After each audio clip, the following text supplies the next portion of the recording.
Please stand by for air. The meeting is about to start.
Please stand by for air. The meeting is about to start.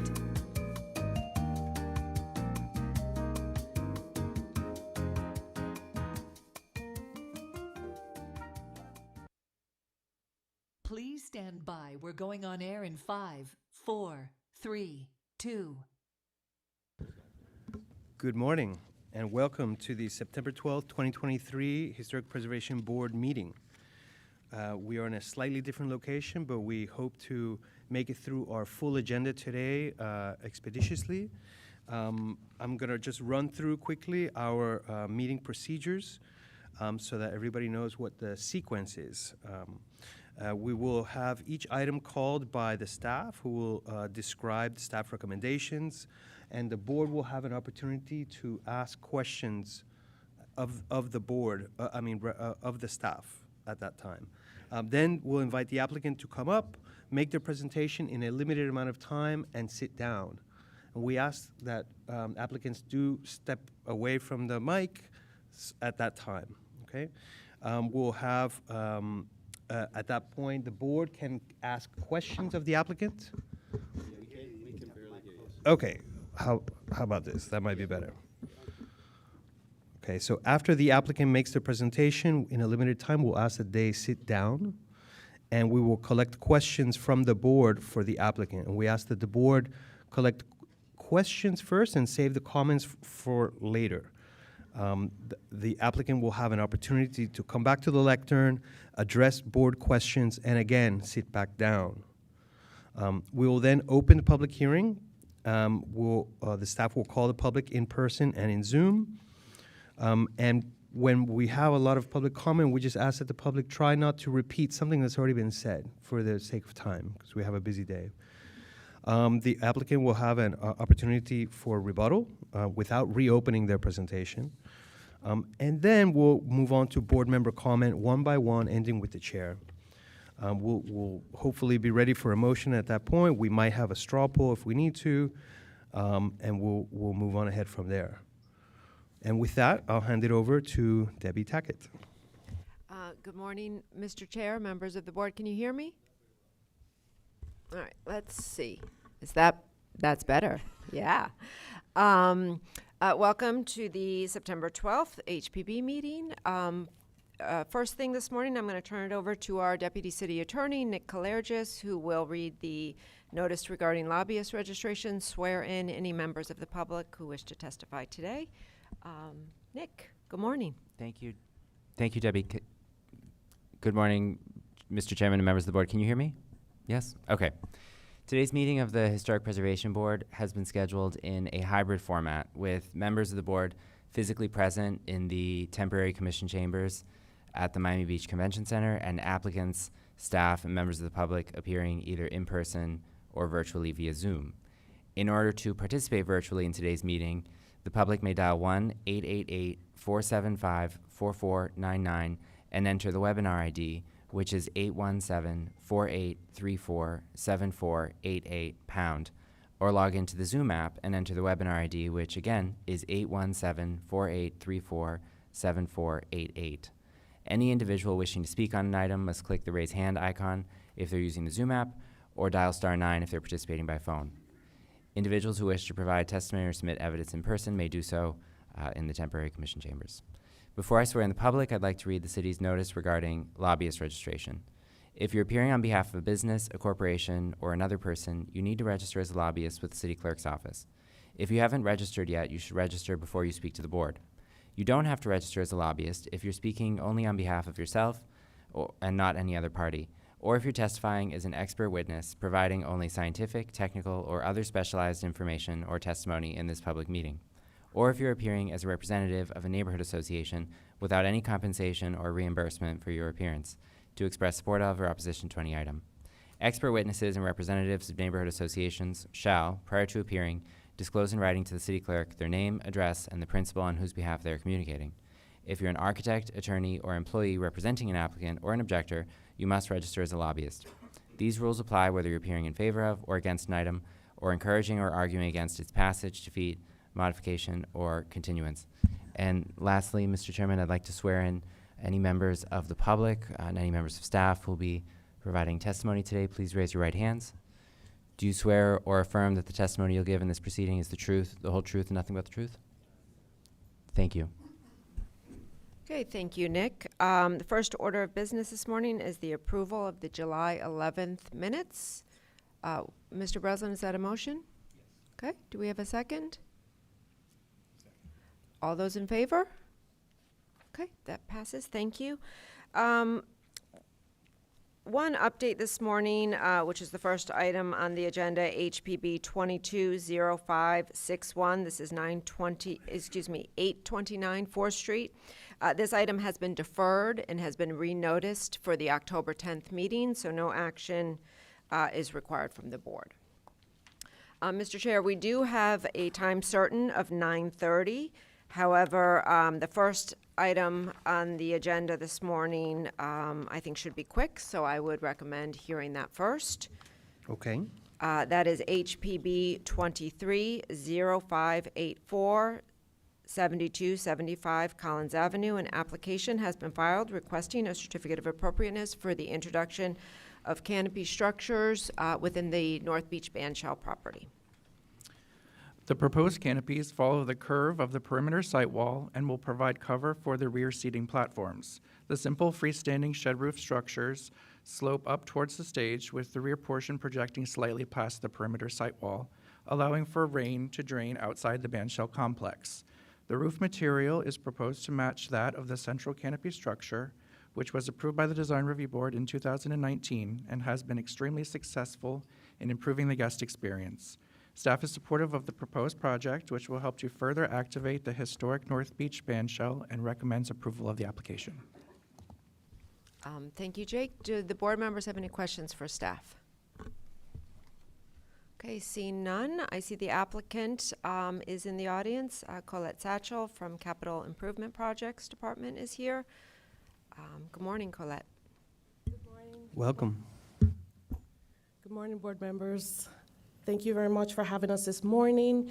I think you guys summarized this project in a great way. The improvements that we implemented in 2020 has really transformed this facility. This project, and I'm going to turn this over to Ira Giller, our architect of record. This project will even, enhance the use of the facility better. I'll turn it over to Ira. Go ahead, Ira. Good morning. For the record, my name is Ira Giller. I'm president of Giller & Giller, 975 Arthur Godfrey Road, Miami Beach. I'm the architect of record. My father designed the original bandshell. It's been placed on the National Register, and I completed the design and construction of the canopy in the center. This is the next phase in the construction or of the improvements to the bandshell, and it's a very simple, straightforward cover over the rear seating area. We don't touch the existing structure, and I think it's a very good solution. I can go through the slides. You've all seen them, so I don't want to belabor it. And I'm available for any questions if anybody's got them. Could you speak closer to the mic, please?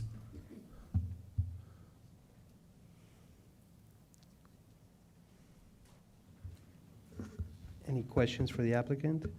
Could you perhaps tell us a little bit about the materials that you're using? The only material that we're using is the significant material is the canopy. It's the same material that we used on the center canopy. It's a plasticized woven fabric, and it stands up very well in the weather. It'll be the same color as the canopy. And then the frame to support the canopy is going to be out of steel. It's shown in the drawings that were in your package. And it's very simply set in place. The canopy itself will be removable so that in the event of a storm, it can be taken down and stored and then reinstalled by the city staff.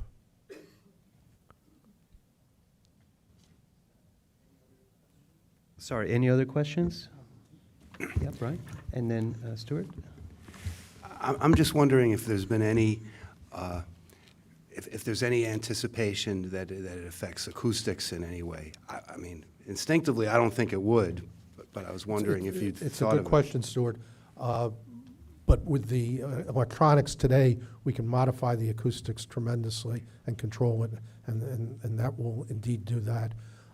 In addition to that, there's another phase of work to be done at the band shell that's part of the geo bond issues that's going to be a major improvement to the production facilities, so that will enhance that factor even more.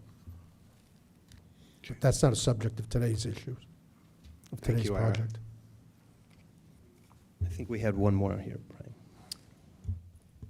Brian. Appreciate the attention to trying to mitigate the effects of the sun and rain. Just on the rain question, because sometimes you go to like arts institutions around the city and whatnot, and even in city of Miami, I'm actually thinking of the Perez Art Museum in the back, and I know that like when that was originally envisioned, it was supposed to be quite impervious to the rain, and if you actually sit under there, it's not so much. So I was just wondering if you could kind of speak to exactly what that experience would be like if there is. The goal with this was not so much to make it impervious to the rain, but to provide some shelter. Sometimes we get a light rain, the show goes on, the stage is protected, the show goes on, and people that are in the audience in the rear now have no place to go. Rain's over in a few minutes, and this will protect them. And what it also has done is it activates the use during the day and provides sun protection, and I think that's an important role as well. The center canopy has worked very effectively in helping protect rain and allow the show to go on, and this is just the next logical step. And where is this specifically being used elsewhere, either in the city or in other? The canopy, Yeah, like this kind of canopy. I don't think anywhere else in the city, but it is a spin-off of the main canopy that's already at the band shell. Right, so Bring up the,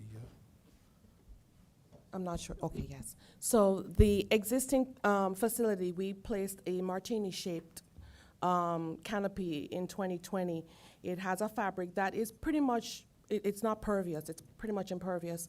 And that has allowed us to have facilities during the rain. I think, not in a hurricane, of course, but we've had pretty heavy storms, and still the show continues. We are proposing the same fabric for the area that we're doing in this phase along the west side. What we found is that with the first phase, the outer area still gets a little bit of rain. This will actually provide sufficient protection, I think, that even though there's space between the two canopies, with the angle of the rain, I think we will be able to move, throughout the facility, even in a normal rainstorm. We've designed it this way because we do not want to enclose the facility. We want to respect the openness of the facility. If you notice in the design, we're even elevating the canopy above the existing wall to respect the architecture, as well as to allow sound and air to flow throughout the facility. I'm not sure I answered your question. Okay. any other questions? Oh, we do have one more. Are you collecting the water that runs off here? Or are you just letting it run off, and where does it run off to? Right now, the water drains in that rear area of the band shell into the band shell floor proper, and from there it flows out through various openings around the perimeter. We're putting that same water on the outside of the enclosing wall rather than the inside. When I did the center canopy 3 years ago, we also regraded some of the grass area between the west wall and the Collins Avenue sidewalk, and we've got a rain swale there that will take this rainwater. We're not changing the quantity, we're just redirecting it. Thank you. And you kind of touched on this, Colette. So we anticipate still having ample airflow through there. When I picture a light summer rain, it gets kind of warm, and so I just want to make sure. Yes, the rear wall of the band shell is got the architectural decoration that air flows through. Plus, we're about 6 inches above that, so air goes over the top of the wall as well. Perfect. I just wanted to make sure. Thank you. Okay, thank you very much. We'll move on to public hearing. Yes. Anyone on Zoom wishing to speak, please raise your hand. Anyone in the audience, please come forward. Yes, hi, good morning, HP board members. Daniel Seraldo here on behalf of Miami Design Preservation League. We're very excited to see the next evolution of the band shell, and it's really great to see the architect's son adding that next layer of history to the site. It is a challenging site, being an outdoor theater, and we know that in rain it definitely is challenging, but these interventions will help them continue to serve North Beach, and we're very supportive. Thank you.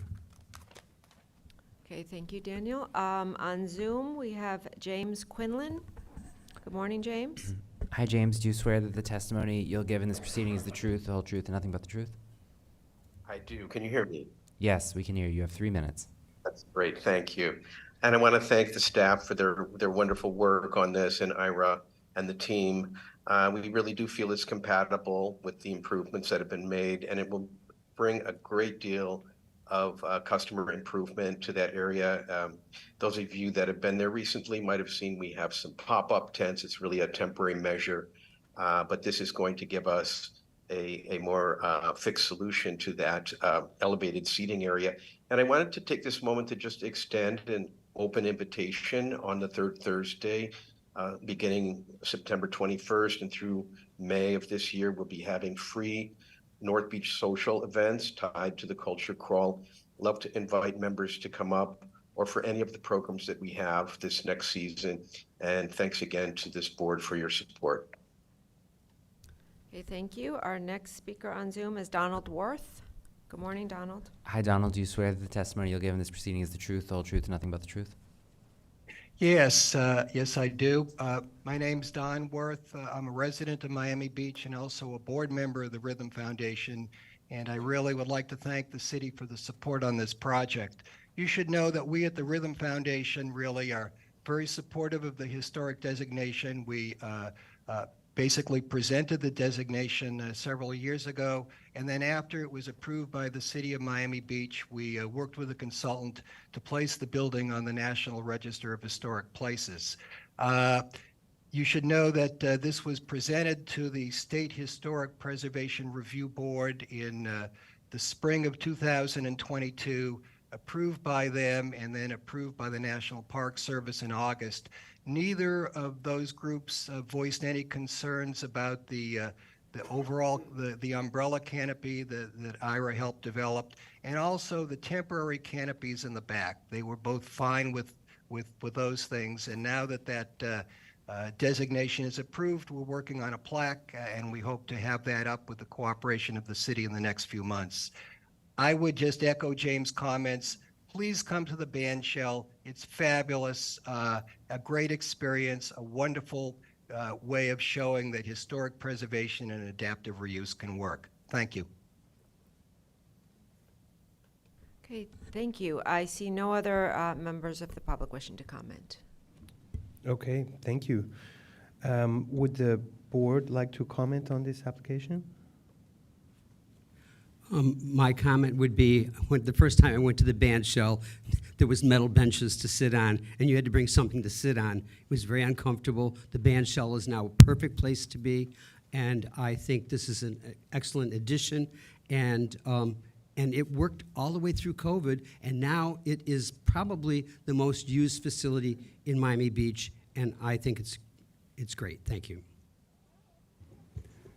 I just kind of to echo that sentiment that it's a great community asset and it's very much used and very much appreciated, and from our board's perspective it's a great historic asset of the city, and it just shows that it's being given the attention that it deserves, and that the people who use it are being considered to give them shelter, and it's being done in a cost-effective way and very well designed, and it stays within the family.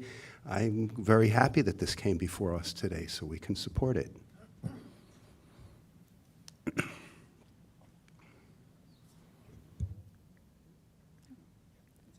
So I didn't have an opportunity to go to the band shell prior to the center canopy being installed, but I have been there, since the center canopy was installed, and without the shelter over the back, benches when it has actually rained.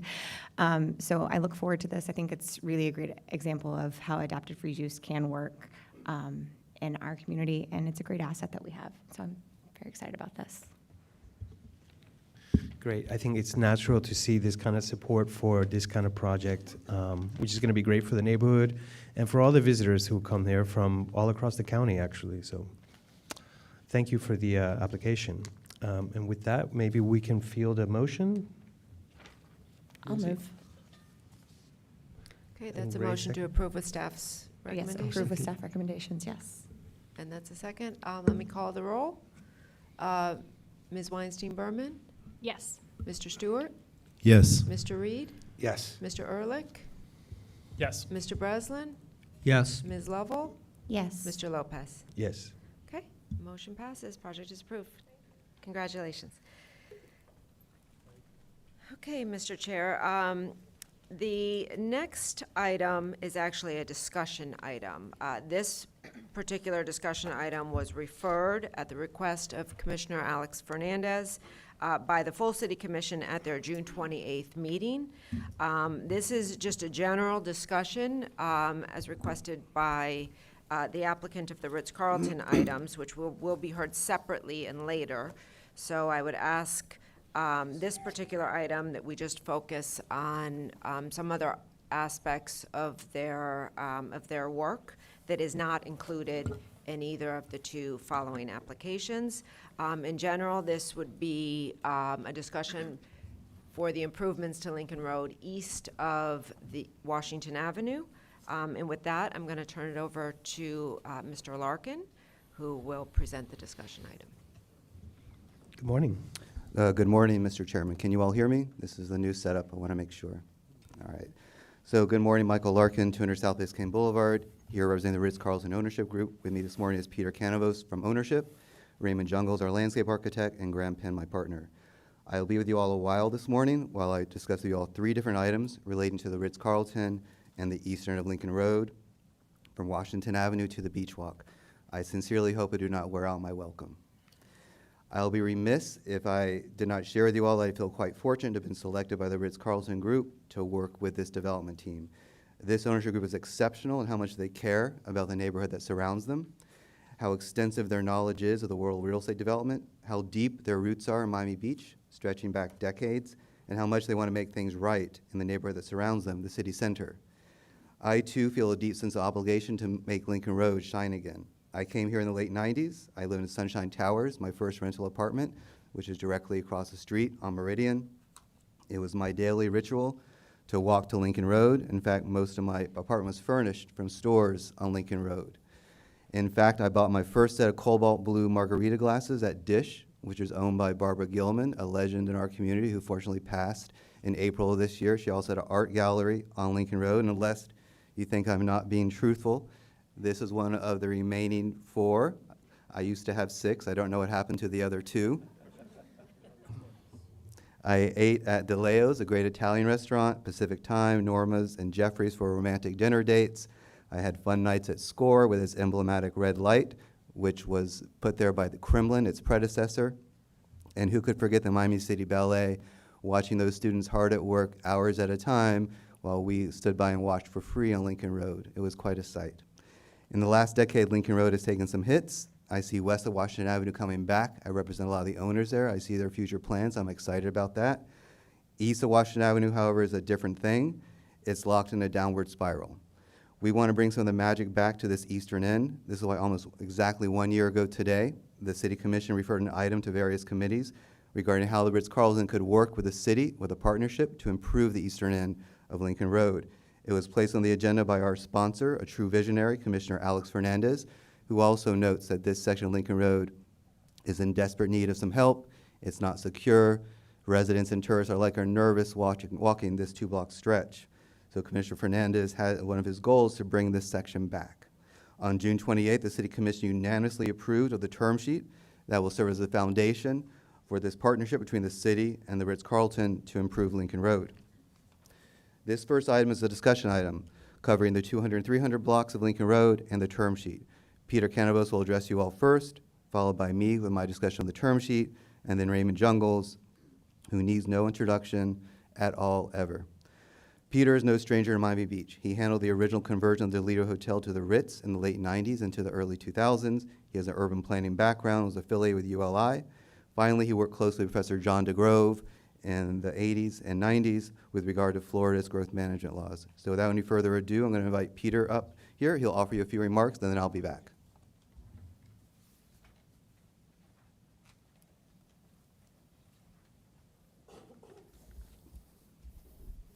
Good morning, members of the board and staff. For the record, my name is Peter Canavas, 1 Lincoln Road, Ritz-Carlton. Some of you may not be aware that our collective families have owned and operated the Ritz-Carlton for half a century. We brought the first five-star hotel onto the beach and broke the ice for the subsequent luxury flags that have appeared since then. On the way, we did an acclaimed renovation, historic renovation of the Shelbourne Hotel. Like everybody else here, we suffered through Zika. However, unlike everybody else, we had a catastrophic incident with Hurricane Irma, and we had a 2-year closure on our property. It was a difficult time, a difficult rebuild, and unfortunately, we reopened right at the onset of the COVID economy. So during that time, we had many offers from equity funds and sovereign funds to buy us out, but we resisted that because we're committed to this community. This is a generational property for us. When I'm not here anymore, when my co-owners aren't here anymore, our children will inherit this property because we are committed to the beach, we are committed to this neighborhood. When we reopened, we saw that a street culture that had already been growing had really taken root. And you know what happens in Miami Beach when there are abandoned buildings. Essentially, the Ritz for 2 years was almost like an abandoned building. And the character of the neighborhood started to deteriorate rapidly as these, like I say, the street culture started to view this as their turf. So consequently, what you're going to hear today is a multi-part presentation, but the parts function as a single planning and economic whole. We face district-wide problems, so we're trying to propose a district-wide solution. And this is really about a renewal plan to transform the heart of our city. Let me see, we have the slides here. Oh, okay. Any city is a composite of its land uses. Our district is the commercial and geographic center of the city. It should be a place of memories for our visitors and pride for our residents, but it's hindered by 2 related dynamics: a shrinking residential base and a growing street culture of crime, drugs, and homelessness. The U.S. Census shows that our city's population has been decreasing at an accelerated rate for decades. Now, this is disputed by some in the city, but one thing is indisputable, which is our area, the city center, has experienced a shrinking population and has had no new residential component being built there for decades now. This was verified in the city's own Art Deco District Cultural Vision Plan, as you see here. So our city center has been losing, we have to say, like, what's the problem? Because during this time that we had this shrinking residential situation, we had an explosion of hotel rooms come online. And what's the problem with that? Well, the problem is that tourists don't behave like residents. They have no stake in the community. They don't act when matters need correcting. When a city deteriorates, they simply move on to the next destination. A local urbanist summarized our problem and the potential solution to that problem, which is creating a sense of place, not just with landscaping, stores, and fountains, but with residents who support neighborhood activity day in and day out. A consequence of our unraveling neighborhood fabric is that we are losing a battle right now with an emboldened, entrenched street culture of crime, drugs, and homelessness that's centering around East Lincoln Road. Now, who would have thought that decay would consume the heart of San Francisco the way it did? We do not want to travel down that road, and we are already on it, I'm afraid, in the heart of Miami Beach, and individuals and businesses alike are experiencing the negative consequences. Now, this condition is nobody's fault, but it will be all of our faults if we continue to let it happen.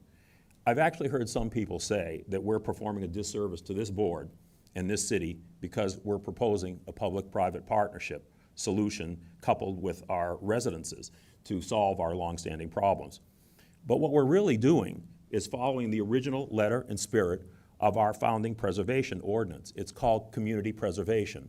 And if you read the words in bold in the ordinance here, and I'm going to go biblical here, it does not say thou shalt preserve architecture. It says thou shalt preserve the neighborhoods and districts in which architecture of note is located. Now that was very wise for the drafters of this ordinance because it recognizes that if you don't preserve communities, if you don't preserve your environs, there is no economic incentive to preserve individual buildings. When a neighborhood starts going down, everything goes down, whether it's historic or not. So we feel that we are really living up to the central purpose or the central mandate of our preservation ordinance as you see here. Now, to put our residential component in proper perspective, it does more than help repopulate and reinvigorate a shrinking neighborhood. It's actually the economic engine that pays back all the development loans funding the millions of dollars for the many public improvements we'll be discussing. It also funds the restoration of the historic Sagamore Hotel, which would otherwise be an uneconomical endeavor. This is why the public and private applications are necessarily connected. So how do we preserve but progress as a city? Most people see things as they are. Carl Fisher and Morris Lapidus saw things as they could be. The mantle of their legacy, this treasure we call Lincoln Road, has fallen to all of us.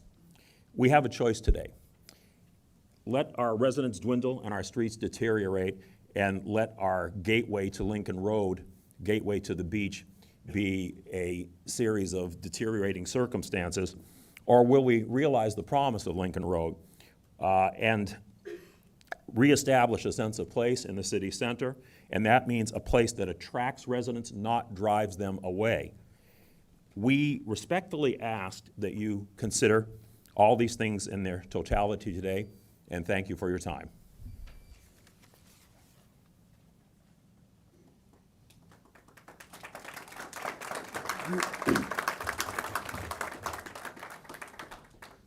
So, Graham. I think I owe you this. I'm a dinosaur, I can't do that. Let Graham do it. All right, so we have done a tremendous amount of outreach, and that led to a tremendous amount of community support. As you can see, we have over 50 letters of support. Graham should have passed out to you the support letter packets. That'll come. But they are from residents, business owners, stakeholders, opinion makers in our community. From this slide, go back please one. From this slide, you will see for the aerial photograph, our support is clustered around the eastern of Lincoln Road. This is obvious because they have the most at stake. Next slide. The term sheet is a two-phase plan to improve Lincoln Road from Washington Avenue to the Beach Walk. It will pedestrianize Lincoln Road from Washington to Collins. We'll do so by relocating the existing bus stops. That has been a stumbling block in earlier plans to do this, but we are on strong ground now. We're on our second round of reviews with the county transit department, and we feel comfortable now we're to minor issues, and that an approval will be forthcoming in the next few months. That will permit the relocation of the existing bus stops to Washington Avenue, just south of Lincoln. Next slide. With regard to the 100 block is Lincoln Road from Collins to the Beach Walk. The funding is shared by the RITS in the city, with our client responsible for seeking additional funding from the state. We've already spoken to a well-regarded lobbyist in Tallahassee, and he believes with a shared funding formula that state funds will be forthcoming in a proportionate amount. So the RITS and the city are both responsible for $4 million in cost, with the state expecting to provide matching funds. So a total of $12 million to cover the hard and soft cost for the redevelopment of the 100 block. Next slide. The maintenance is shared between the RITS and the city. We will seek a concession agreement with the city in order to cover the maintenance cost. The city will share in these concession revenues. Next slide. The city is responsible for the vehicular travel lanes. We're responsible for everything else. Sidewalks, beach access walk, beach walk, and landscaping. Next slide. This makes it a little bit easier than what my description is. The city is responsible for gray. We're responsible for red. Next slide. But without the benefit of a formal agreement, we've gone forward. We've repaired the irrigation lines that served the landscaping in the median. Those are now restored, so therefore we have planted within the median new landscaping. We've also painted the curbs, we pressure washed the sidewalk, We're trying to remove gum that is in its fossilized state now, but we're making good progress with regard to that stumbling block as well. This is a view of it looking westward. Next slide. So there was a blog posting a couple of months ago that suggested that some of the 12 million was going to go toward improvements that exclusively serve the Ritz-Carlton. That's not correct. None of the 12 million will go toward improvements that will serve us. Instead, those will be our cost solely. In fact, you are going to see a portico share later on as a part of the public application. That is totally part of our cost, not the 12 million. Next slide. The funding for the 200-300 block will be from the city. We, again, are responsible for seeking state funds. In our early discussions with our Tallahassee-based lobbyist, he says that with a shared funding formula, that is entirely possible. So if funded, we are responsible, again, for the soft cost. We'll prepare all the permit plans, all the plans to come before you all, and the permit materials. We've spent just under $300,000 already with costs associated with Mr. Jungles and Adrian Dabowski from Kimley Horn of an estimated $1.5 million in soft costs that we are responsible for. The city will be responsible for the construction of the 200 and 300 blocks. Next slide. Another statement that's been swirling around is somehow the term sheet shackles your hands. Somehow it takes away from you authority over the public and private applications. That is simply not correct. You all retain your full authority. Next slide. This is the precise term from the term sheet, and it says, the Ritz reserves the right not to proceed with public project if private projects denied or subject to conditions mandating a reduction in height, density, or floor area, the relocation of the proposed residential building, or significant modifications that reduce the project marketability. Next slide. If the HPB, however, approves the public project and the private project, in no event can the private project go forward without the public project. Next slide. And of course, this is what Peter was alluding to. This is Preservation Economics 101. Revenue from the private project is essential to fund both the public project and the preservation of the historic Sagamore building. Next slide. This is not unusual. This happens throughout the United States. This has happened in our city more than once. An agreement connecting the development of the public project to approval of the private project is common. Examples that you all are probably aware of, 500 Alton with the new Canopy Park, and of course Ocean Terrace. You all reviewed, considered, and approved Ocean Terrace, and it was subject to a similar development agreement with similar terms. Next slide. This is also Raymond Jungles' handiwork. As you all know right now, Ocean Terrace is a strip of asphalt with parking. Raymond has transformed it into a linear park. This is an aerial view looking south. Next slide. This is a pedestrian view of a new, improved Ocean Terrace. Next slide. This is the language I'm talking about from the Ocean Terrace Development Agreement. The first excerpt is, again, showing that you all retained your complete authority as you did in Ocean Terrace. The other excerpt is about the conditions of approval, that if you all imposed any condition on the Ocean Terrace project they found unacceptable in their sole discretion, they could have not gone forward with the public project. Ours is more circumspect than that. It's more narrowly prescribed. Next slide. Again, this is the full it's a tough word, pedestrianization of the 200 and 300 blocks. This is the relocation of the bus stops to Washington Avenue, just south. And I'm going to invite my good friend Raymond Jungles up here now, and he'll go through his vision for this stretch of Lincoln Road.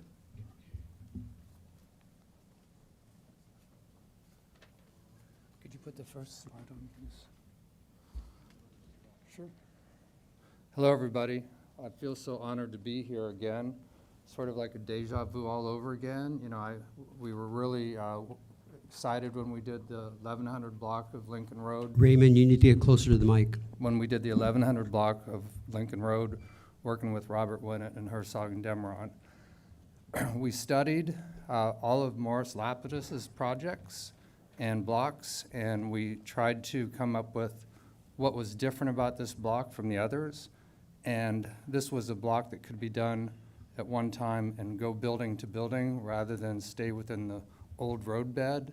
And the buildings were much larger on both sides. So the design of this is really based on people's desire to move across block, to be able to go from one retail person to the next, not to have any obstacles in the way. And the geometry was basically built on that. Another thing that we, and here's what the conditions are right now on the 200, 300 block. It was similar on the 1100 block in that there was a median with royal palms and an elevated planter, and you couldn't get across the street from one side to the other. Our inspiration on the 1100 block was nature. It was bringing nature back to the city. We saw photographs of mangroves being ripped out to make room for Lincoln Road, so we kind of tongue-in-cheek brought mangroves back onto the block. And every tree there, with the exception of one species, is a native. Here, we have an opportunity to improve on some of the things that maybe we didn't get 100% right before. Whereas I love the Pedra Portuguesa, I know there's been some complaints about it. So we also studied James Cornerfield Operations solutions for types of pavement to unify the rest of Lincoln Road. One of the other things that we want to do here, though, is to create a sense of space for art and also for protection from the sun, and using these canopies that we basically were asked to work in. I think it's a great idea to collect rainwater and to help the functioning of the fountains. Here you can see the 1100 block in its heyday. The trees are all doing great. It looks wonderful. The block took a hit because of COVID. There aren't that, a lot of businesses closed. We're actually currently doing some pro bono work to bring the ground covers and the water plants back up to where they should be. And we're making great progress with that, getting donations. And once again, we're improving the number of species of the native plants that we're going to bring onto the block, which is sort of one of the goals that we do in all of our projects. Obviously, I was influenced by Burle Marx. I think that pavement can create a sense of space and movement through the space. And I think that block has been very successful, and I think it respected everything that has gone on before on Lincoln Road. And actually, the Morris Lapidus Foundation gave us full backing when Robert Winnett spec'd the design of this block. Because of the height of the buildings, we put most of the trees on the north side of the block and the east and west. Sorry to interrupt, but how much additional time would you guys Not need for much. the application? I only need another minute at the most. Yep. Here we Okay. have a three-story building along the south, so we get a lot more light bouncing into those two blocks, so we can do a better job of bringing canopy trees throughout the block. And I'll leave you with this one. I love to see people in our projects. That's what it's all about, and especially little kids running around. And I think these kind of designs do that.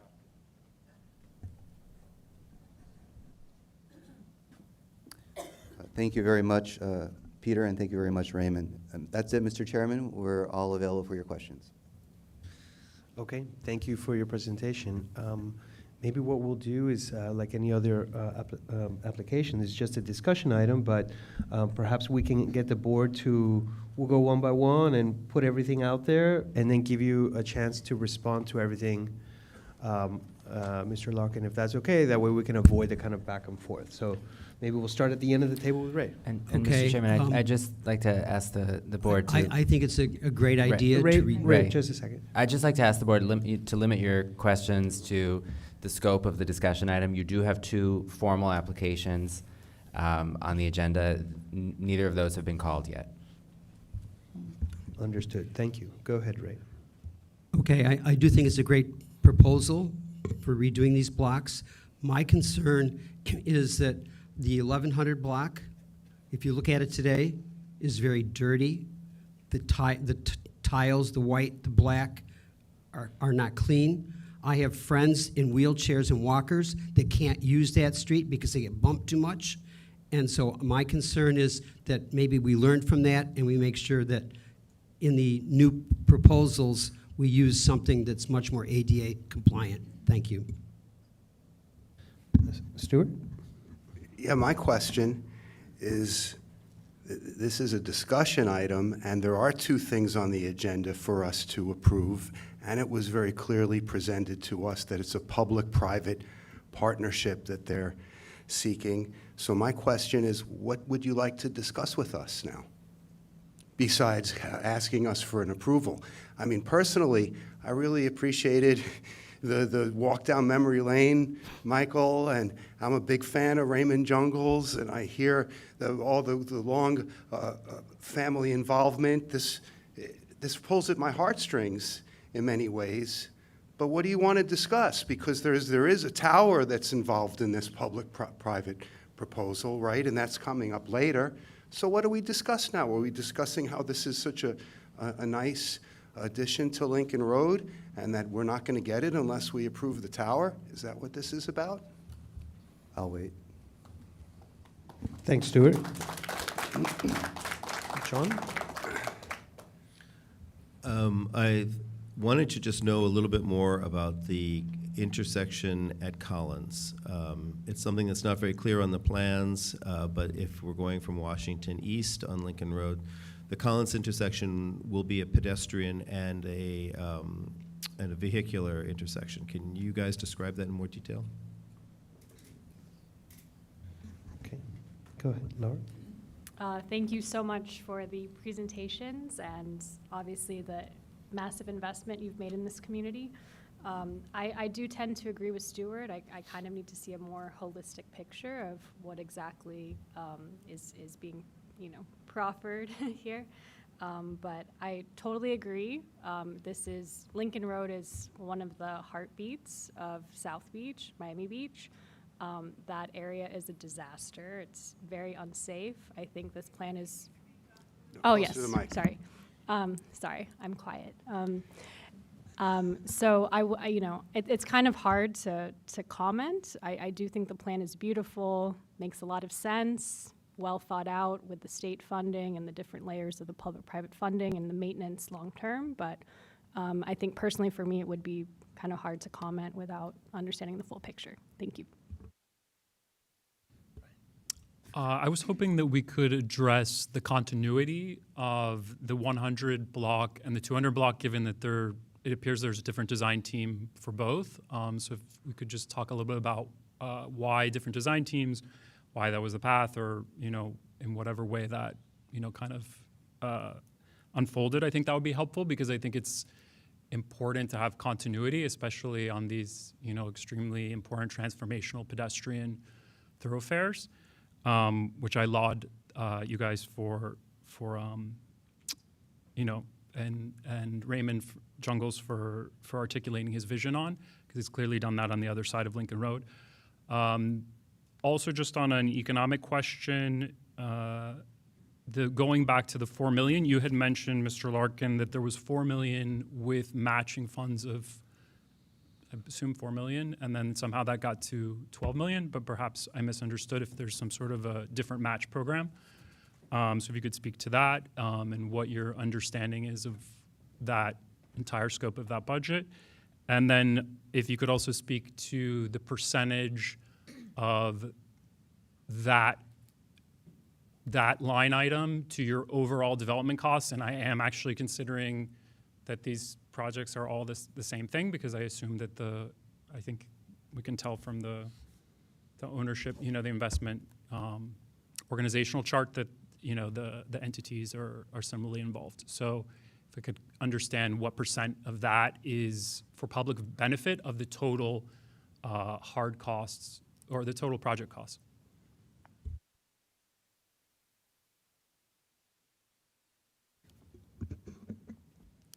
So I think I'll echo some of my colleagues' comments with regard to the surface or the material used for the surface, as well as making sure that we can properly clean it. You can't hear me? Okay. I will echo some of my colleagues' comments regarding the surface and making sure that we can clean it, but also, I wasn't in that particular picture that we showed on the other end of Lincoln Road, but I have been at some of those classes, and it's for the gathering spaces and that sort of thing. It's a little hard to do activities or whatnot on those uncomfortable, rough surface. I also, speaking to the gathering spaces, and it may just be that my perspective is off on the drawing that was provided to us, but one of the things I think Mr. Jungles mentioned was talking about he likes seeing the gathering spaces and the children running around and this, that, and the other, but I don't see as much open space for purposes of gathering in the 200 to 300 blocks. So if it exists, if you could point it out to me. And then finally, I know there's been lots of discussion with the county, and you guys touched on that as far as moving the bus stops and public transportation and making sure that we have modalities to do that. But also as far as any sort of traffic study that's been done at the new terminus at James Avenue, I don't know how much traffic flows through there off of Lincoln onto James or from James onto Lincoln. But now we've got this cul-de-sac there. So those are the things that caught my eye. Thanks. Thanks, Lindsay. We've got Brian with one more thing to add. Just one thing that I forgot to mention, if I could get some clarification on, is one of the slides you mentioned there were concession revenues. Can we get a little bit more in depth into what those concessions are envisioned, what the revenue streams are, what the proposed splits are, I guess, between the city and the ownership group? I assume that that's part of the development agreement, but I've not read that or been privy to that.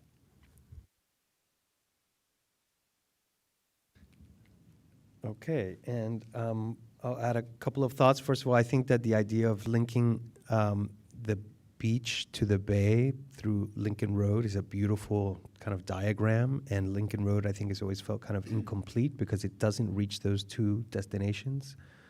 It would be great to be able to go from the beach, walk down Lincoln Road, and catch a ferry at the end on the bay, for example. So I think that the idea is wonderful, and the idea that there can be public and private investment working together to improve our public space is also really great. And I appreciate the attention made to the value of placemaking, and I think that these are all moving in the right direction.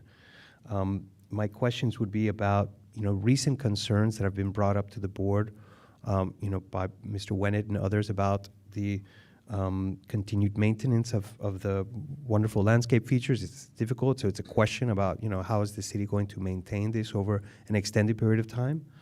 And as Lindsay mentioned, what are the traffic implications? When we close streets, those vehicles go elsewhere. And so it's a question, is it absolutely necessary to close a street? Could it be, is there some built-in flexibility? I think those are real questions that probably the public would want to know about. And with that, Michael, I'll turn it back to you.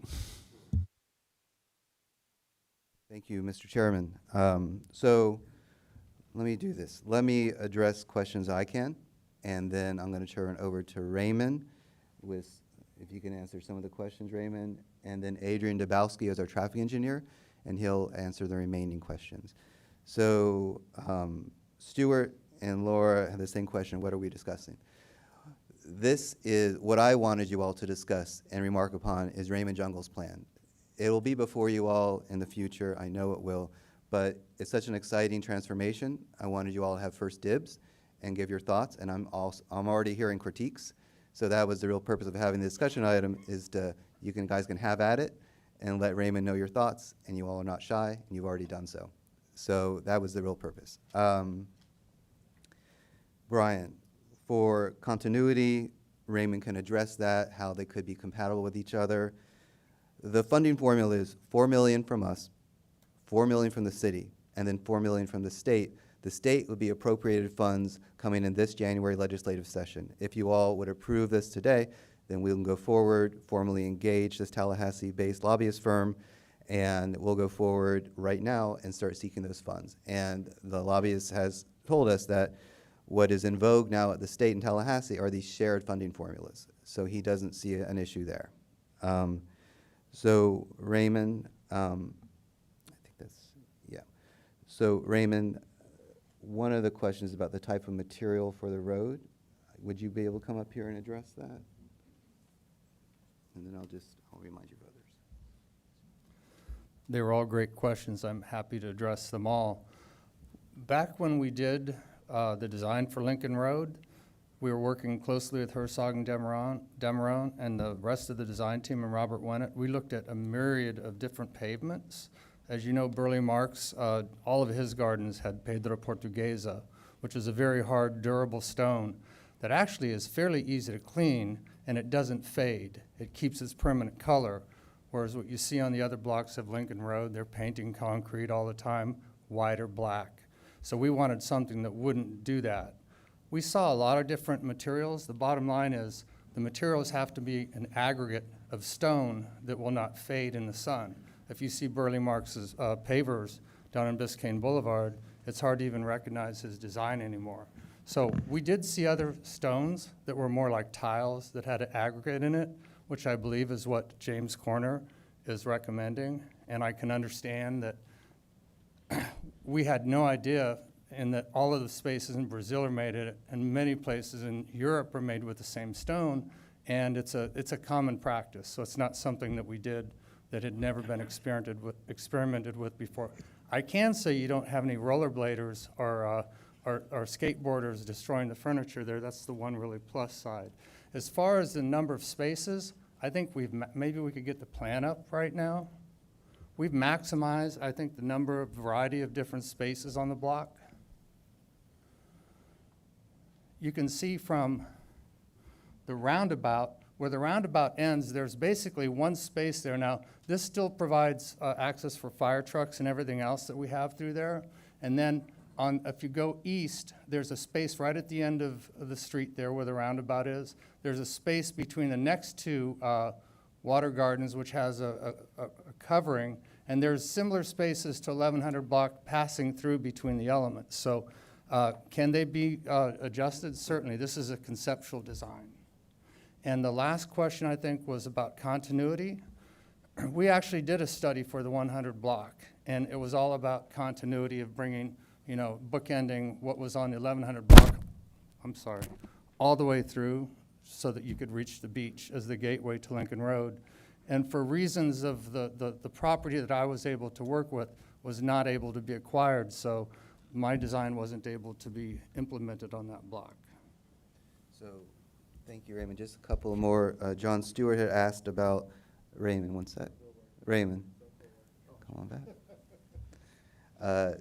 John Stewart had asked about the intersection of Collins and Lincoln and what treatment is being given to that intersection. Well, that intersection would have the same treatment at Washington. It'd be new stripes, it would be new pedestrian markers at a much larger scale than what you'd normally see. I'd prefer it to be pavers rather than paint. And it's shown on our plans what we are proposing.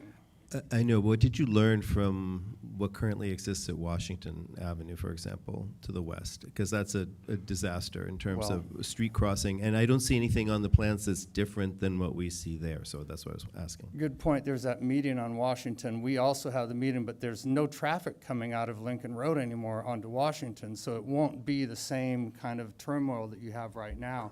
So I think with signaling, you'll be able to, there'll still be a median to stop somewhere in the middle of the street on the way over, but I think there'll be a lot less conflict with vehicles there because of that. And then Mr. Chairman had asked about the maintenance of the landscape features. Like, what do you think they're high maintenance, low maintenance? What's your opinion? So I can say up until just pre-COVID, I don't know when Robert Wennett's agreement with the city, because he was maintaining that block for a very long time, over 10 years, I think. There was never an issue. Whenever I saw something that needed help, they would do it right away. They funded it properly. It was well maintained. And I think it was just kind of a lot of balls were dropped during COVID and other things. So hopefully we're going to come out of that thing and see these blocks full of people again. And I think this project is trying to help make that happen.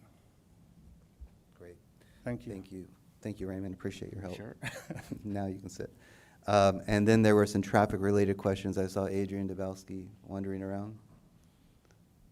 So Adrian, the first traffic-related question was from Lindsay and was about the intersection of James and Lincoln. What would happen? Correct. So Adrian Dubkowski with Kimley Horn, offices at 2 Alhambra Court in Coral Gables.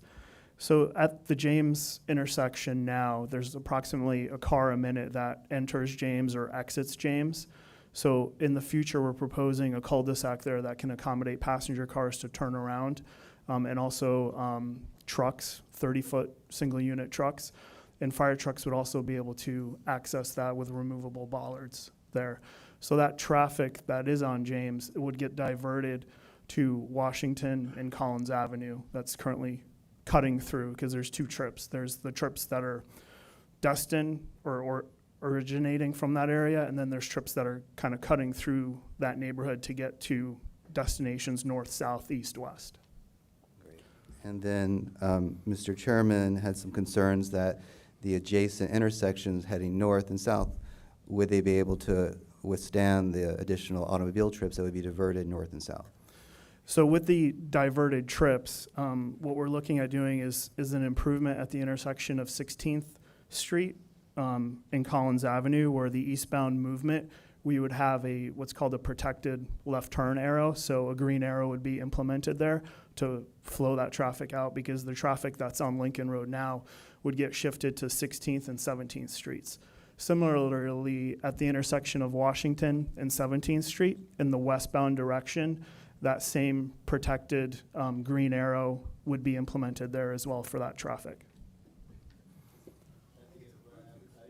Somebody's connected to it. I never knew traffic could be so exciting. Apologies for the music. We don't know where it's coming from.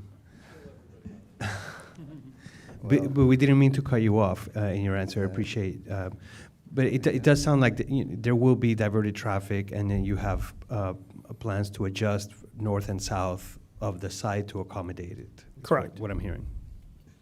Great, thank you.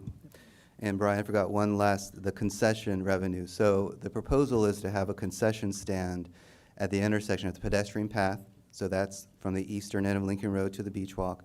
And then in that small oval area, the beach walk, that's off the main beach walk, but closer to pedestrian path, we'd have a concession stand there. It'd sell gelato, iced coffee, ice cream. It creates a center of activity. And if you are a good student of the beach walk, like I am, walking it almost every other day, I see that when the vendors have their tables there, it kind of discourages the bad elements from hanging around there. It creates a center of activity, which is very helpful in containing that type of behavior it's not so good right now. So that would be directly at the convergence of the beach walk and Lincoln Road? Correct. No.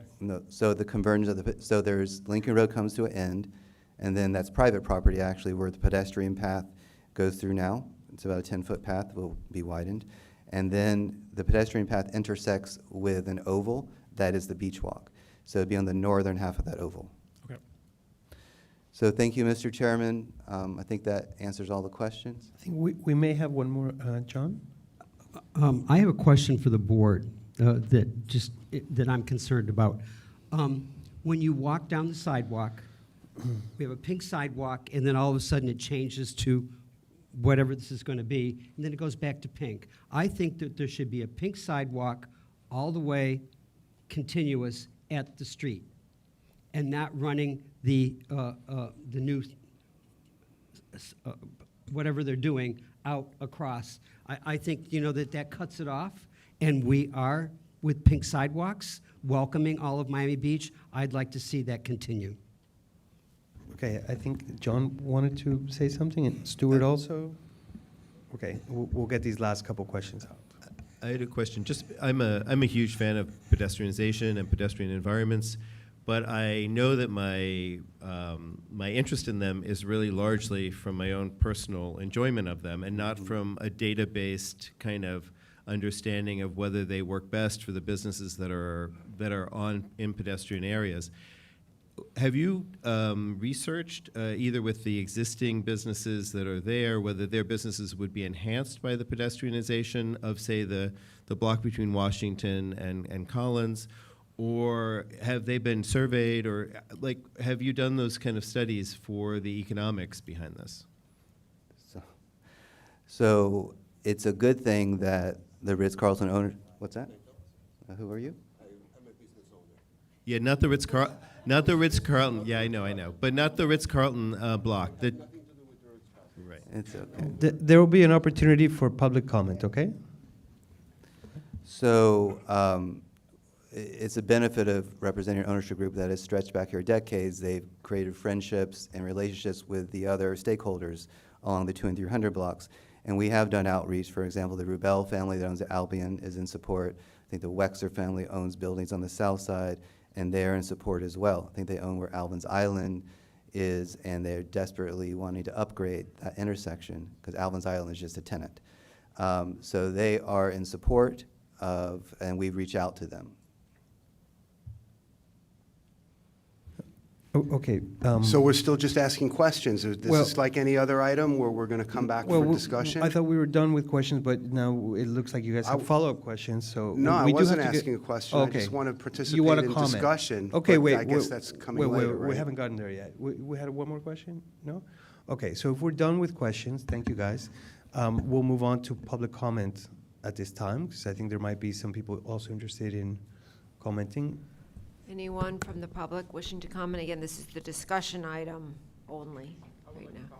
Yeah, and just a reminder, yeah, it is just for the discussion item. We'll address the other proposal later. Welcome. Hi, good morning. My name's Lazaro Maribal, and I'm representing ownership at 300 Lincoln Road, which is a building right in that block. I can tell you from personal experience, that block is dangerous. 7:30 in the morning, I come in because we're doing our 40-year recertification. I let in my contractors, handymen, and you got to really have your head on a swivel. The block, the police, they're very on top of it, but I think what the Ritz is doing is really going to bring that block back. I mean, honestly, if you even think about it, I don't know anything about traffic, but if you start closing off that area, even the decoupage was having issues with motor traffic and sound. You're going to have less cars going through there. With loud music and roaring through, it's going to be less traffic. It's going to be more pedestrian. So I think, honestly, from what I've seen, that's going to really revitalize that area. I mean, if I was born and raised here, and I've seen everything from Lincoln Road, and it would be amazing if it came down our way. That's it. Thank you. Thank you. Hello, my name is Marcelo Oppenheim. I own Nine Beach. It's a restaurant just south of Lincoln Road on Collins. I also live across the street on the Georgian building. And I don't have nothing to do with the Ritz-Carlton, but what they are doing is fantastic. I see it in their point of view. Ritz-Carlton, it's a name all over the world. And it's a nice hotel, and it ends the moment you leave their building to the street. And something has to change. As a business owner, I'm half block south of Lincoln Road, and I see it all the time. I have vagrants day and night. At night they come and they do use my patio as the restroom, and there's nothing you can do, because if you call the police, they don't come in 2-3 hours. And we need to change that area to be less crime, less for people not to camp there, because right now it's so abandoned. Lincoln Road, from the 300 to the beach, it's abandoned. There's nobody's land. And as a business owner, I think it's going to improve everybody's business. It's very important. We have to do this deal. We have somebody private willing to do it. Why not to take advantage of it? Okay, thank you. Thank you.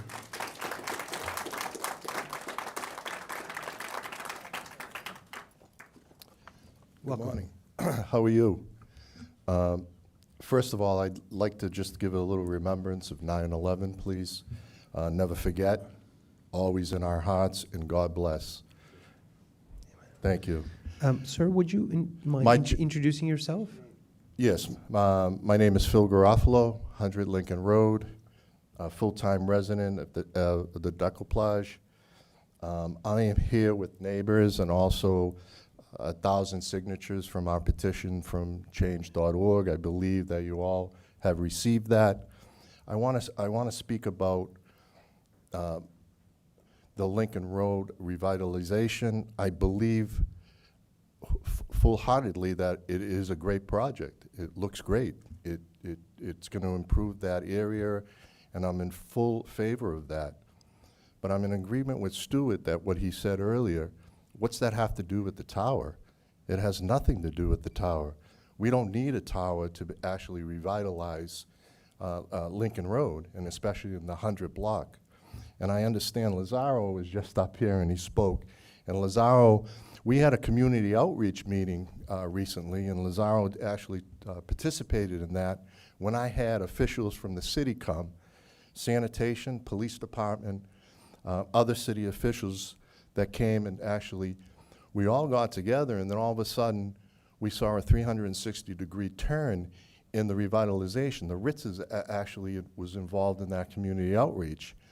I'm just wondering why the cleanup could help without a tower. We did start it, and we had a great result. I really think we had a great conversation, Lazaro. And yes, I believe the homelessness, but we were given the 311 app from the Miami Gov.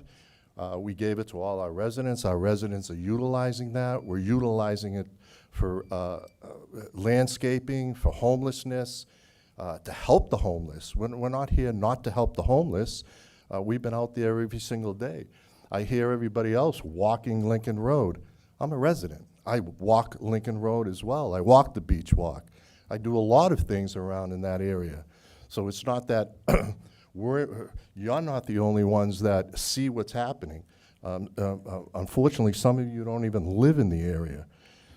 And that's the point I want to make. Sir, just as a courtesy to others, we have a limited amount of time. Do you think you can wrap it up soon?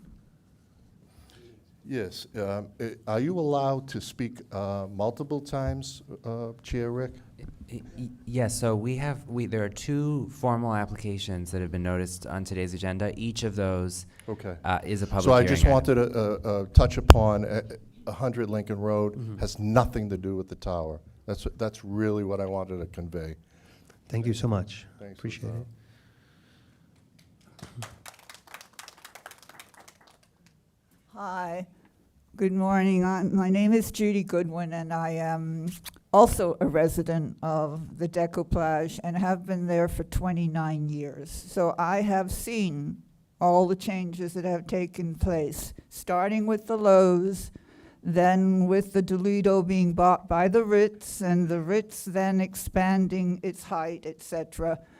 And frankly, I personally, although I've never discussed this with any of my neighbors, I think the 100 block of Lincoln Road went downhill once the beach entrance was opened. This was my own personal observation. Nothing that we've discussed before, nothing we've ever fought for before. And also, when I started at the Decoplage, we didn't have we didn't have a condominium. You know, it started as a rental and then it turned into a condo. But my feeling is, even though the landscaping is beautiful, the fact that they are going to have vendors there is only going to add, not distract from the people who get on the beach. And, you know, we're living with it. We're right there. We go and see it every day when we go out. So I'm going to make it short, and that's about all I have to say. Thank you. Thank you very much. I see we do have some folks on Zoom. How many more speakers do we have in the room? 1, 2, 3, 4, 5. Okay. Maybe we'll wait for those on Zoom and take those here first. Okay. Welcome. Well, good morning, everyone. My name is Gano Van Vuren, and I'm an international performing pianist. I have made this place my home, and I know the owners of the Ritz Sagamore Group to be committed patrons of the arts. In fact, I met them through the sponsorship of South Florida Symphony. And may I add, the Sagamore Hotel under Ronit Newman has maintained its central role as a venue for the artistic works. I applaud their plans and intentions to adorn our streets with quality artwork for the public. Lincoln Road and the surrounding area needs a furtherance of and a reconnection with its cultural history. I can tell you that the arts and culture always need patrons, and it is important to add that this new residential that is making all this public benefit possible is the de facto patron of this revitalized neighborhood plan. But more specifically, the type of people this new residential will attract is exactly the profile of people I have seen around the world who support cultural endeavors. Artistic support needs an energetic community. This is a high-profile project needed by so many people with whom I've spoken to. Please, seize this window of opportunity to move Central Miami Beach forward and not let it get bogged down with small, narrow agendas that don't care enough to reform our streets and preserve our culture. Thank you for your consideration. Thank you.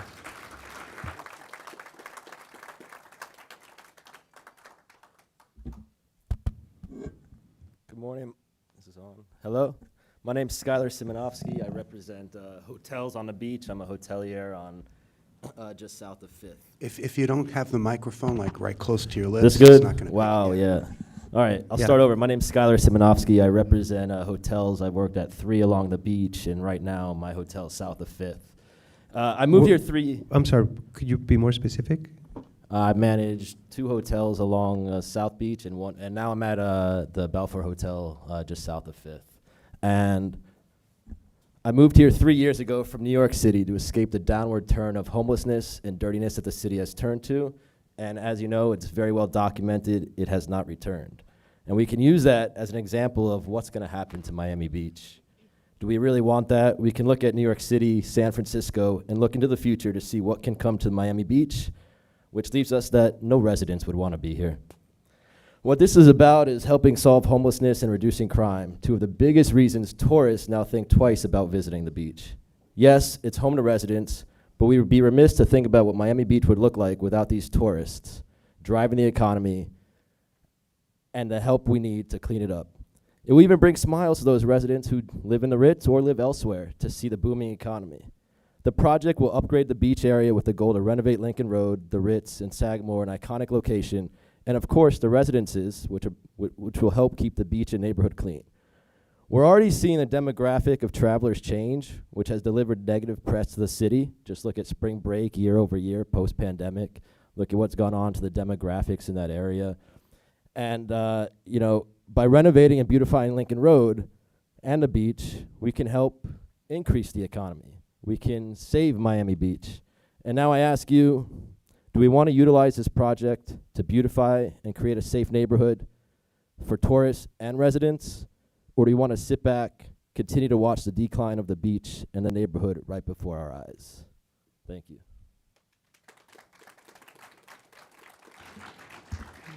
Thank you, and by the way, we appreciate the speakers staying within the allotted time frame so we can move it along, and I've already promised some that we would have a bathroom break after this item, so that's coming up in case anybody was wondering. The bathrooms are a bit of a hike from here, so. Hello, my name is Thomas Ribeiro. I work in Carbon in South Beach, and I've been living in Miami for 8 years now. We all know the population have been declining for a while now, almost 20% in the last 30 years, and we are reaching 6% decline in the last 2 years and a half. So I truly think more residents is a good thing for a city. Residents care of our city more than tourists. We all know this. Then issues like crime, uncleanliness, and difficult access from the beach to the mall are a concern for all of us. We are not safe on the Washington block, and this is something that this project could resolve. Lincoln Road is facing challenges with less and less tourists coming, and more vacant storefronts. And it's crucial that we invest in revitalizing Lincoln Road to preserve this vibrancy. Thank you.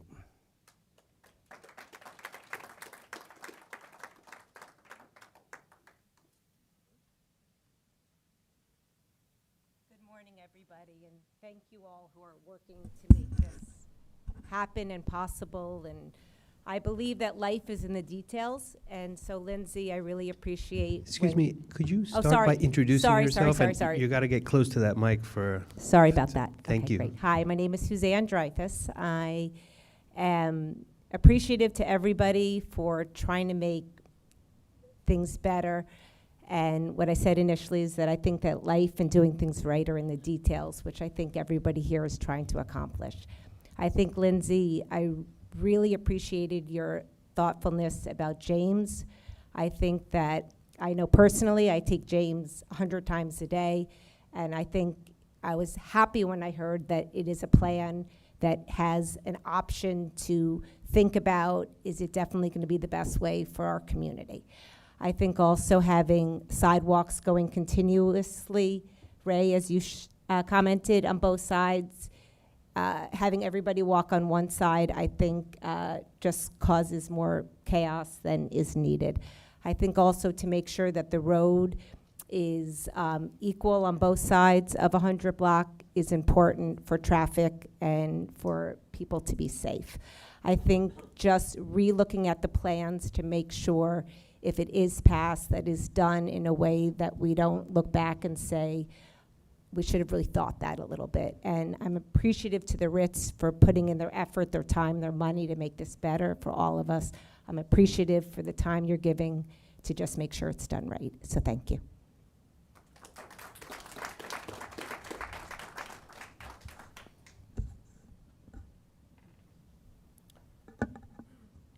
Good morning, members of the Historic Preservation Board. My name is Matthew Goltanoff, and I'm speaking as a private resident of the city and one that has great interest in making our city more walkable, bikeable, and public transit friendly. I do have a couple slides that are on the screen right now. Perhaps those could be put up on the screen for everyone to see. Thank you. So back to the topic at hand, which is the discussion item on Lincoln Road itself. Today we're discussing a significant change, or was discussed a significant change, the proposal to convert the 200 and 300 blocks of Lincoln Road into a pedestrian mall. 4 major Miami Beach master plans have addressed these blocks, but none have suggested the current drastic change under discussion, and there may be a reason for this. Some context. The 200 and 300 blocks serve as critical connectors between major streets, Washington Avenue and Collins Avenue. In a neighborhood where 15th Street doesn't connect and where Espanola is being considered to be pedestrianized already, it's vital to consider the network as a whole. Let's talk some numbers here. The transit stop on these blocks have over 3,000 daily riders, the highest in Miami Beach. The takeaway, that public transportation must be a top priority as we consider this proposal. And Mr. Chair, could I have one more minute as customary for the land use boards? Sure, Matthew. Thank you. Here's a conceptual layout with a focus on a transit mall. It features dedicated transit lanes balancing the needs of pedestrians and public transit. From the Lincoln Road Master Plan, it also emphasizes a transit mall. Both of these plans align. Transit should not be an afterthought, but rather a main feature. The Transportation Master Plan also discusses this. The stretch between Lincoln and Road is among the highest transit demand areas in Miami Beach, according to this plan. So what's missing? Public input. There have been no public workshops, public community meetings, or charrettes. No outreach to the very public transit riders that will be affected. Hopefully today is the very first stop in this discussion and moving this project perhaps forward. And lastly, I just want to show, these are just a sample of some of the public meetings that have been held for streetscape related projects throughout the city where the community has been actively engaged. So in conclusion, let's make decisions that are supported not only by master plans, but also by the public that uses these streets daily. You have to take a balanced approach considering the context, connectivity, and most importantly, the residents and workers that use these streets. Thank you. Thank you.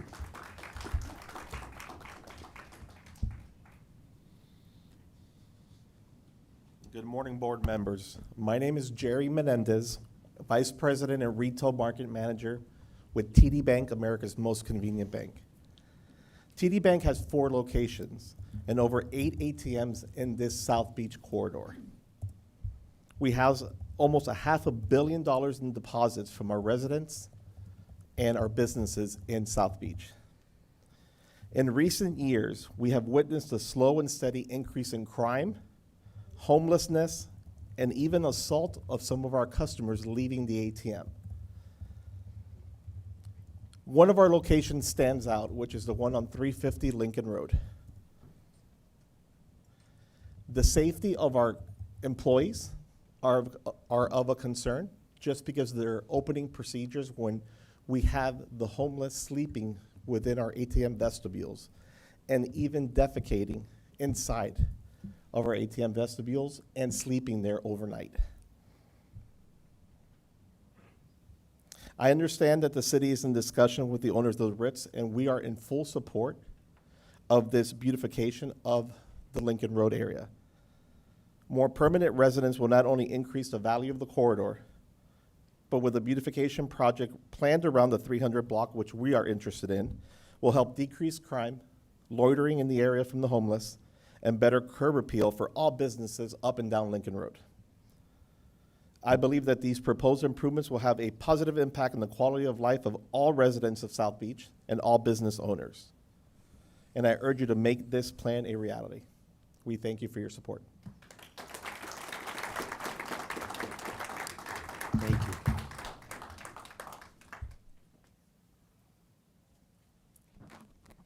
Good morning. Is this good, Mr. Chairman? Thank you.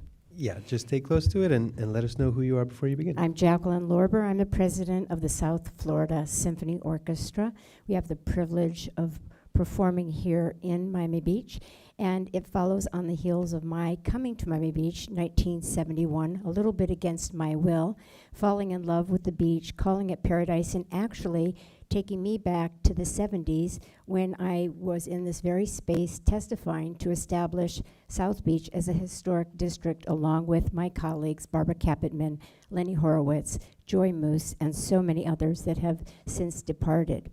It was our vision that this area become what we are hoping to achieve with this development plan, and for the experience of the people who are in the area being able to walk safely. I, as a woman, would like to point out that if I am walking on Miami Beach and I'm on Lincoln Road and I'm strolling along, I feel very comfortable. But the minute that I cross over, I hold my bag tighter. I try to walk with another person. I do not have that same factor of safety and experience. Of course, there are millions of dollars spent to get people to come to Miami Beach. The vision of the Art Deco district and for the entire redevelopment of South Beach had in mind that people would be able to coexist. I feel very strongly in support of this project, and I hope that we can invite you to be the change along with us. Thank you.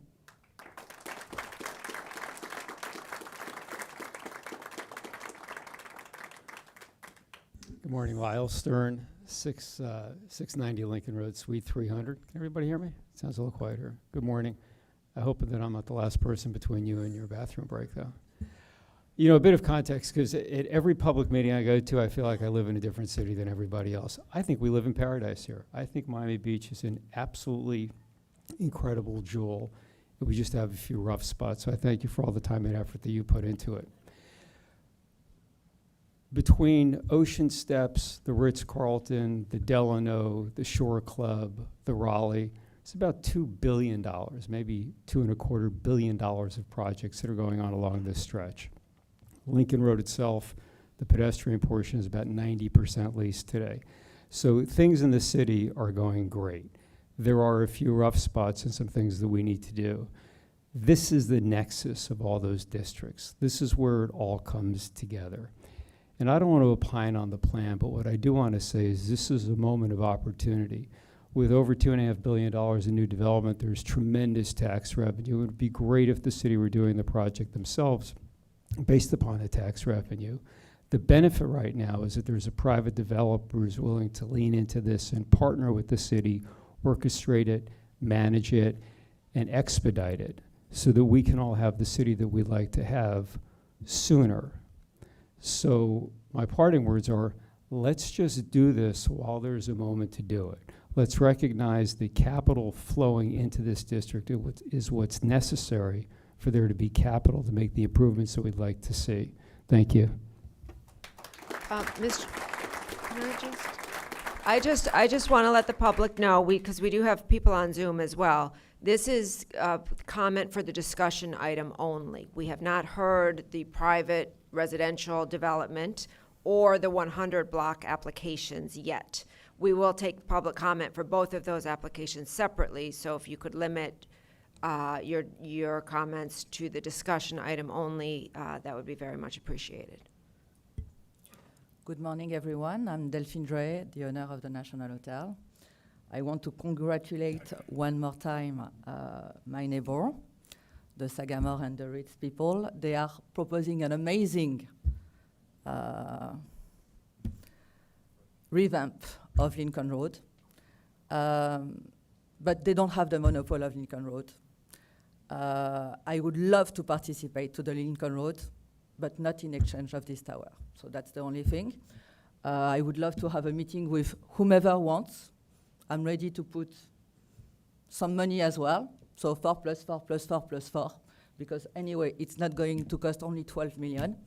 This tower, it's going to bring them a lot of million, and the 4 million are very cheap compared what we are talking about with this tower, and we are not here to unbuild what had been built before. We are here to protect it.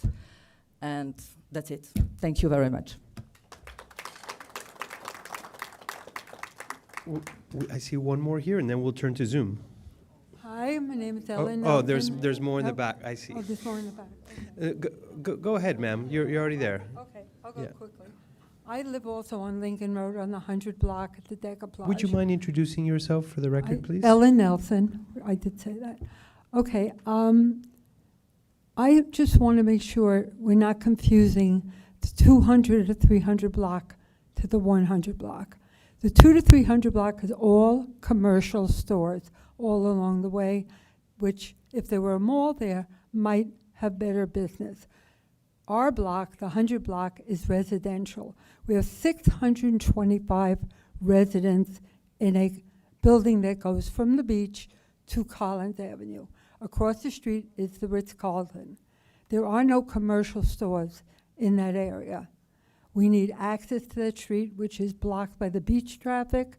The Ritz-Carlton's loading dock is right across the street. They have 20, 30 trucks a day starting at 6 in the morning, backing into their garage, taking up space. We have Ubers coming down the block to pick up people. We have people in our building parking. There is no room for vendors and for all this elaborate work. We are the access to the beach. And one more thing I want to say is I think any time the city partners with private industry, it says, okay, our hands are tied, we made this deal with you, and now we have to live with it. And that I'm against anywhere. Okay, thank you. Okay, seeing we still have a few voices here in the room, we'll continue, and then we'll turn to Zoom. Is this mic here? Hey. Carl Bender, part-time resident of the Deco Plage, owner there. I think to draft behind one of the previous speakers, it's a moment in time. I think there's an opportunity to be seized here. With respect, I think there are some members of the board and the audience that might be dead and buried otherwise before Lincoln Road ever got addressed. You know, this is a total disaster. Yeah, I know there's some people who are saying, you know, it's slowly improving. There's other things we can do. I walk on Lincoln as soon as I hit, you know, and the TD Bank, like that glass was blown out like a few months ago. Just the whole thing was shattered. I walk down the street. I have a 2-year-old son. I see tourists with their strollers, fentanyl addicts just screaming at them. It's something that needs addressing now. If you're told by your doctor you have cancer, you don't wait like a year or 2 years or 3 years to start addressing it. It needs like immediate attention. And beyond that, I'll just add that there was an internal survey done at the Deco Plage. I mean, a lot of the contrary opinions here today are going to come from the Deco Plage, and it's understandable why that is. But there was an internal survey done, and the building notwithstanding, it's like 80% in favor of something being done to Lincoln Road. Like, to Lincoln Road, 200, 300 block, are you guys against it? Excuse me, this is his opportunity to speak. Anyway, Let's be respectful, please. Anyway, so that's the situation. You know, I'll have further comments on the other items because you know there's going to be a discussion playing out in real time here between certain residents of this building. But Lincoln Road absolutely needs drastic attention, and to the extent that the Ritz is willing to take point, they presented a plan that's actionable that could be, you know, within 2 years. This thing could be something we're talking about like almost reaching the completion of like this renewal of Lincoln Road versus 2 years from now being in another meeting talking about what should be done. Anyway, thank you. Thank you.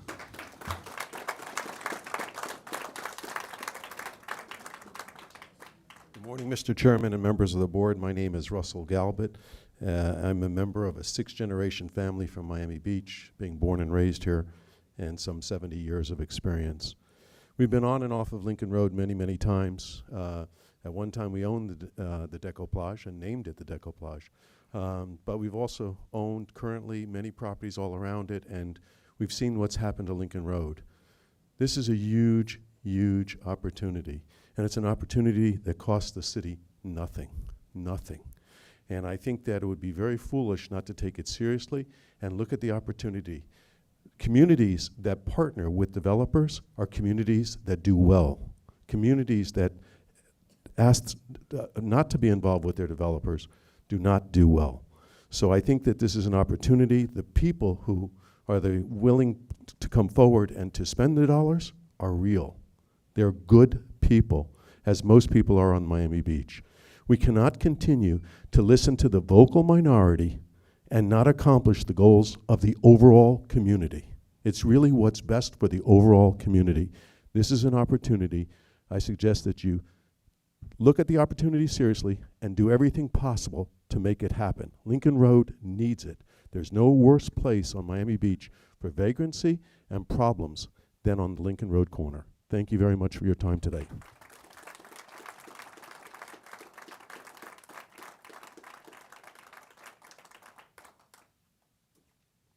Hi, good afternoon, and thank you. My name's David Greenberg. If you could speak a little bit closer, it'll pick up Okay. your voice. My name's David Greenberg. I have the honor of being the past president at Temple Emmanuel, located on 17th Street and Washington Avenue. None of you would be surprised to know that over the last several years, we've been victims to swastikas painted on the walls of our synagogue. But also, we have parents who have expressed to me that they're scared to bring their kids to school, not to school, excuse me, to services because of the vagrancy that goes on. We come in for Shabbat service on a Saturday morning. We have homeless sleeping on these steps coming into the synagogue on a regular basis. As other people mentioned, defecating on the property. We've had services interrupted by drug addicts who come in. Someone mentioned you could call 311 when this one vagrant came in. Fortunately, we have security there. The security guard subdued him. We called 911. It was 15 minutes before they showed up to arrest this gentleman. It's an ongoing problem for us, and I just don't know how to explain, or how do you explain to a child that, oh, you're not coming to services this week because we're scared for your safety. It's something that needs to be done. This project, bring residency to the area, will help the area, will put permanent residents who care about the community on the streets, and we will, it'll be a benefit for all of us. Thank you so much for your consideration of this motion. Thank you. Cindy.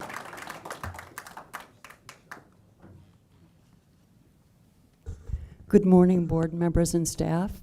My name is Sandra Sidmore. I've been a resident of Miami Beach for nearly 26 years and a resident of the Decoplage for 25. I'll be brief for now. I too have concerns about the concession stands at the end of the beach. I think it's going to attract crowding. I recently had my personal belongings stolen from the beach while I was swimming, and I believe that happened because there was a lot of crowding and confusion because of the number of people there, and people were able to get in and out without being noticed by those around them. Okay, thank you. Okay, thank you, Sandy. And again, just a reminder, we're here discussing the 200 and 300 block only. There will be a time for discussion on the other proposals later. Yeah, hi. My name is Felipe Montoya. I live at 100 Lincoln Road also. I think everyone that you speak to will be in agreement with the beautification of Lincoln Road. However, it comes at a price, and that price is the tower. That's the reason you see a lot of us wearing this No Tower shirt. If you live on 100 Lincoln Road and that tower goes up very close to the beach walk, a lot of our views will be affected, views that a lot of people at the Decoupage have paid a lot of money for. So we're not against the beautification of Lincoln Road. We just don't like the price that it comes with, and that's the tower. That's it. Thank you. Okay, with that, we're going to pause the public comment in this room because we're deviating from the topic. We're going to go to Zoom, and then we'll come back to discuss only the 200 and 300 block. Right. We and have some people on Zoom, Debbie? Yes, we do. And just remember, if you have comments on the 100 block or the private development, including the tower, that's later. Those applications have not been called yet. That will be following this discussion item. There will be plenty of opportunity to comment on those two applications. One last quick comment. I'm back there ready to go. I'm sorry, we're moving on because we have a lot to get to. So we're going to go to Zoom, and then we'll come back because there's a lot of folks that have been waiting on and then Zoom. come back. Correct. Right, for the discussion Only for the item. 200 and 300 block. The screen is wrong. You're right. You're right. But It's a truncated title, but Yeah. the 100 block is going to be heard. After this, there will be the private development project that will be heard, and then after that application, the 100 block application will be heard. I'm just curious, how many people do we have waiting on Zoom? Because I think there are a number of people I have, waiting for a right now, bathroom break. we had a couple drop off. I believe there's just 2 on Zoom. So we'll hear the 2 from Okay. Zoom. And again, this is the discussion item only. Okay, and how many more do we have in the room for the discussion item on the 200, 300? I see you, sir. 1, 2, 3, 4, 5. You know what? Let's take a bathroom break right now. Okay, and we'll give it about 5 to 10 minutes.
Let's disappear without goodbyes and say we've gone mad and lost our minds. Oh, who cares? 'Cause it's true. I'm madly in love with you.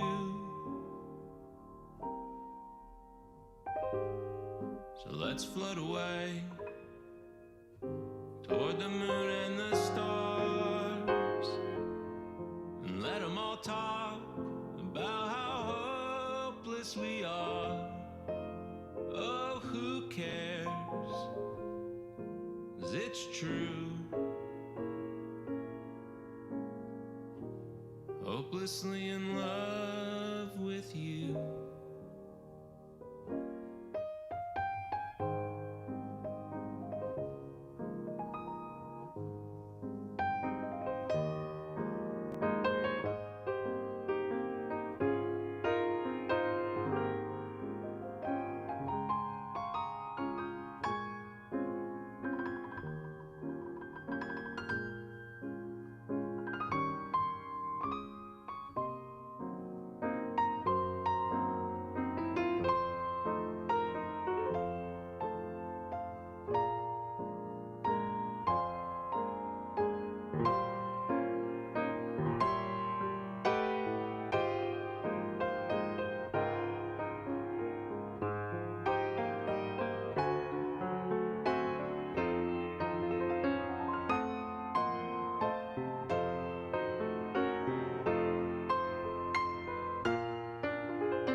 Who cares if they see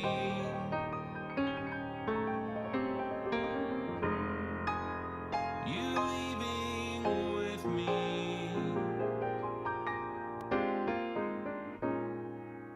So what if they stare? Baby, who cares?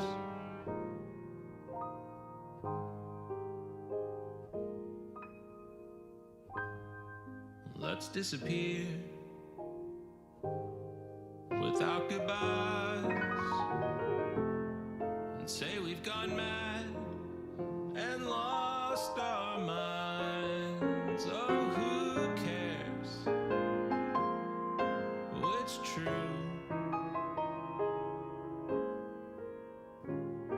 Madly in love with you. Madly in love with you.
Please stand by for air. The meeting is about to start.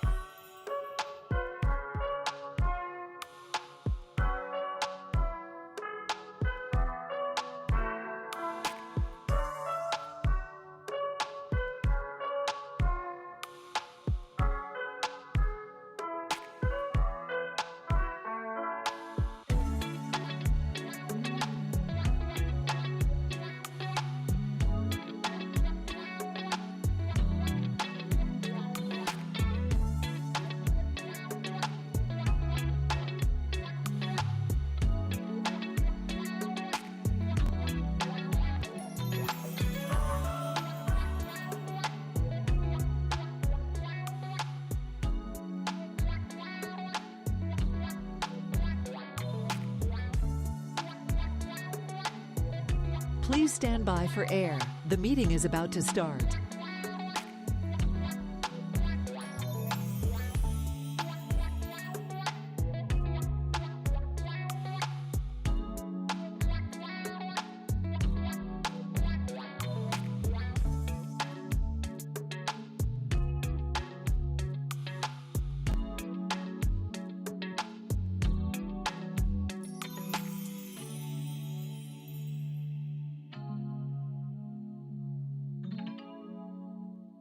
Please stand by. We're going on air.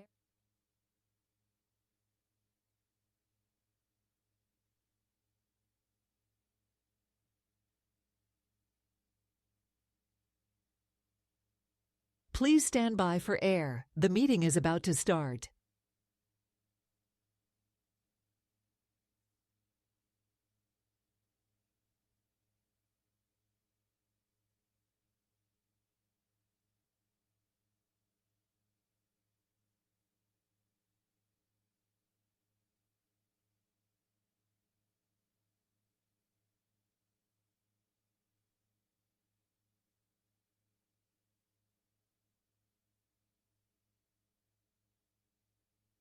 Please stand by. We're going on air in 5, 4, 3, 2.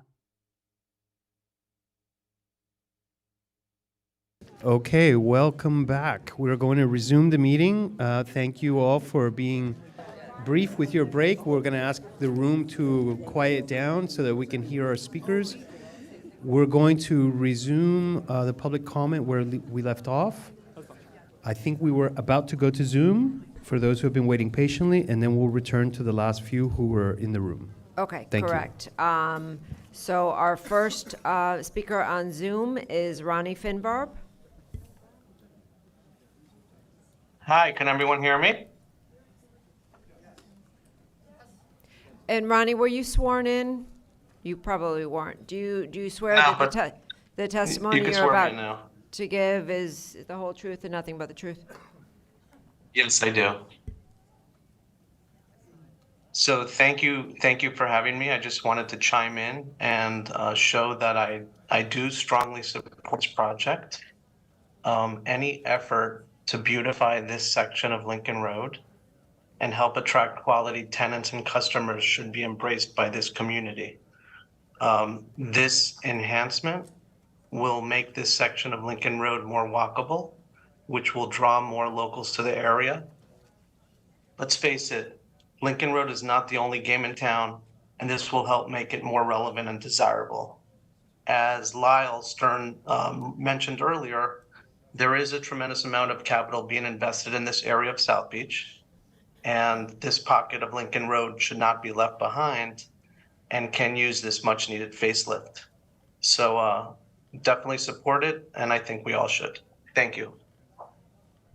Okay, our next speaker on Zoom is Karen.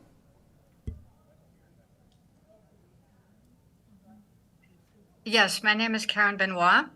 I have an apartment, a studio in 100 Lincoln Road. I've been going there since 2012 and staying in there and enjoying it very much. I have seen some downhill going of the area. However, I have a couple points to make that I don't think that making a huge financial important change in Lincoln Road on the 200 or 300 or 100 blocks is going to revitalize it. There are a couple things that should be thought about first. Maybe they have been. I don't know. I haven't heard anything about them. One is that the stores have been going out of business more and more. And I've seen stores like there's one on the corner of the Decoupage Walgreens, which has been empty for about 6 years. Score is empty. There's a couple of others that have been empty for a long time. And I'm wondering if the city is willing to do anything like an incentive, a tax incentive, to get some stores to move in there. Because unless you have stores moving in there that can afford to move in there, then it's still going to stay empty. Another thing is that I've seen many malls in my life. I am in Europe very often. I've seen malls in the United States. Malls often go downhill after the first 10 years because people aren't taking care of them. The associated stores around aren't keeping up on their share of the work.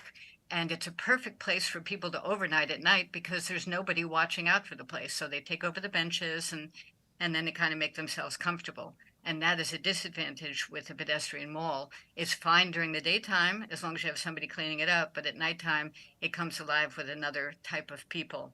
I am also a very strong proponent for the bus stop there. Maybe fix up the bus stop rather than remove it. There's a lot of people that commute, that work, that are dependent on a bus stop that's convenient. And there's no reason why a bus stop should be a negative for an area if you make the bus stop appealing. Okay, thank you. Your time is up. Our next speaker on Zoom is Kay Dube.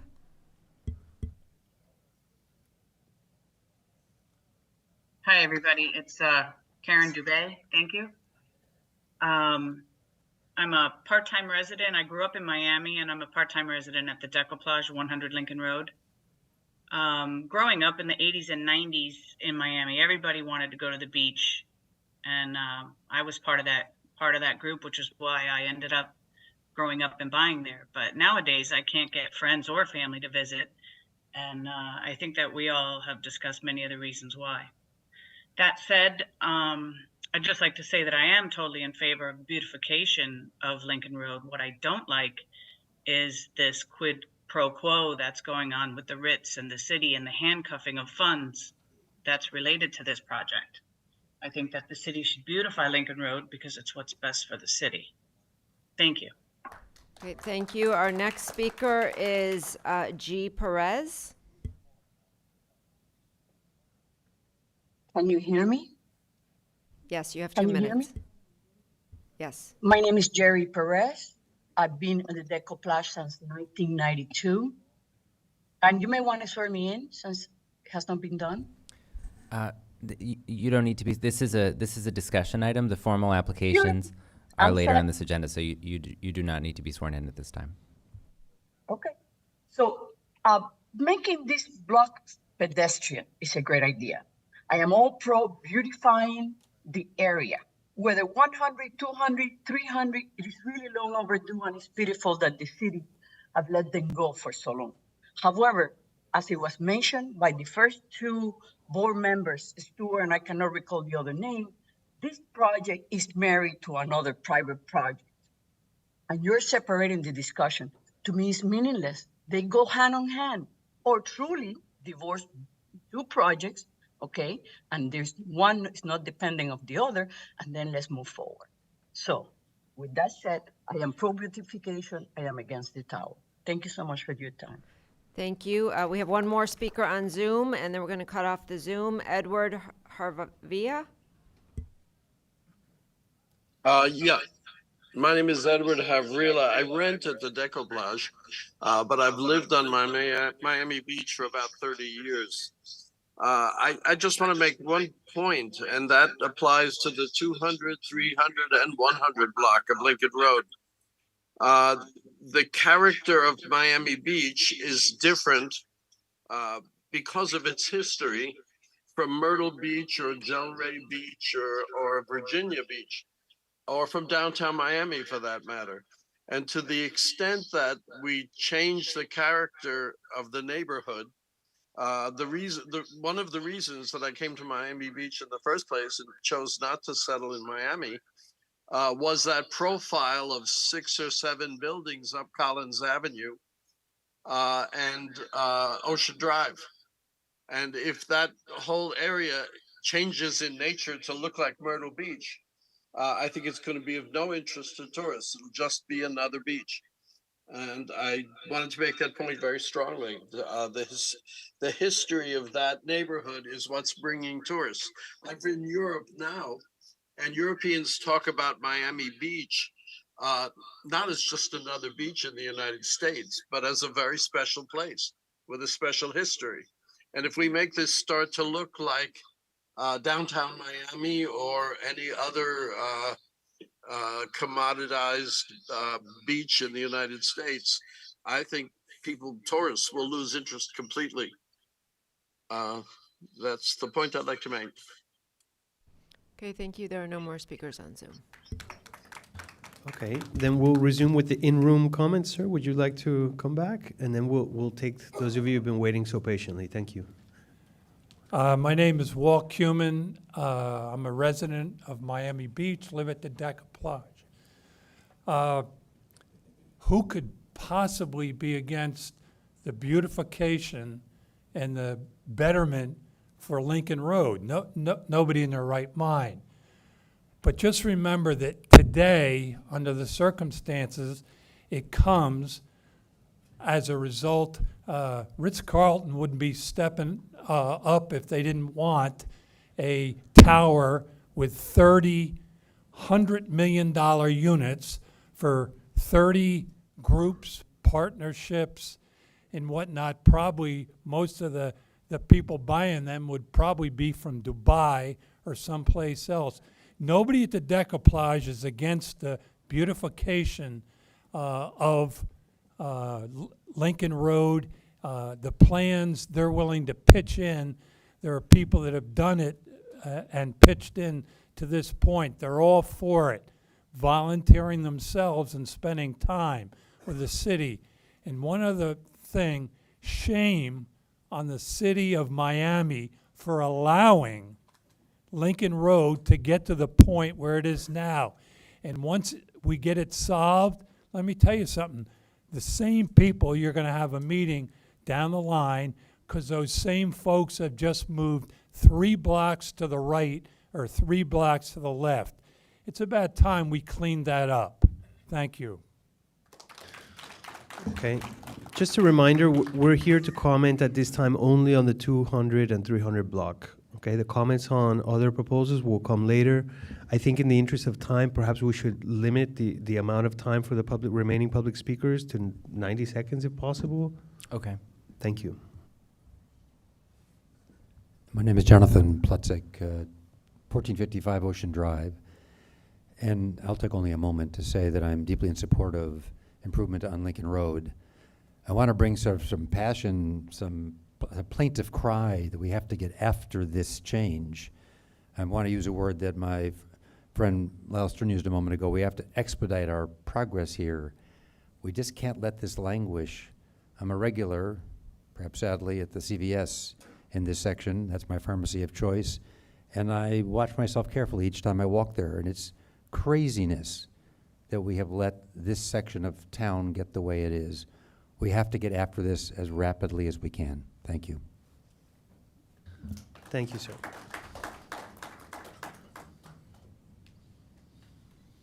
Welcome. Good morning. My name is Alexis Neary. I've been a resident of Miami Beach for about 4 years now. I'm a fine art consultant, and I frequently walk from South Point to 20th Street in the mornings.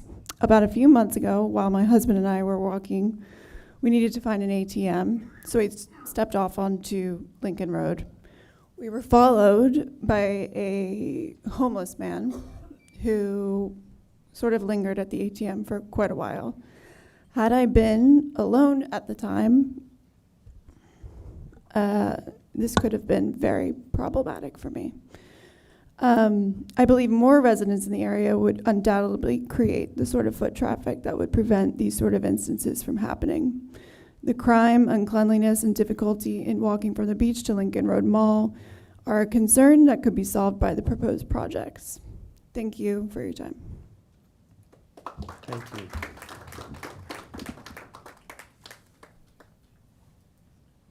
Welcome. morning. My name is Umberto Mascagni. I'm the co-owner of Mr. One Pizza. We are off Lincoln Road, 1680 Michigan, and we've been there since 2014. So within the past 9 years, we witnessed Lincoln Road decline. As they show in some slides before, we had a continuous decrease in population. Lincoln Road went down, and way less foot traffic, plenty of vacant stores. The foot traffic is mainly tourists. We don't have locals walking around like it used to be. I live in Miami Beach and don't really go on Lincoln Road. We are a local driven business, and we need the residents back in Lincoln. I'm supporting the projects. They can bring new residents, which we need, and make nicer the east side of Lincoln Road to bring back the local foot traffic. Thank you. Thank you. Welcome. My name is Jason Rubel. We're the owners of the Albion Hotel, which is at 311 Lincoln Road, 1650 James Avenue. Approximately, I think, 175 or 200 feet fronting the 300 block of Lincoln Road. We've been involved and had ownership of that property for almost 30 years now. We've seen Lincoln Road, rise to incredible heights. Unfortunately, recently, I think it's been not the finest day for Lincoln Road, and particularly for this part of Lincoln Road.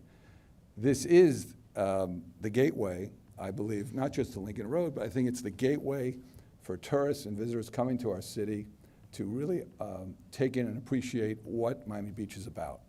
And to have this be the kind of the first impression is I find personally quite disgraceful and sad. It's a city we all take great pride in, and to have that be the image, I think is really terrible. And I think it's an unbelievable opportunity to seize on this. I commend the developer for bringing it front and center, and I think public-private partnerships have done incredible things in light of what happened to Lincoln Road back in the 90s, when this road should have been closed back then, and it wasn't, because there was an outcry going the other way towards creating traffic. But we're big supporters of closing it. We think it's going to add to the image and add to a much more vital impression and a much more clearer picture of what this city is about. So I think it's an opportunity to do it now, and even if the public partnership doesn't happen, I believe it's something the city really has to jump on. Thank you. Thank you. Okay, I see no other speakers. We do have one more. Welcome. Thank you, Ceci Velasco. I am a resident at Collins Park, and I was formerly a resident on West Avenue. I do other things in the city, but I'm here as a resident. I think this vision is probably the single most important thing that this body can get behind and support to finish Lincoln Road. We as a city we've just invested $600 and some million in this building where we sit today. We supported a convention center hotel next door. This huge, beautiful project, which is our beach walk, connectivity and vision. And this is the missing piece. This is a dangerous, blighted 2 blocks in our city. And again, please support this finishing of the vision. Morris Lapidus, it cannot be represented by what we see on these 2 blocks on Lincoln Road today. So I encourage you to please take this seriously. It really is one of the single most important things that HPB could get behind today. Thank you so much for listening. Thank you. And with that, I think we'll close the public comment and we'll move on to board member comment. And then that'll conclude and the item. it's a discussion item only, so you can comment, you can transmit a recommendation to the mayor and city commission, or it's up to you what you would like to do, or you can take no action whatsoever. Would anybody like to make a comment about the 200 and 300 block? Stuart. Sure. Well, first, this is a discussion item, and we see the discussion that it brought to the surface. And I think it was an amazing item compared to all the time that I've been on the HPB as to how many people it brought out, and how many perspectives, and how many business owners. And really, in a way, it does bring the community together, because we all love Lincoln Road, and we all recognize that this is a part of Lincoln Road that's neglected, and that it's a part of Lincoln Road that if it were improved, it would make a big difference in Miami Beach. And I came to mind, I was a number of months ago at the Miami Design District, and you walk through there, and it occurred to me, what's going on Lincoln Road? What they have going on in the Design District is gorgeous, and what's missing is the maintenance, it's the management, and we all know that. We could build something so gorgeous there, and we can't get a better designer than Raymond Jungle. I mean, how could you not get behind something from him to improve it there? But we need to have we need to have Lincoln Road managed and policed and have the laws enforced there. There are signs up that tell people no scooters, no motorized vehicles. I ride my bike, I walk my bike because I'm respectful of other people. But there's no enforcement on Lincoln Road, and that's why it's not the Miami Design District or like it. And it ought to be, because we have so much more going for it.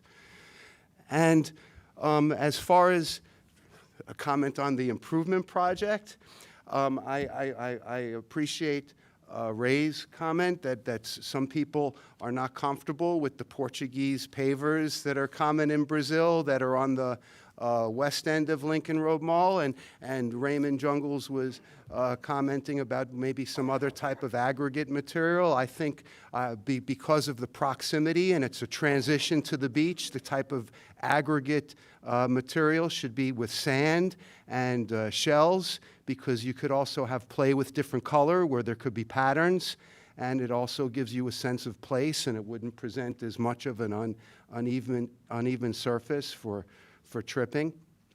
And also this was an amazing item because of all the discussions about, look what happened to San Francisco, and people are defecating in banks, and people are being robbed. And I don't know, I find putting this first, this discussion item of such a beautiful plan, and then telling us that it's going to be connected to this other project, I find it very uncomfortable, and it's a little laying it on too thick. And that's what I meant at the very beginning. I did appreciate how the presentation started off. You know, Michael pulling on our heartstrings about the history of Miami Beach and Lincoln Road, and then Raymond Jungles, and the long family history connected with the Ritz. But then somebody from the National showed up and said, we would like to be involved in maintaining Lincoln Road and improving it too. This is a community project. I would love to see the community get behind this. But I don't think that we should be strong-armed to approve a tower or painted like people who don't care about crime or don't care about homeless or don't care about swastikas on a synagogue. They have nothing to do with approving this tower. The project, the plan, in my opinion, ought to stand on its own two legs, whether it's a good design or not, and it fits in the city.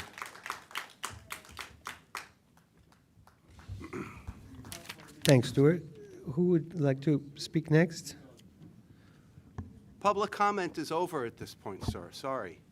Okay, we're gonna keep order here. So right now it's time for the board to comment, and we'll go one by one with the board members.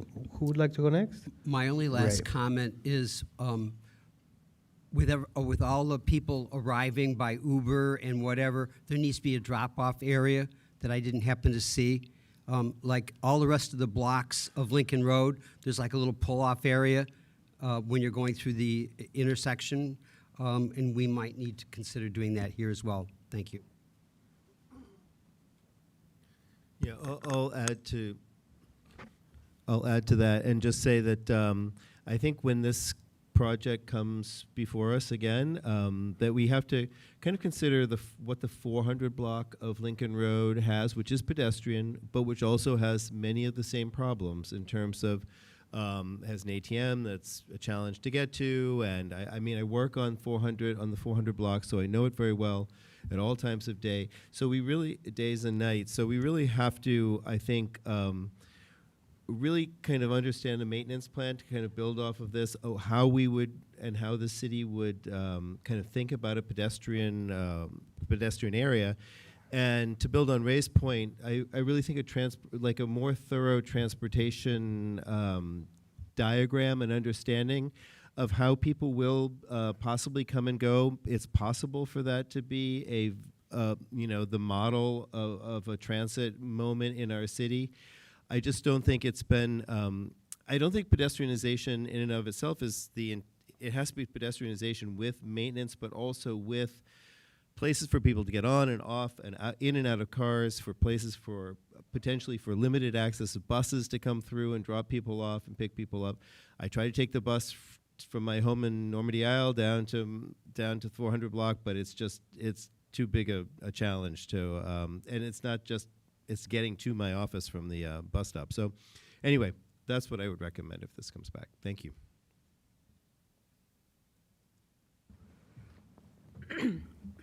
Testing. So, sorry, I'm very quiet. So, thank you so much to everyone who has been here. I know it takes a lot to come out of your normal day to see. It's great to see how passionate you all are. I see that there is consensus for this design. It's beautiful. This problem is an area. Safety is a massive issue. I would like to decouple this issue from the tower. I do think that they're two separate issues. Both lead to the vibrancy and the specialness and the sense of place that we all care about so much in Miami Beach. But I do think they need to be separated. My personal opinion, this is a quasi-judicial board, a discussion item. This first tranche seems to be a $12 million issue. It was proposed to be split 4, 4, and 4, public, city, state, and then private. Perhaps at the next commission meeting, they can discuss maybe doing it 6 and 6. I'm not sure, between the state and the city. I'm not sure exactly what the qualifications are for this public-private partnership, et cetera, but I'm sure this lobbyist would be able to potentially figure it out. And then, if anything, I don't understand why the onus is on private property owners to ensure the security of our public streets. Perhaps the city can hire consultants. The Ritz, they're amazing operators. In my opinion, perhaps the city should be paying private entities to ensure safety, ensure security.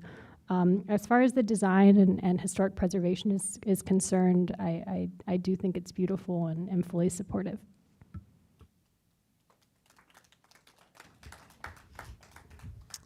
I'm struggling in the same way just because I think the sequencing of these two items, because I do I feel like I keep wanting to talk about the main two projects.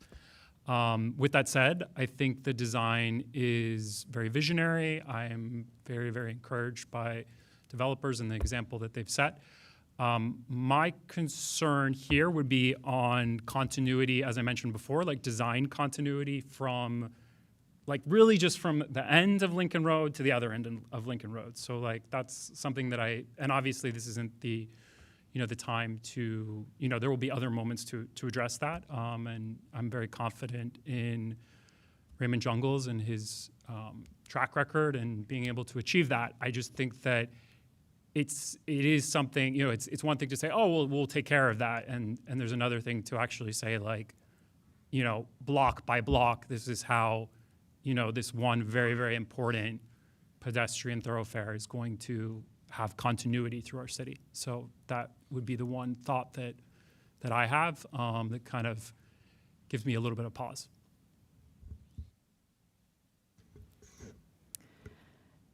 So I really appreciate everybody coming out.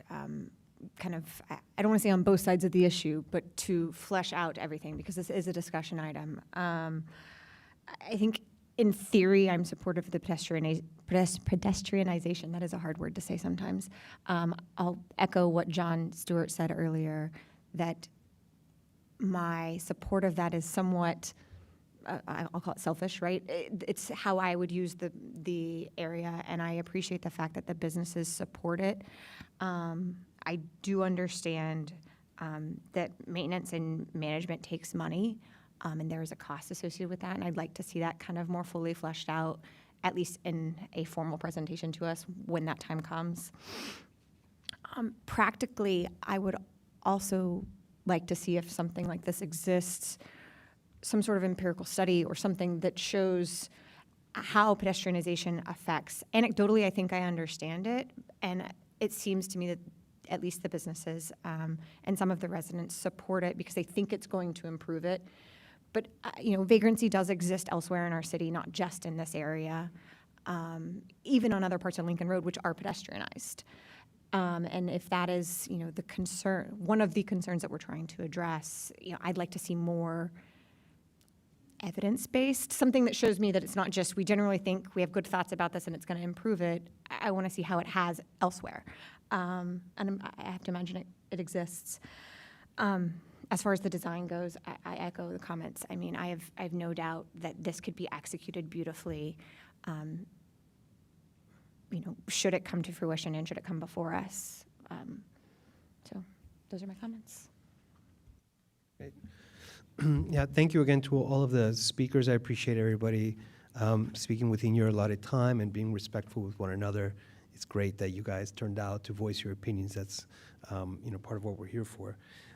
As to the design, I mean, I'm surprised actually that we would be looking at a proposal like this without an architect. I mean, I understand we have a landscape architect here, but beyond the kind of the software, the vegetation, the permanent materials, the permanent structures that are to remain, I think, need more scrutiny, certainly, because, we have a special opportunity to enhance the public realm. We should do that one time. We should be thoughtful. I think we should definitely consider the implications of people moving about. I think that the suggestion for having a public input kind of public process would be good if there's public dollars here. I think that there will be traffic on other streets. It will be diverted. It will have ripple effects. There will be implications. So the suggestion to look at facilitating, public transit, kind of, considering other modes of mobility is important.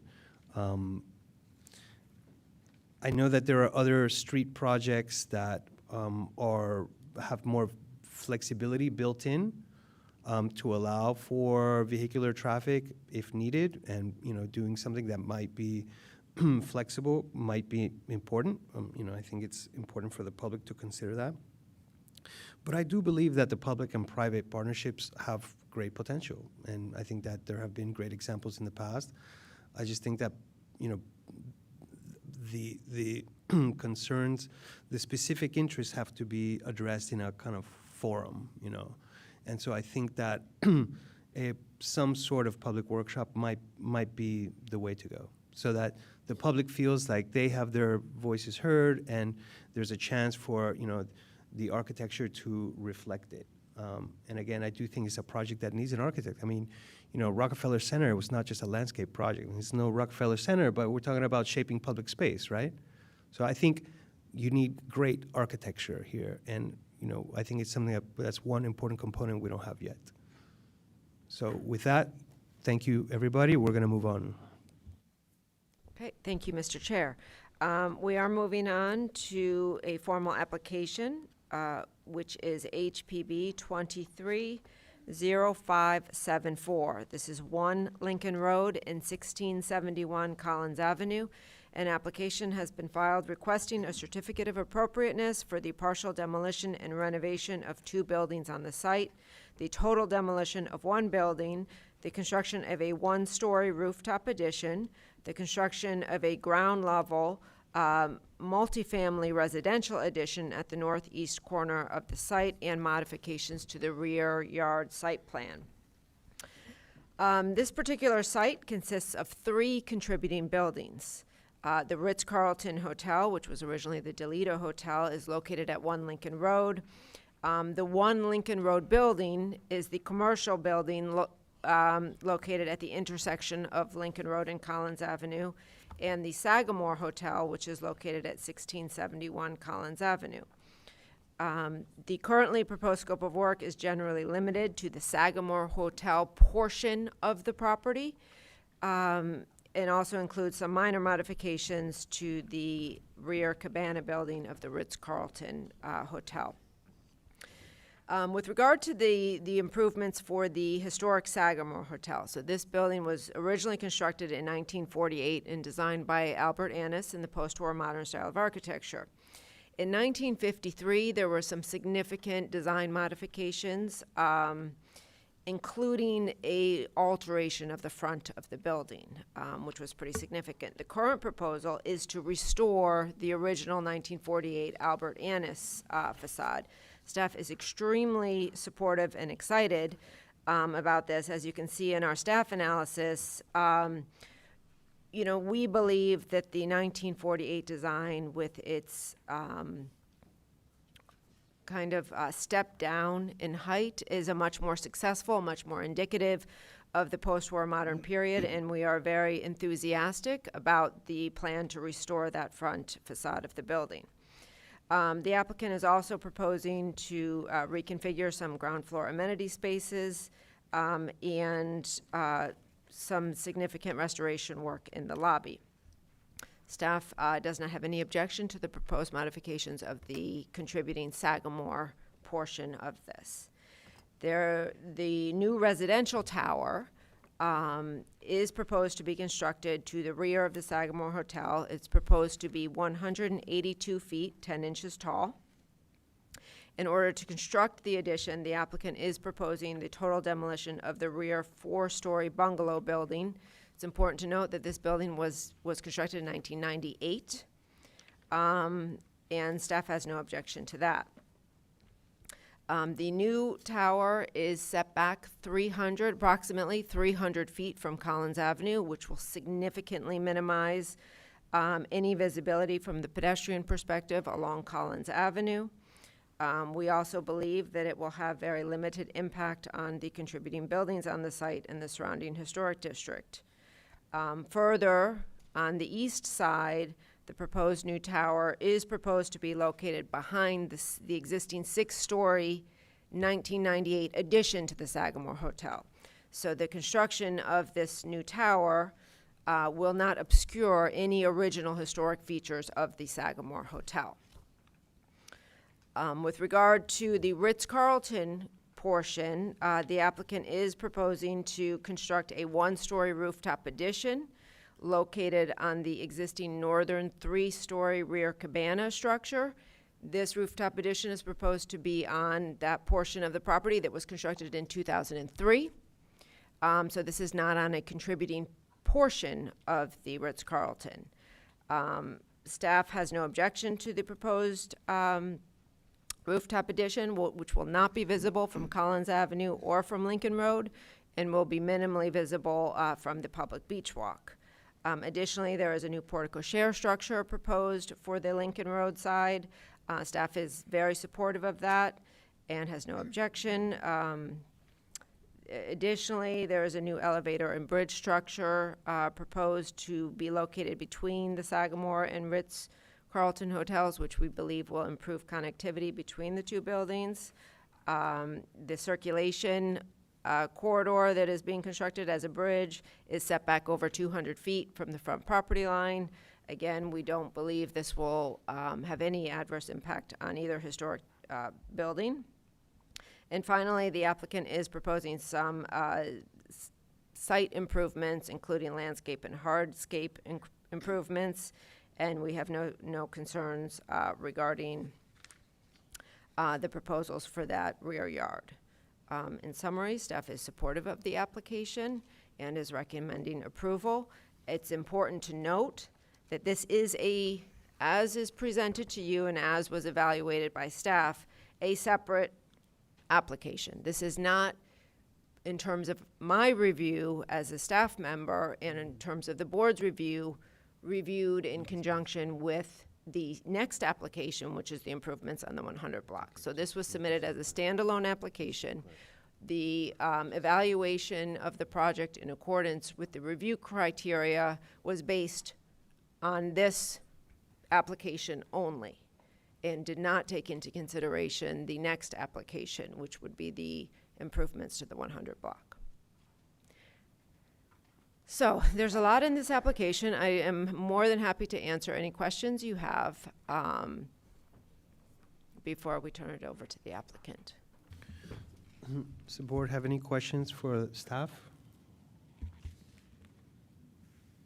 I would also just like to note there are no variances or waivers being requested as part of this application.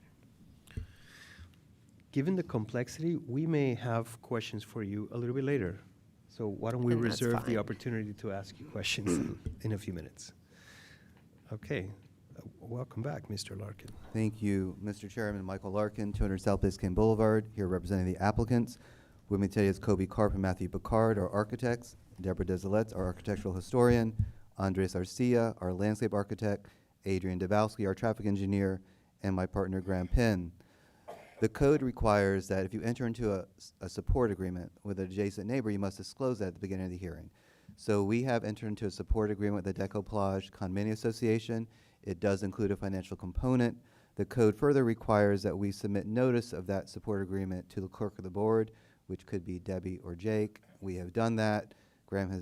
My partner Graham has sent email with an attachment of that letter last night. So this is not the first time at the rodeo for this ownership group. Many of the same members of this group handled the conversion of the Toledo to the Ritz in the late 90s, stretching into the early 2000s. They handled the thoughtful restoration of the Shelburne Hotel in 2014, and now are before you today not only proposing an attached addition containing high-end residential units, but a complete restoration of the Sagamore Hotel, which has never been done before. We're proposing to remove the penthouse unit that fronts on Collins, thus restoring the original Collins Avenue facade. We're proposing to demolish the non-contributing cabana structures in the rear, thus restoring the east facade of the Sagamore Hotel.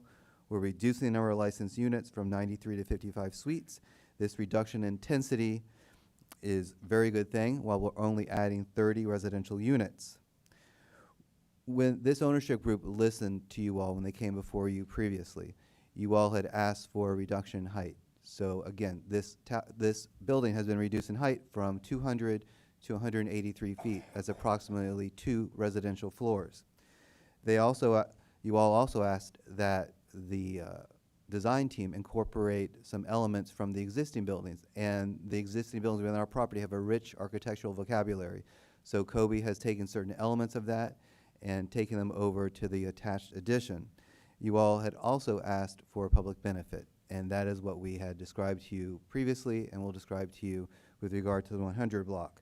So in some, we listened to you all. We listened to your constructive guidance when this board previously considered the application, and we have responded with changes.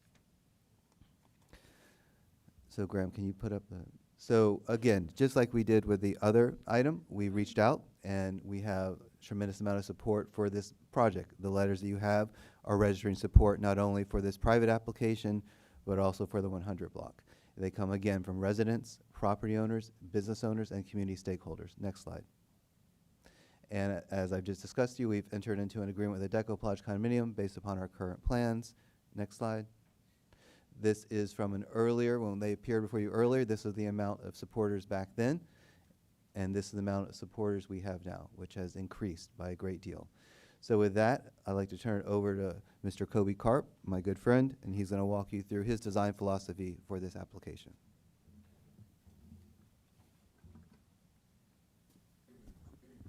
Oh, thank you. No, this is good, I think, yeah. Good afternoon, ladies and gentlemen. My name is Kobe Karp. Thank you so much for your time. If you would allow me, what I would like to do is take you for a quick walk through our images. And what you see there is, you see on the right-hand side, the Igor Polovetsky building with the Morris Lapidus immediately right behind it. The Morris Lapidus building has the Nichols addition, And immediately to the left, you see the Sagamore. The Sagamore, as you can see, what we are proposing to do is to do the restoration and bring it back to its original design by Albert Ennis. Specifically, this is the location. I think everybody knows the location, so I'll move on if that's okay. And this is what we are looking to do. We are looking to bring back the original Sagamore by Albert Ennis, built in 1948, and bring it back to the way it was. We are looking to work off the architecture of Igor Polovetsky and Albert Ennis and Morris Lapidus, which has a certain DNA, which I think we can all acknowledge, of geometry and fun and playful architecture in their designs. They came at different times. The Nichols Edition was built approximately 2000 with the pool cabanas towards the beach walk, which many of you probably see as you walk along the beach. This is the proposed site plan where it shows the restored Sagamore, and it shows what it is that we are doing, basically bringing it back to the way Albert Ennis originally did it, stepping back from the corner and stepping back from the Igor Polovetsky building on the corner with its geometry. What is interesting here is if you look closely at the plan, there is an opportunity, and the opportunity is by restoring the Sagamore for the first time. We can bring it back to the way it was architecturally. We can restore the public spaces and walk onto the beach straightforward. I'm sure some of you have been to the Sagamore before, and you have walked up those staircases and across in the low ceiling, and then you descend back to the beach. That is because there's a back of house underneath that passage. What we are looking to do is, now that we have combined the Ritz together with the Sagamore, we have the opportunity to delete that. So we have worked closely and we have looked at the potential to remove that back of house. And once you enter the historic lobby, and we're able to restore and bring it back to its original glory, you're able to walk through the Sagamore and exit out through the pilotis backyard to the backyard of the Sagamore, which now the east facade, the ocean facade of the Sagamore, will be brought back to be disengaged. Meaning right now, as many of you have probably walked in the back of the Sagamore, there is an addition. That 4-story addition connects to the Sagamore. We are looking to disengage it and open it up. Not only open it up, but also open up the ground level landscape space that, as you can see in the plan, then allows us to connect to the Ritz. That is very, very important, because now what we are doing is we are able to bring the public through the project and let people walk through the Sagamore to the backyard, which is shown on the upper right-hand side. And on the bottom right-hand side, you can see the restored Albert Ennis being brought back. So architecturally, the Sagamore is being brought back. The historic lobby is being brought back, and people in the community can walk through the Sagamore to the backyard and then connect either to the beach walk or come back through the Ritz and walk and connect to Lincoln Road. So what is interesting is if you look at the colored landscape plan, what Andres did, the landscape architect, he did a phenomenal job bringing the public through and through the space, parallel to the beach walk. And what is unique about this location is now we have food and beverage along the beach by the Ritz and the Sagamore. And that allows us to connect physically and visually. On the upper left-hand side, you see the lobby of the Sagamore, and on the bottom left-hand side, you see the opportunity that we have to open up the Sagamore to the backyard. And that is so critical because in this image, you can see that what we are doing is not only bringing the pedestrian safely from Collins Avenue through that termination of Lincoln Road on both sides, north and south, to the beach, and that's the termination, that's the oval. Now you can walk north and south along the beach, and you will see the backyards of the Morris Lapidus, and you'll see the backyard of the Sagamore, and you'll experience it visually and physically, and create a destination second to none on Lincoln Road. Now, what happens here is that interesting is that, as was mentioned by the staff report, we have a residential drop-off on Collins Avenue at the historic Sagamore. We have the opportunity to walk through the Sagamore, but more important, you will see that we have a residential drop-off. What that little red arrow is, that is the connectivity of the 30 residential units. Now, what is very interesting to look at when you study the architecture of it, you can see that on the right-hand side is the proposed, the Albert Ennis and its geometry and how it was modified. And as noted, we are bringing back to that facade. That's important because when you look at the Albert Ennis, the building has like a V that comes down, and there is horizontality on the right, yet there is verticality on the left. And the reason for that is if you look at the overall master site plan, you will see that the Morris Lapidus is more parallel to Lincoln. Yet, that building, the Albert Ennis, has a break of a few degrees and starts to point to the east, northeast. And that is very interesting. Why? Because that's what the Delano and the National do to the north. That was removed and hidden, and we're looking to bring it back, including the signage. This is the sketch that Albert Ennis had in 1948, again with the signage, with the graphics, but also with the overhang entrance that then Morris Lapidus picked upon as well on the Lido next door. This is the existing condition. The existing condition shows you the egg crate on the right by Morris. It shows you the drop-off area for both. And here you can see that canopy that Morris has in a relationship to Albert Ennis. And it's, you know, I started to work originally with Morris in 1993, 1994. We did Seacoast Towers 5151 together. And it's such an honor to work with an individual like that because specifically here, Morris's thought process is so much more comprehensive. And for me, what Morris did at the Ritz and how it related to the Albert Ennis and how it related to the Igor Polovetski, and you can see it in the geometries of the Ritz. You can see it in the geometry here in aerial of the improvements and restoration to the Sagamore. And you can see the relationship to the Igor Polovetski. The decoupage is in the background. And that is really the intent to do here. You can see the restored Sagamore on your left. You can see the Ritz with the egg crate and the geometries and the playfulness. And even on top, when Nichols did the addition, Morris said, you know, why don't you take the balconies and the angles, right, and give them that geometry as it relates below. So those are things that Deborah and people who have been involved in those details matter. And you can see in the crack between the two buildings is the residential addition, which is half behind the Ritz, and it's sitting on the property line between the Sagamore and the Ritz. And that is a view looking down with the historic Sagamore being restored. And this is from, obviously, Lincoln Road with the playfulness and the geometry by Igor Polovetski. And you can start to see the opportunity that we have now, which is to restore the terrazzo floors and the public spaces of the Sagamore, not only to restore it architecturally outside, but also restore it inside, to bring the public in and let the public walk through the property all the way to the beach and connected through the Ritz is an opportunity second to none that we have never had before. And that opportunity creates a path, and here's a blow-up of it, of the drop-off, the entrance, the terrace, and the public spaces that are available for you. This is the lobby. It shows you the detail of what we're looking to do. This is the connectivity to the backyard.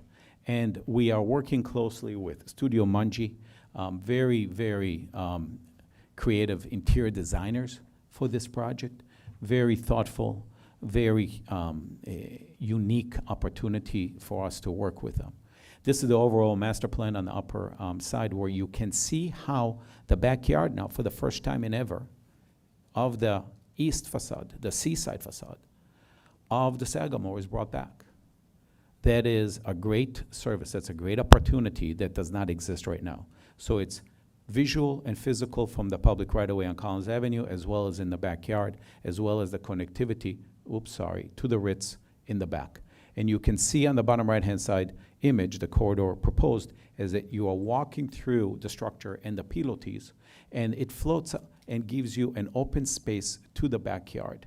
And that kind of reaction and interaction allows us to connect from the beach walk, from where people walk along the beach, and to see the public space of the Ritz with the food and beverage open up for the public and connect you to the Sagamore.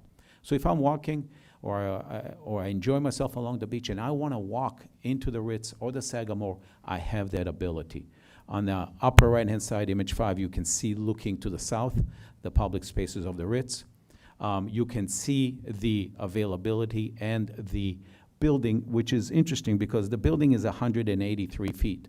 When we came before you, we were at 200. But more so what we did is at the ground level, the opportunity to let the natural space flow through the raising of the pilotis. We have really basically have a 22-foot height clearance at the lower level. Plus, we have down about 18 feet from above, right? So when you look at it in composition, that relationship is very important because the DNA and the relationship to the connectivity that we can offer here. And you can see here the image of the drop-off and the entrance to the residences on the south side behind the Sagamore is very light. And you can see how the building extends itself behind the Ritz. And that DNA of composition of the buildings, the collage of the buildings, whether it's Igor Polovetsky or whether it's Morris Lapidus or it's John Nichols or it's Albert Annis, that kind of typology allows us here to connect for the first time in ever. Lincoln Road, bless you, with the beach, walk along the beach and connect back through the historic Sagamore. That is a big statement because I can't really do that anywhere else. And what's unique and special about this families that I'm working for, it's an honor. And you can see how it is that the building is open, tropical, and we have total of 14 residential plates, where really you have a building that's in total 160 feet. When you have 180 plus feet at the Decoplage or 150 feet. So this residential building and its vista down the pathway to the south is really an opportunity to bring the public into these historic buildings composition. This is a close-up of the building, and you can clearly see where we picked up the geometry, picked up the DNA, both horizontal and vertical, the egg crate, the Morris Lapidus statement, the smooth stucco materiality that we are looking to apply with GFRC. You can see how the building is raised, and you can see how it sits within its composition of the neighboring buildings. You can further see how the building is stepping back on image number 7, how the building sits back and is completely separate from the Morris Lapidus. You can see also the view, there it is, it's right there on the beach. And really what we have is we have an opportunity, second to none, to bring back the Sagamore. And you can see the Sagamore there and the restoration to the Sagamore. And you can see in the background the residential building peering behind the cupolas of the Delano and the National. Here's an image as the bird flies, and you can see the separation of the building, and you can see the geometry, and you can see the relationship that we're looking to pick up that is uniquely for this location, uniquely to the common geometry that exists in the Albert Annis. And the building itself, the way it sits on the site, it sits parallel and it does not engage where the Albert Annis broke the angle apart. So all of those studies were uniquely special, and the materials were created for us as we walk along the beach to see the buildings. You can see the National cupola on the right, you can see the Delano on the right, you can see the residential on the left. And you can see this is an image from the beach, not from, this is the beach walk. This is from the beach stepping back. You can see the Decoplage, which it has its pool amenity wall right on its property line. And then the building steps back, the Decoplage steps back, yet we are stepping back a bit further with our residential building. And it's important to note that the materials and the finishes, obviously they're high-end, it's GFRC materials, and even the cupola on top that we're looking to raise to meet each and every inch that we can lower it, allowed us from last time to this time really reduce the building height in 18 feet, which is approximately 10–15% of the overall building. So really what we have here is we have an opportunity to take this public space. You can see in the background on the upper right-hand side is your Sagamore. And that Sagamore is not visible and not accessible as it will be and it shall be in the future. Now, this is if you walk along the beach walk, there's multiple penetrations that allow us to enter it. And that is important to understand because what it does is it helps us to walk from Lincoln Road in a protective manner. This is a close-up image. You can see where the pedestrian path is that Andres has in conjunction with Raymond. And you can walk protected as a pedestrian on the north side or on the south side from Collins Avenue to Lincoln Road to the beach. Once you come to the beach, you can walk onto our property. And if you want to, you can walk back through the whole block, which makes it special, through the Sagamore. That is what is so appealing right now. You can connect all, as somebody who studies architecture, or wants to understand the history of this block, this is an opportunity second to none. This is the drop-off. You can see the lanes on the right-hand side, which let you into the Ritz-Carlton with the pedestrian path. And you can see where the roadway is leading out onto Lincoln Road. This is an interesting image. This is a shadow study. It's not even a shadow study. It's a photograph taken in January at 10 a.m. This is an image that shows, you can see on the flowery rooftop is the National Hotel Cabana building, the Cabana building on the south side of the Sagamore, and you can see the landscaping and the shading effect at 10 a.m. This is an image of what it would be at 10 a.m. in January, which is the winter time. The pink color is the footprint of the building, where it cantilevers behind the Ritz and is on the property line between the Ritz and the Sagamore. And again, the intent is to keep it as far south as possible. Same study at noon, 12 noon, still shadows obviously by either the Cabana buildings or the landscaping. But what we have done is a study of where the shadow would be at 12 noon in the winter time. This is a photograph, so hopefully that's pretty realistic. And that's at 2 p.m. And again, it's important to note where this is because I'm looking at this model here in front of me. Just for the record, that's not my model. I wouldn't do the national in red because red usually means it's for demolition.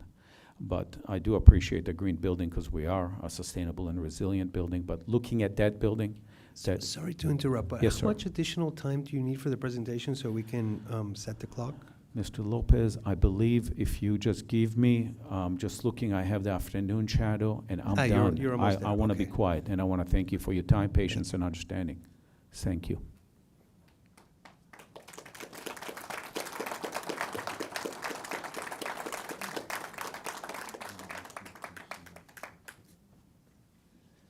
So, Mr. Chairman, that wraps up our initial presentation. We'd like to reserve time for rebuttal, but I do want to ask Kobe one question. If you see in your professional staff's analysis, all the COA criteria were satisfied or not applicable. The COA criteria reference the Secretary of Interior's standard for rehabilitation and guidelines, specifically standard number 9. It says, new additions, exterior alterations, or related new construction will not destroy historic materials, features, and spatial relationships that characterize the property. The new work will be differentiated from the old and will be compatible with the historic materials, features, size, scale, and proportion, and massing to protect the integrity of the property and its environment. So, Kobe, how does this new attached addition satisfy standard number 9? This new attached addition not only sits from a master plan in a way that relates to the original Albert Annis building, not only does it sit in a way that it complements and ties it to the geometry and to the architectural style and the ecrate and the geometry of raising it up on pilotis. Not only does it take the site plan and also the relationship of what people have done in the past, architects, and they've made additions and modifications to the site.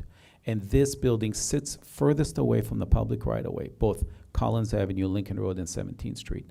So the only place you would be able to see it is along the beach walk. Architecturally also, the way the building is designed on the site and the geometry is purely contextual with the Albert Annis design as it's being restored and brought back to its original glory. Great. Thank you, Mr. Chairman. That wraps up our presentation, and we'd like to reserve some time for rebuttal. Thank you for your presentation. We're going to ask the board to put forth any questions they might have. And then like before, we'll ask you to come back to address those questions. So maybe to mix it up, Lindsay, would you like to, do you have any questions? You want to come back? Anybody want to put forth questions? And we'll have time to comment later. So let's just use this to ask questions of the applicant.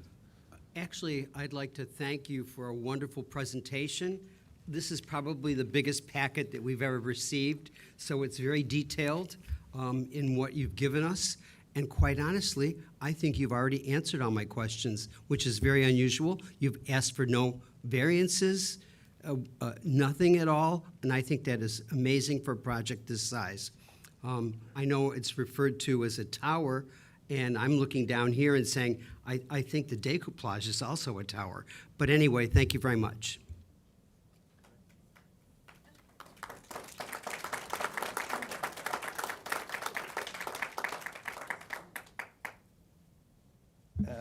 Any other board member have questions? No? You do? Okay, Brian. Just a little, I really appreciated the context on the front yard approach and from Collins, like how you have that type of continuity and access and all that kind of stuff. From the back, it's a little hard.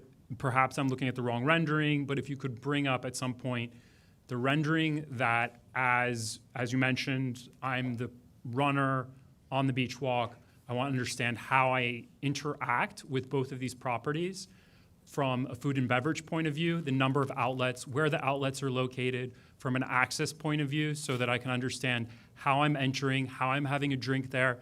We all know, those of us have seen other cities in the world along seaside areas. They do such a tremendous job in inviting people in, and I think that's one of the saddest things that we have here, to be honest.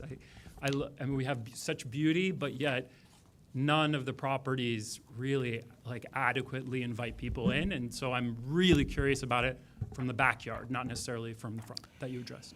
And if you allow me, Mr. Ehrlich.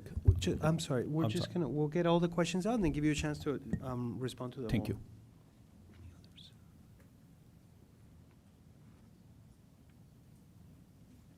No?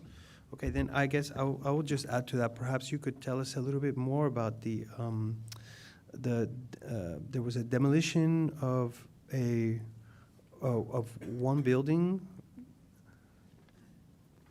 I think that's the 4-story building. And then the bridge, could you explain to us the bridge? There's a ton of information in here. I know that I haven't gotten through it at all. I don't know if maybe Ray beat me to it, but it might take me a few more. Anyway, that would be very helpful.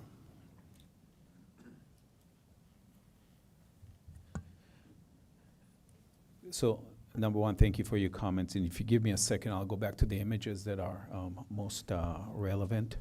And you can see here specifically, and I'll take you to, so we have multiple entries from the beach walk into the property that currently are available for us to use. So I'm going to show you the site plan that Andres has. Here we go. So in this image, there I have one with the beach walk. If you just give me, there it is, boom. So this image is kind of telling because it shows the dune and it shows the entries into our property. And we have multiple entries. We have on Lincoln, we have entries from the beach walk. And they enter the Sagamore, and then they also enter the Ritz. And what we're doing is we're connecting the Sagamore with the Ritz together. Food and beverage, you can see sitting out there. For breakfast, you can have your cafecitos, you can have a juice, and then we are also bringing you into the, this is an image of it, looking to the south, so that you can enter from the public right away.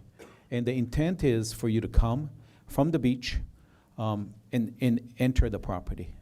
And then if you wanted to, you can walk from the backyard, which is, there it is, right there. This is the whole availability along the beach walk to enter the property and walk in and have a lunch or a dinner with your friends and your family, because many people come here to the beach and they come riding their bicycles north and south, like you mentioned, but we want them to be able to enter the property as they come and walk through. And that's why it's so important on the Sagamore. The Sagamore, bringing it back to its original intent with the historic lobby and walk through the Passage, it allows me to come from the beach and walk to Collins Avenue. It'll be an experience that nobody else has. And that is what makes it so unique and special. And I think you hit on the nail on the head, because this is a vista looking back towards Collins Avenue at the Sagamore. This is what you would have, then you see the shade structures on the left-hand side, and that's the promenade that then leads you back into the historic Sagamore, all the way to Collins Avenue. So the idea is to tie it on Lincoln Road. The idea is also to tie it again through the Sagamore. So you can enter the Sagamore through this location, through the backyard, and you can also enter the Sagamore. Here it is. As you walk along the beach walk, along the beach, and furthermore, this is an aerial that shows you how you can enter and penetrate. So we're looking to make the site porous. And many people who walk further up, there's big trees and big bushes that hide other projects like the Delano and the National and so forth. We want to expose. We want to bring you in, and that's really the intent of this design. Thank you. Yeah, and the bridge. The bridge is right there where the overhang is to the cabana. So the cabana buildings were built by Nichols in about 2000. The building that is behind the Sagamore was built about the same time as a four-story building. And so what we have is we have an ability to connect the two buildings together through the Residences Walk. Yes, Mr. Lopez. We're trying to see it, but there's so much going on there. But maybe, could you point to it, maybe? Yes, of course. Sorry.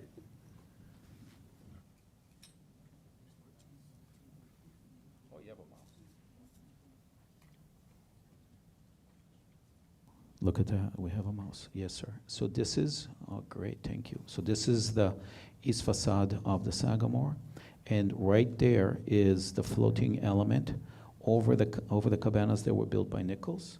And then this right there is the bridge connection to the Morris Lapidus right now.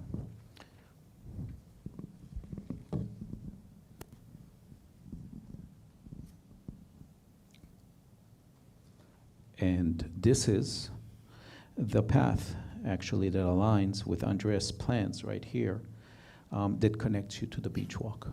So as you walk up and down the beach, you can come on in. It's open, it's inviting. There's no restrictions. And this is the aerial, again, that shows you that. And then if you give me a second, I'll take you back to the site plan, because now, here we go. This is, thanks, Graham, I appreciate that. Technology is magic. Back, back, back. There it is. And then here, you see by the arrow, right here, there's a penetration. Right here, there's a penetration. Right here, there's another one. And of course, here. And this is the new and improved piazza. Yeah, for sure. The more the merrier, bro. Yeah. Thank you. Sorry, we had just another question or two. Just a follow-up to that. Yes. So the rear access points, are they planned to be staffed? Are they key card entry? Are they just open free-for-all? I didn't quite understand that, and so I wanted to know. Right now, we're looking to open them up to the public. So, part of the whole treatment that we were discussing before, is really bringing eyes on the street, eyes on Lincoln Road, eyes on the beach walk, bring you to the Sagamore, and instead of making them separate and exclusive, make them open, right? So. And that presumably is for the access from the street? I mean, all the way through the property? The corridor that you were talking about, that's going to be much more open? Yes. It's going to be open to the public, so. Yes. How do you deal with then private residences, being comfortable and secure? At what point do you kind of delineate that line? So what happens is, if you just take me back to the site plan, I'll show you. What we have, there it is, thank you, is.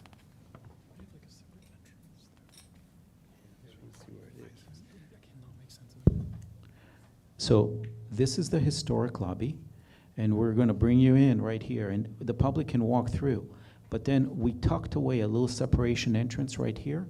So if you're one of the 30 residences, you will have your separate entrance. And this footprint, you can see, sits on the property line between the Ritz and the Sagamore. It's your separate entry. And you have a little lobbyette right here. And then we open it all up with landscaping so that when you're walking along the public right away, you're looking back, you can see the historic Sagamore. And furthermore, what we did is we placed the building on the not only behind the Ritz, but also on the property line. So our footprint is very light behind the Sagamore. And that's our separate entry for the residences.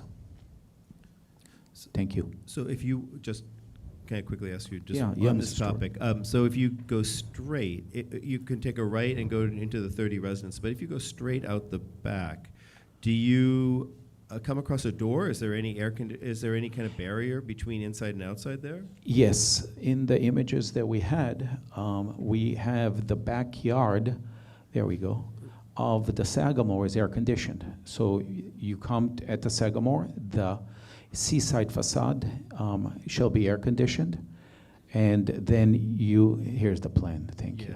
Do you go to the left or the right there when you're out?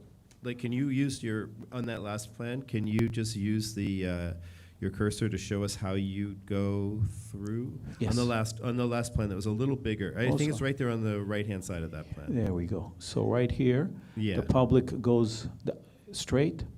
It goes and the straight, res- okay, right, that's the 30, right Yes. there. And then this is the private residence entrance. Where's the public go again? Straight. Right out, so that line is not it's not a barrier of No, any kind. sliding glass doors. So where's the air conditioning start? Right there. This whole space is air conditioned.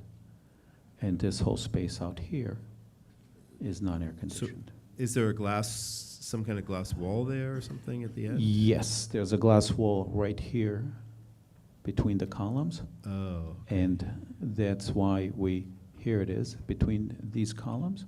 Yeah. That's where boom, right there. AC on the left, tropical on the right. So the doors you can go either left or right in that little vestibule to get out to the outside? Yes. Okay. And you can come also from the beach walk, right? You can come from the. Right, you'd go Yes. around that to the left or the right? Yeah, because if you look also at our plans, we have food and beverage. What's his name, the new chef that we just, Jose Andres, yes. And his company and his whole DNA is coming in here for the indoor and the outdoor of this development. Thank you. One last question. Yes. Like if I'm driving in, I'm in one of the 30 apartments, where do I leave my car? Just at the Sagamore? You can leave it at the Sagamore Valet, or you can leave it at the Ritz. At the Ritz, Yes, Valet. either one. All right, thank you.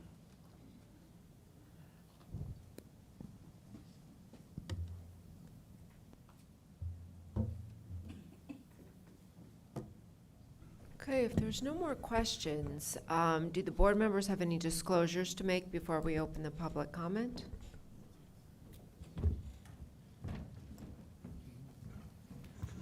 Yeah, after the last discussion item, I spoke with Daniel Seraldo and Matthew in the hall about this. I've had several meetings over the last 2 years with people from the Ritz-Carlton, from the Sagamore, and because they came to the Collins Park Neighborhood Association even before I was on this board. So.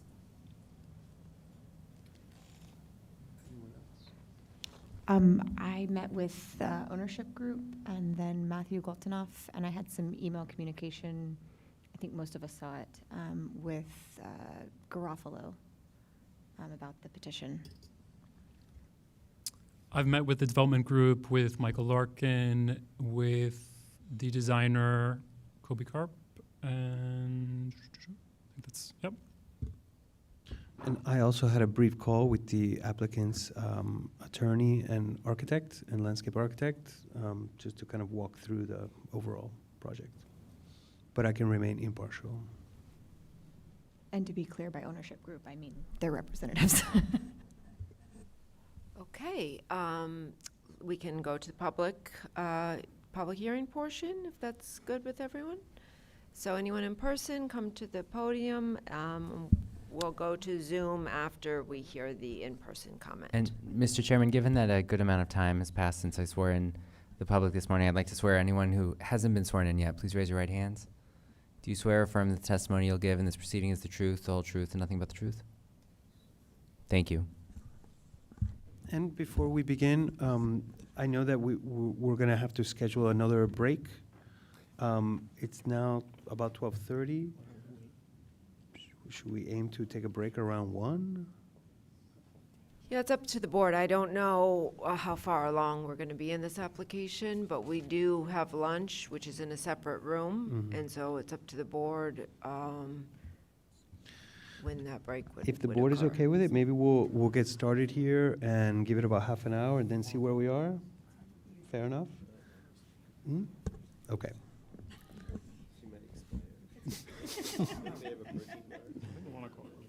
Oh. Okay, thank you. Welcome. Thank you. My name is Tucker Gibbs. I'm the attorney for the National Hotel, and along with co-counsels Wayne Pathman and David Sachs, we're going to be joined also by Steve Abdikov, and he's the principal of Heritage Historic Architect Associates. We would respectfully request or ask that we be given 35 minutes to make our presentation, and it would be divided the following way: 15 minutes for Mr. Abdikov, 10 minutes for me, and 10 minutes for Mr. Wayne Pathman, who will conclude. So, Is it possible that the presentation would be less than half an hour? I don't think so. We've tried to time it in such a way that we would get it done as quickly as we possibly could and still be able to, deal with the issues we have to deal with. Okay. Give me just one moment, please. Sure.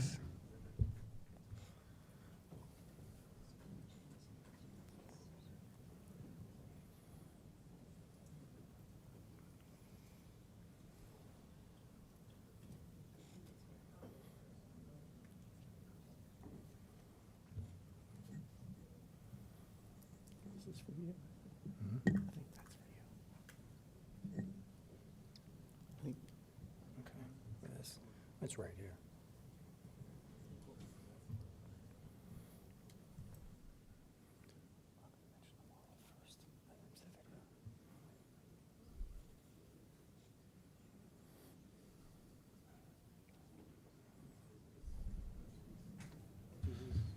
Mr. Gibbs, we've had many members of the public here limited to far less time. I understand that you have a lot to get through, but if we could, assume that we're going to get this done in less time than 35 minutes, it would be, I think everybody would appreciate it.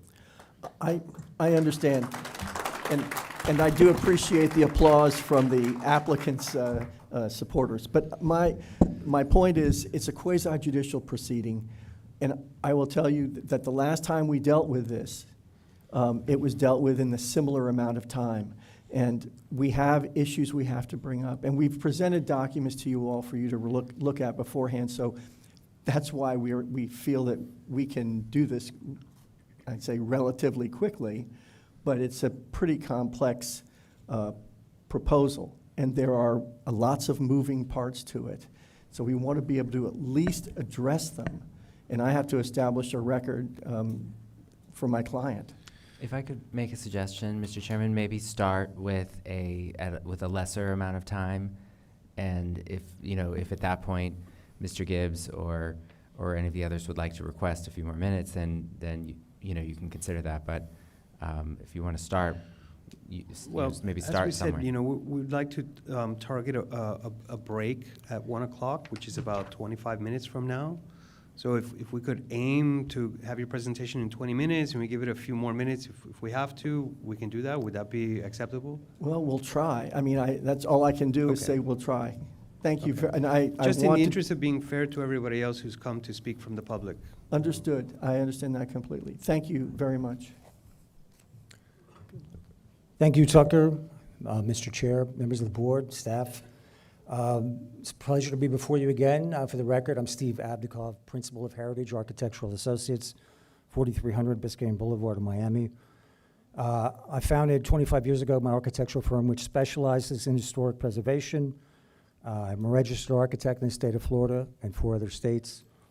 I have an undergraduate degree in architecture from the University of Miami and a master's degree in historic preservation from Columbia University. My experience and expertise meets federal criteria in architecture, historic architecture, and architectural history. So consequently, I'm considered an expert in the realm of historic preservation. We're here to speak regarding the project.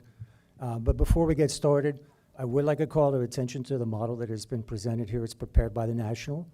I appreciate Kobe's comments regarding the color. The National is indicated in red, and the proposed tower is indicated in green. But rather than the colors, I think it's more important if you want to come down and take a look at it, you can really see the impact of the size, the scale, the massing, and the proportion that has upon the context there. I think it's important that we consider that. If anyone wants to come take a look, you're welcome to do so. You can see up close. It's a 1 to 300 scale model. But beyond that, before I start my presentation, I'd just like to, when it comes down, take a look, please. I would like to, while Chairman Lopez and other members are coming down to take a look at the model, I would like to present a brief video, if we can have that up on the screen, please.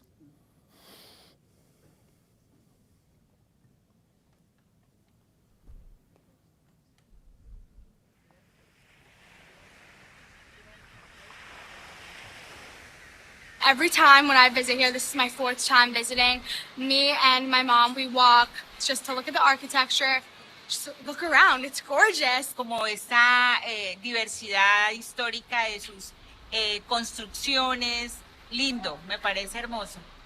It's very famous, everyone knows it. It's basically if you would go back in time and everything, the world is beautiful, everything is fine, perfect.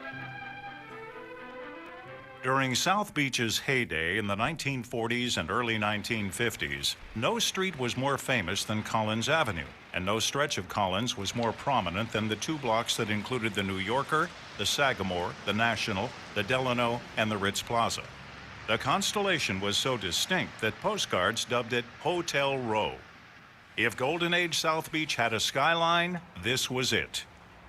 30 years later, that same stretch of Collins Avenue would again become ground zero, this time in the fight between developers and preservationists. We have a culture and we have a design element that's worth fighting for. And it's a shame to see it being picked off one building at a time, because eventually somebody will look around and say, my goodness, it's all gone. The New Yorker might have come down, but a new resolve to preserve South Beach's Deco architecture was born. The buildings look great now, but it's taken 10 years of single-minded effort to bring it all about. There was a time when they expected all these buildings to be replaced by enormous high-rises.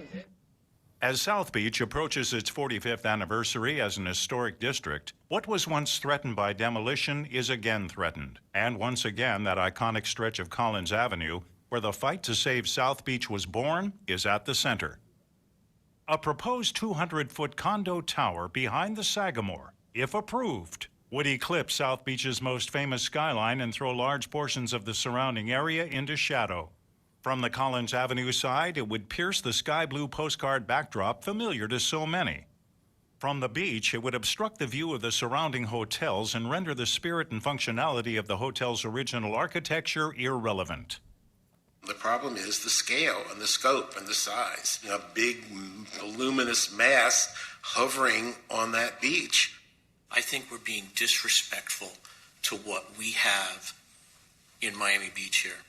I think we're encouraging the other property owners. What's to stop them from putting residential condos and there we go. This is not Sunny Isles, and God help us, I hope it never will be. The part of South Beach is the historic everything. You don't see big buildings, you see them really far away. That's what the city's for. I think that we should preserve our culture because this is the way how we still remember who we are.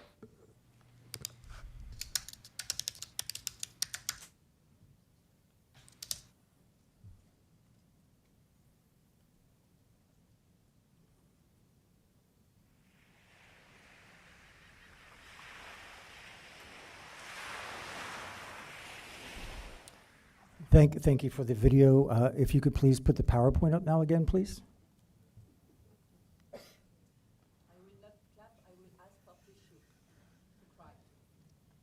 So this is what we're talking about here.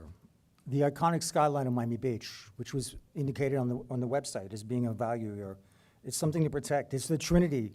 It's the crown jewels of Miami Beach. The National, built in 1940, designed by Roy France. The Delano, 1947, by Robert Schwartzberg. The Ritz Plaza, 1940, Elmery Dixon. The Sagamore, 1948, Albert Annis. The Delito, 1953, Morris Lapidus with Melvin Grossman. And One Lincoln Road, Igor Polovetsky. This is a pantheon of architects and work at their apex in 1940s Miami Beach. When this presentation occurred back in 2021, a board member indicated, this block, this is a quote, "This block really has been a celebration of the allure of our city." Another quoted, "I feel that the skyline is so iconic. Imaging matters. It matters tremendously. And again, this block is the toast of the town. It's what we stand for across the world. And I think we have a responsibility to legislate in the better interests of the historic district." Next slide, please.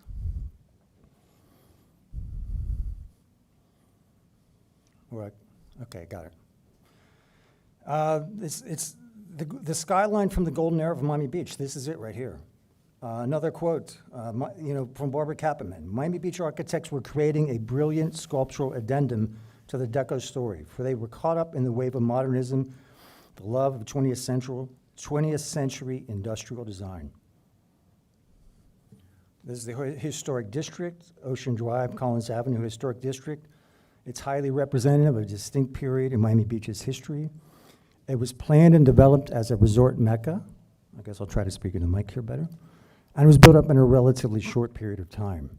The result is a visual cohesiveness and a high concentration of distinct resort architecture, typical of the fashionable styles of the 1930s and 1940s. This is the first local historic district in Miami Beach in 1986. It's the postcard skyline in Hotel Row. As I mentioned, this project has been before the board 2 years ago. That image is on the right. The current version of the project is on the left. You can see what we have here. There's been a reduction in about 18 feet, as was noted. Overall, the massing is 202 feet tall. This is essentially the same project that was put back before the board. You can see the slight change, that is to scale and a comparison. As this was before the board before, a comment was, "The way I see it, it needs to come back as something totally different than what it is right now." Another quote, "We are talking about a major, major redo." That doesn't appear to be a major redo. That appears to be essentially the same project. As we can see in a side-by-side comparison, the western elevation is essentially the same. A quote from the board from the previous time, "The design damages the aesthetics and massing relative to the neighborhood." The south elevation, you can see the girth of the project as it extends from east to west. A quote from the time before, "Diminishes the architectural integrity of the Miami Beach Architectural Historic District." It's essentially the same project. Another comment from the board before, reviewing this. "The viability of this historic district is our responsibility. And placing a residential tower where it impairs the view of these iconic hotels, I think we take a risk of rendering them obsolete." And the view from the north, this is the view which the National would have immediately adjacent to property, pushed very far east towards the beach. The board comment about the previous version. If the applicant wants to develop this project, then they come back with something that is compatible, fits in the neighborhood scale, is not a glass box tower that tries to be invisible but can't. And these are a solar study from this winter solstice in December. You can see the lower left is the proposed. It blocks the pool. It throws shade on the pool of the National during season in December. Now, Roy France, who was the architect of the National, stated, quote, "Let in the air and sun. That's what people come to Florida for." This project takes away the sun and creates shade on the properties and the beach and the public right of way there. Still, in the solstice, in spring and autumn, in the equinoxes, the pool is in shade. So the certificate of appropriate criterion is what we're looking at. We're here to preserve and protect the historic architecture. These are the reasons there's a Historic Preservation Board, is why we're here today, to preserve and protect. We have to evaluate things in terms of the Secretary of the Interior standards that are written into the ordinance. These are 10 points. They're really the holy grail for historic preservation. They're utilized by the federal government across the country for historic tax credits, for regulations, and they've been around and tested for 50 years. They're referenced in the ordinance, but they really weren't addressed in the staff report, so I'm here to address them. Standard number 1, it's supposed to have minimum changes to its features, its spaces, and its spatial relationship. You know, the Sagamore was designed so that it had a direct visual relationship with the beach and the ocean. This photo shows how that relationship has been obstructed as the previous version on the right. So we have our current proposal in the middle and the previous one on the right there. You can see the impact is the same. Standard number 2, the historic character of a property shall be preserved. Alterations to its features, spaces, and spatial arrangements shall be avoided. Once again, that spatial arrangement between the relationship of the Sagamore and the beach has been significantly altered. It's not in compliance with this standard here, as it was with the previous version. Standard number 9, this is this real significant one. This is critical because here we're dealing with a new construction right in the heart of the historic district.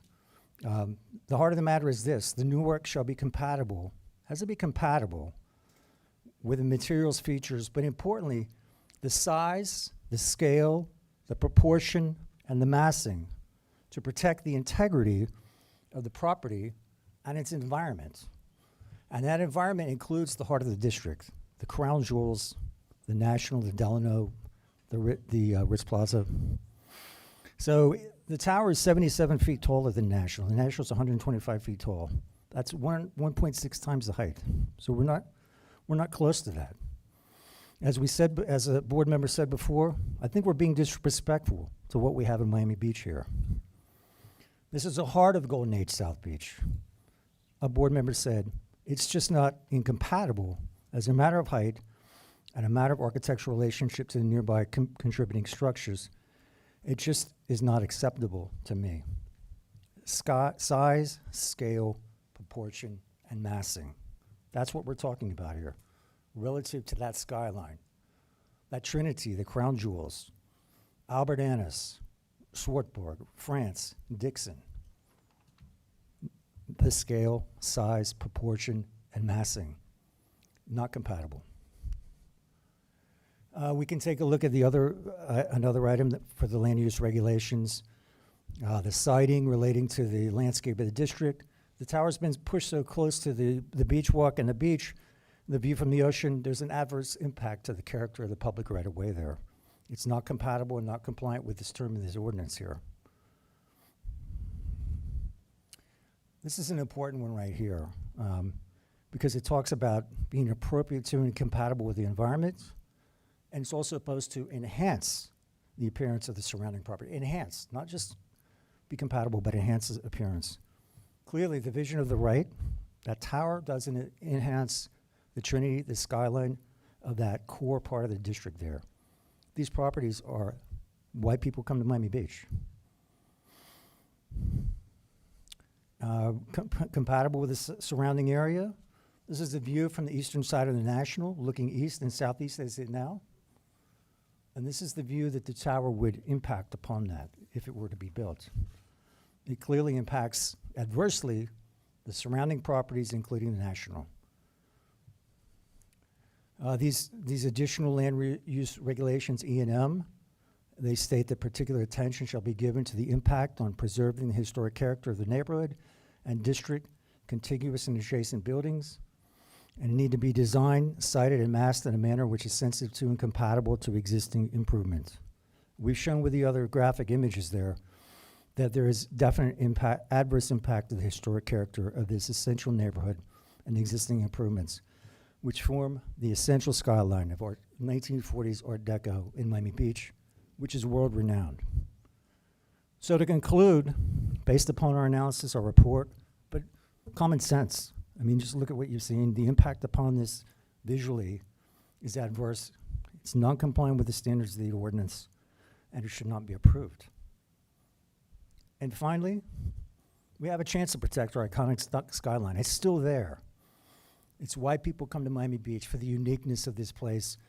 And it's a fragile place. You know, there's no guarantee that that kind of character that's been fought for over the decades will continue without regulations and implementing what you all are charged to do with. So to conclude, I want to quote Barbara Kapperman.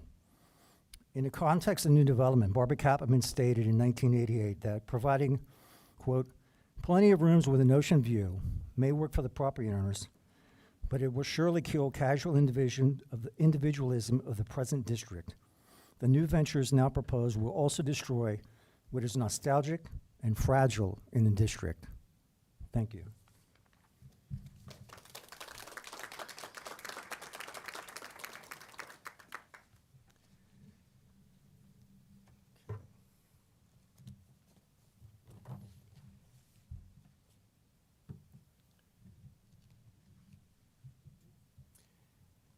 Mr. Chair, may I ask a question? 353, is that the last we have to make our presentation? I'm not sure I understand. What is? I see on that clock, there's 3 minutes and 53 seconds remaining. Oh, I don't see it, but. I don't know what that means. How much do you need? Well, So can we do this in 5 minutes or so? probably not, but what I'm going to ask you, I'm going to try. I will do my best because I've already culled this yet again. But we can, if you want, if we could take it up, let me finish my presentation and take up our conclusion at the end of, after the lunch. I'm happy to, that's fine. How much time do you need? Okay, as I said before, I think we probably need about 15 more minutes. Okay, because we've been going for 20 already. I know, but you all are sitting here in a quasi-judicial capacity. I should be able to put on my case, and believe me, you would want that because you don't want anything to disturb your decision. You don't want to make it something that somebody's going to appeal and file some kind of, say it's a due process issue because of 5 minutes. Why don't you go ahead with your presentation? We're going to have to take a break soon. I understand. So just do the best you can to run through it. We are very interested in what you have to say, and we want to hear it. I appreciate that. But we do need to just be courteous to everybody here. I think we need to take another break. Mr. Okay, Chairman, thank you. I just need to register a quick objection. They are not a party to this proceeding. Our initial presentation did not take that long. And while he threatened appellate litigation, a possible procedural due process violation, I'm not going to threaten that. I'm just saying that you, as a chairman, can assign reasonable times for any of the objectors and their testimony. And I think that 35 minutes is excessive. It goes beyond what we did in our initial presentation. I'm gonna turn to Nick over here. They've been going for about 20 minutes already. I set the clock at 20 minutes, and there are 3:53 remaining. I would recommend giving the speaker a little additional time to finish his presentation. Okay, so let's bump it to 10 minutes. Okay. Okay? Okay, I have to. Okay, I'm not going to waste your time, but I want to say that we're concerned about this as well because, okay, Delphine Dre has owned the National Hotel for 16 years, and this Art Deco gem and her respect for all things Deco has compelled her to continue her objection to this application. Specifically, she objects to this oversized, outscale proposed residential tower. This large out-of-scale tower, if approved, would become a jarring focal point for this iconic historic district with that tens of millions of people from around the world identify as Miami Beach. It would detract from and diminish the architectural context and importance of the contributing buildings in the surrounding area, as well as the district itself. And there are several points to think about when you consider the application. Number one, and I think most important, this is a quasi-judicial proceeding. It requires that you base your decision solely on whether the applicant has presented competent, substantial evidence that meets all the applicable certificate of appropriateness standards and criteria listed in the land development regulations. That's what you're supposed to do. That's your prime directive. It isn't about something else on another project. It isn't about a contract with the city. It's about those specific standards and criteria. And the applicant has failed to meet its burden to show it complies with all applicable certificate of appropriateness standards and criteria, including Secretary of Interior Standard Number 9, which requires that new development shall be compatible with the size, scale, and proportion and massing to protect the integrity of the property and its environment. And Criterion 3D, which requires that the proposed structure is compatible with the environment and adjacent structures and enhance the appearance of surrounding properties or the purpose for which the district was created. Or Criterion 3E, which requires that new buildings be reviewed with particular attention to the relationship with the surrounding neighborhood, preserving the historic character of the neighborhood and the district itself, and contiguous and adjacent buildings and lands, pedestrian sightlines, and view corridors. Or Criterion 3J, which requires new structures to have an orientation and massing, which is sensitive to and compatible with the building site and surrounding area, and which creates and maintains important view corridors. Neither the applicant or the staff report presents facts that show that the applicant meets each of these standards and criteria. The historic preservation compatibility regulations require compatibility with the subject site, which they've talked about, but they also have ignored abutting properties and the historic district as well. The proposed over 200-foot tower height is not an entitlement, because the applicant needs to show you that it meets the certificate of appropriateness requirements for application approval, which includes the height of the tower. Just because the staff opines that the application satisfies a certificate of appropriateness criterion does not necessarily make it so. A statement made by staff or the applicant in written documents or orally must be supported by relevant facts that relate to the assertion or the opinion being made.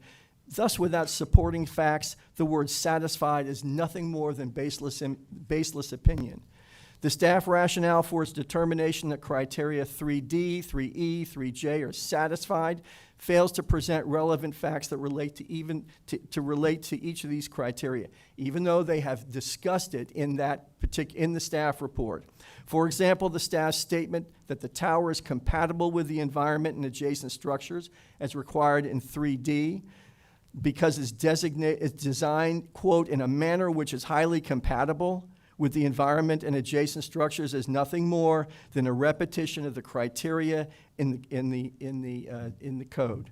And so it doesn't bring any new facts to the fore. Number 6, the staff report's analysis section presents opinion with no corroborating facts to support its assertions.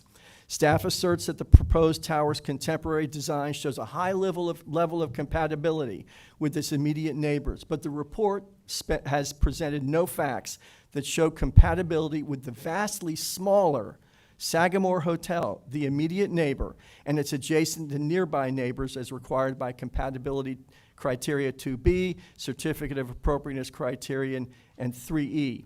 Staff also claims, and you heard this in the presentation, that the tower's 300-foot front setback and orientation minimizes any view from Collins Avenue, but the report presents no facts, and no facts have been presented by the applicant to show that the proposed tower would have no impact on sightlines from the beach and surrounding area as required by certificate of appropriateness criterion 3E. Staff's assertion that no Sagamore architectural features would be obscured does not address pedestrian sightlines to or from the Sagamore itself, contrary to criterion 3B. Nowhere in the report is there any staff analysis or mention of height, mass, or scale of the proposed tower relative to the structures on site, adjacent to the site, and within the surrounding community, even though it's required by the Secretary of Interior Standard 9, Compatibility Criteria 2B and D and F, and Certificate of Appropriateness Criteria 3D, E, and J. No discussions, no fact, no analysis about height, massing, and scale. Nor is there any explanation how the proposed tower would be appropriate and compatible with the environment and adjacent structures and enhance the appearance of the surrounding properties per the Certificate of Appropriateness and Criterion 3D. I want to present one thing that is critical to this, and that is the applicant's argument regarding its deal to pay the city $4 million for Lincoln Road infrastructure improvements is an unwarranted effort to pressure this quasi-judicial board to approve the application. Why? Because the term sheet approved by the City Commission on June 28th for this deal says the $4 million the applicant is promising is contingent on the final approval of the HPB application for the development of the private project, which is this application, on terms acceptable to the sponsor and sponsor affiliates who are the applicants for this certificate of appropriateness. In their sole discretion, they can walk away from that thing they were discussing at the discussion. That is the problem. They can walk away at their sole discretion. They have the right to terminate the deal, 1, if you deny the certificate of appropriateness, 2, if you approve a project that is inconsistent with the terms and conditions of the term sheet or are otherwise unacceptable to the sponsor in its sole and absolute discretion. Now, if that isn't the case, that's what the City Commission approved on June 28th.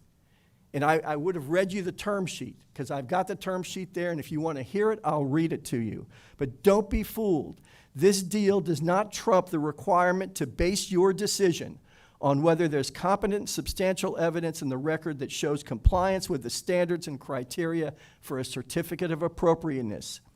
And so for these reasons set forth in my letter and those set forth in my letter to the board, the report and testimony of Mr. Abdikov, the applicant has not met its burden to show that it meets the requirements for the requested certificate of appropriateness. And Mr. Pathman will conclude our presentation, and I hope he gets more than 2 minutes. Thank you.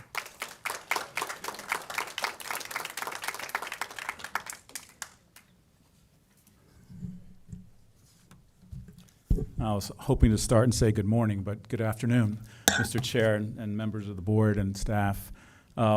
Please don't limit me to 2 minutes. I've charged my client a lot of money to be here, and 2 minutes just wouldn't be fair.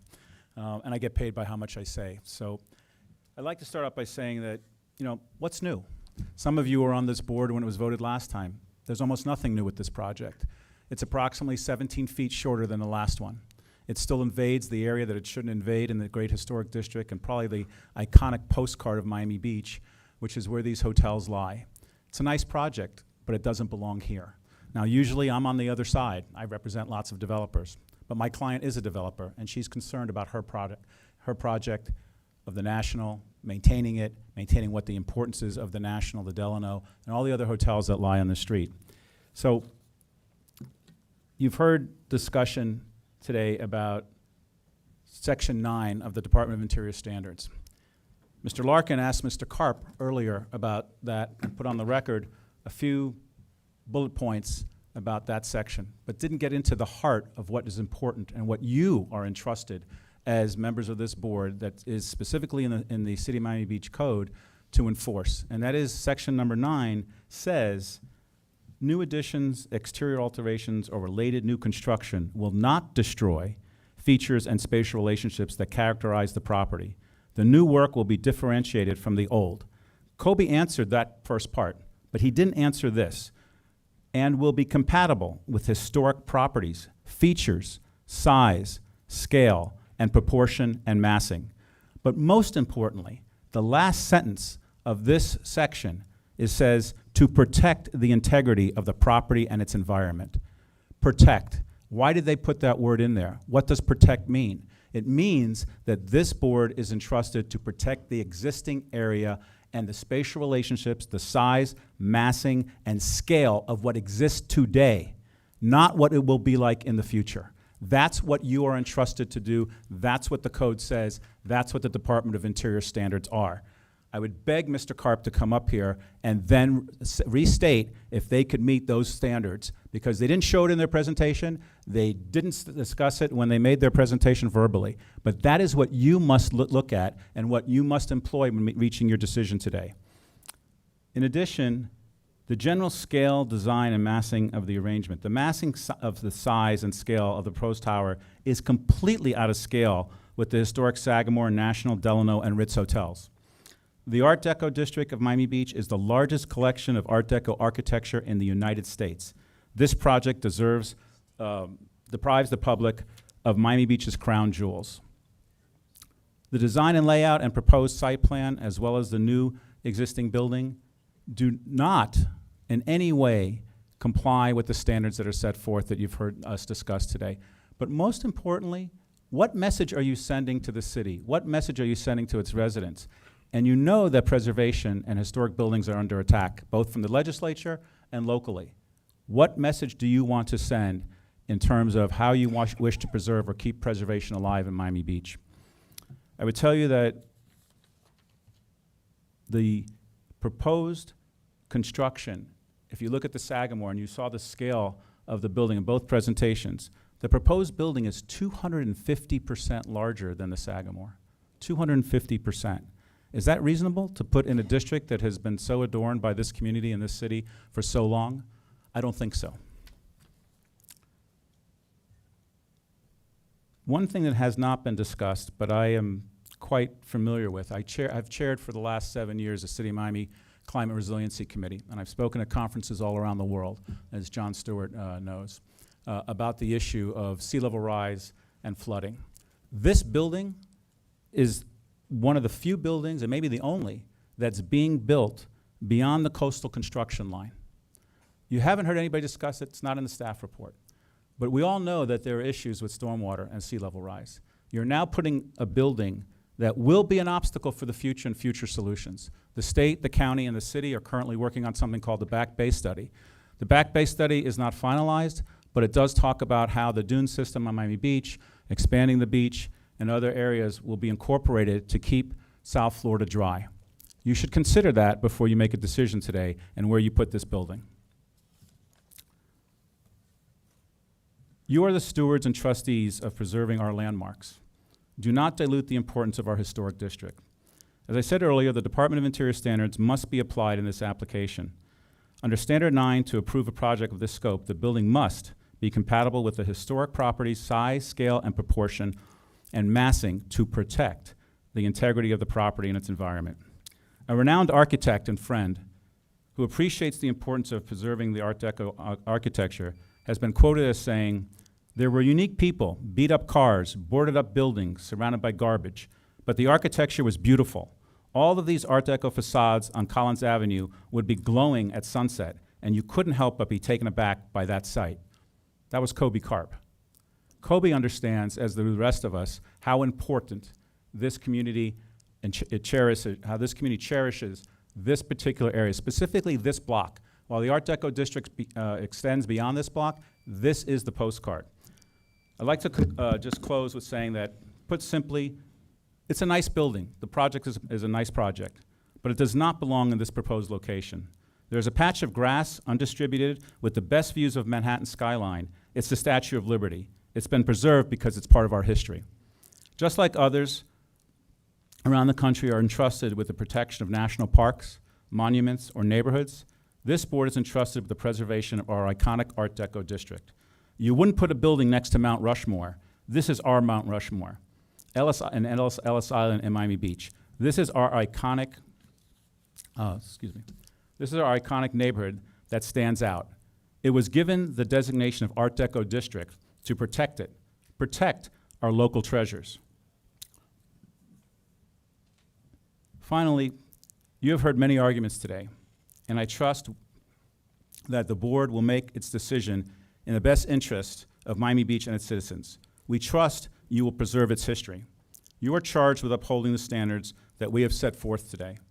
Your approval of this project would send the message that the fight to preserve the character of the Art Deco district is dead.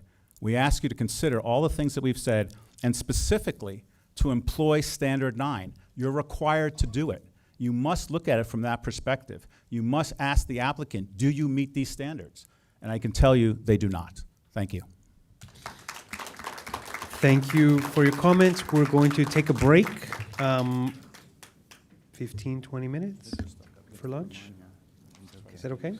And Okay, so we'll pick it up at about, what, 1:30? And we'll continue with public comment at that time.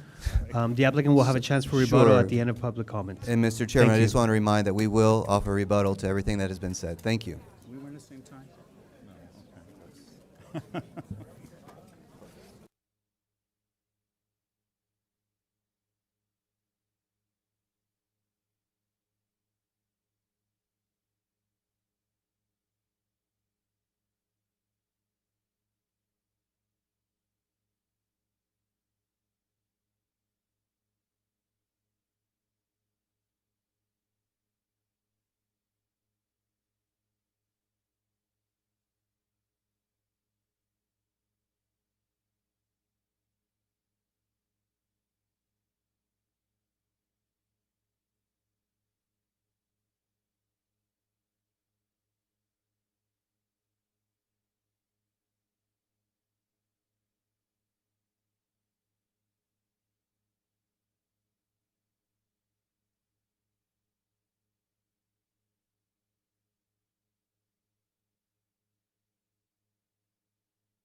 Please stand by for air. The meeting is about to start. Please stand by. We're going on air in 5, 4, 3, 2.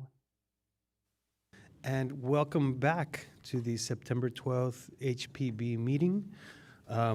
Thank you for allowing us a brief lunch break. I think we went a little bit longer than expected, but hopefully we can pick up right where we left off with public comment.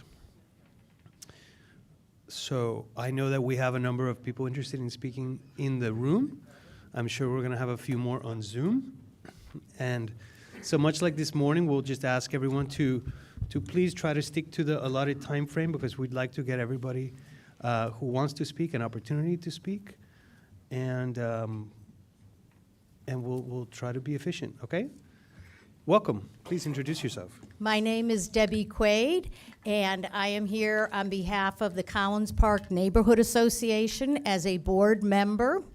We were given a presentation on this proposal, and one of our concerns was the setback of the residential tower, making sure that we had it set back off of the boardwalk, unlike the decoupage where the concrete comes right down, and the landscaping.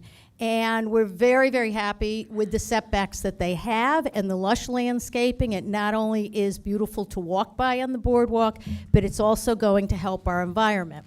Collins Park is located from 17th Street to 24th Street, Washington Avenue to the ocean. So we are directly involved with this project and with what's going on. We love the fact that there will be residential component there. We want to see more residents in the area. And these residents will go out, they will walk around, and they will become a part of the community.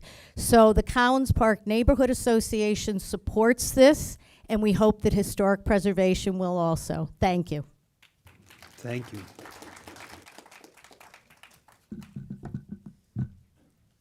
Good afternoon. My name is Jimmy Resnick. Excuse me, sir. Could you speak into the microphone? My name is Jimmy Resnick. Thank you. I've only been here close to 64 years. And I'm very nostalgic. By the way, this is the first time I've ever been before the board. I hope it's the last also. But anyway, I'm very nostalgic about this situation. Why? I remember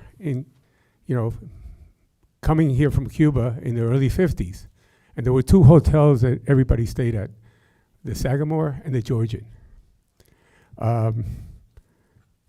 Fast forward a little bit, we had the opportunity to we developed the Georgian. We didn't knock it down, by the way. It was already down by the time. So basically, the Sagamore is the only hotel that all the Cubans came here and stayed there in the early 1950s. You also have here 3 families that are involved. You have an old-time family, a middle-time family, and a new family that are involved in this project. They're wonderful people. By the way, I also, by the way, I'm jumping around. So I saw this presentation whereby somebody was saying that it's very important to preserve the Art Deco structures and everything. But I don't think they're knocking anything down that's Art Deco. I think they're preserving, and plus they're completely redoing, bringing back the style of Art Deco from back in the 1950s. The other thing is that the benefit of residential units on Lincoln Road in the city is amazing. We need that. Plus, I understand also that they are removing a bunch of hotel units and bringing down the number of hotel units. So the most important thing is, and I say this to the people that are opposed, not the lawyers, I'm talking about regular people. I say, look at the overall benefits. Don't just keep looking at one height or the setback. Look at the overall benefits that they're doing to the Sagamore, what they're doing to the Ritz. Look at everything together, put everything together, and such a plus, it's not even close. So let's get this project done and get it done the right way, and they're doing it the right way. And like as Ray said, there's no variances, there's nothing that they're asking. They're going by the book, and not only that, but they're doing everything that the previous boards have asked them to do. And so I would appreciate if you would support this project. It's very important.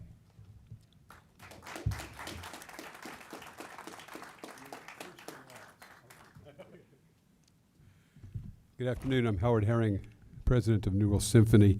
I'm not here with any specific comment, but I do have some general context that I'd like to share with you.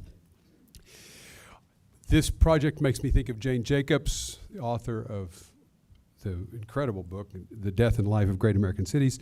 And she talks about citizens making decisions for the collective good. She talks about that in terms of neighborhoods and in terms of districts and in terms of entire cities. For her, Lincoln Center was a really solid example of some collective decision-making that was to the benefit of all.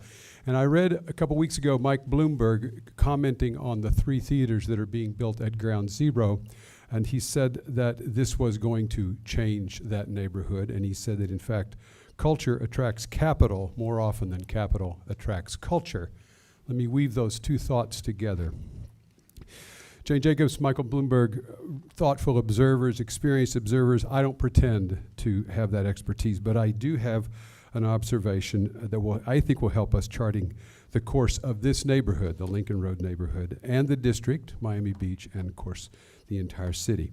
In 1981, a storefront on Lincoln Road, I think it was in the 700 block, turned over for $12 a square foot. In the mid-2010s, property was priced in the $5,000 to $6,000 per square foot range. That's the metric. And if you took a picture of Lincoln Road, if you were to look at the photos of Lincoln Road over that period of time, you would see that that story was being told quite visually. So what changed in the 35 years? Fashion photographers arrived in Miami Beach, cheap hotels, great light. They began to publish their pictures. The Northerners remembered Miami Beach. They started coming as tourists. People discovered that Art Deco was something worth considering and preserving and celebrating. The neighborhood became a CRA section. Culture arrived on Lincoln Road, first the Miami City Ballet and then New World Symphony. That was in '86 and '88. Books and Books came along, the Regal Cinema, 1990, Art Center South Florida, and of course the restaurants and the retail followed culture. That often happens in the United States. So now, here's what we have. We have the New World Symphony. We have staked our future on this district. We've built a $160 million building, and we do 70 concerts a year and 60 community projects a year in that building. We have Miami New Drama. They're doing 5 new plays a year at the Colony Theater. We have Art Basel. We have Design Miami. We have Oolite. The movies are back at the end of Lincoln Road. That's a good thing. And of course, we have Business Improvement District. We're turning the corner on the pandemic, but there is one obvious weakness. And that solution to correct that weakness is in front of you in this project. I'm out of time, but it's a very obvious thing. I think this project would do an enormous benefit to all of us in this room, to the citizens of Miami and Miami Beach, and also to those who come and visit us. I urge you to work it through, find the details. All that will get worked out. It's an important project. Thank you.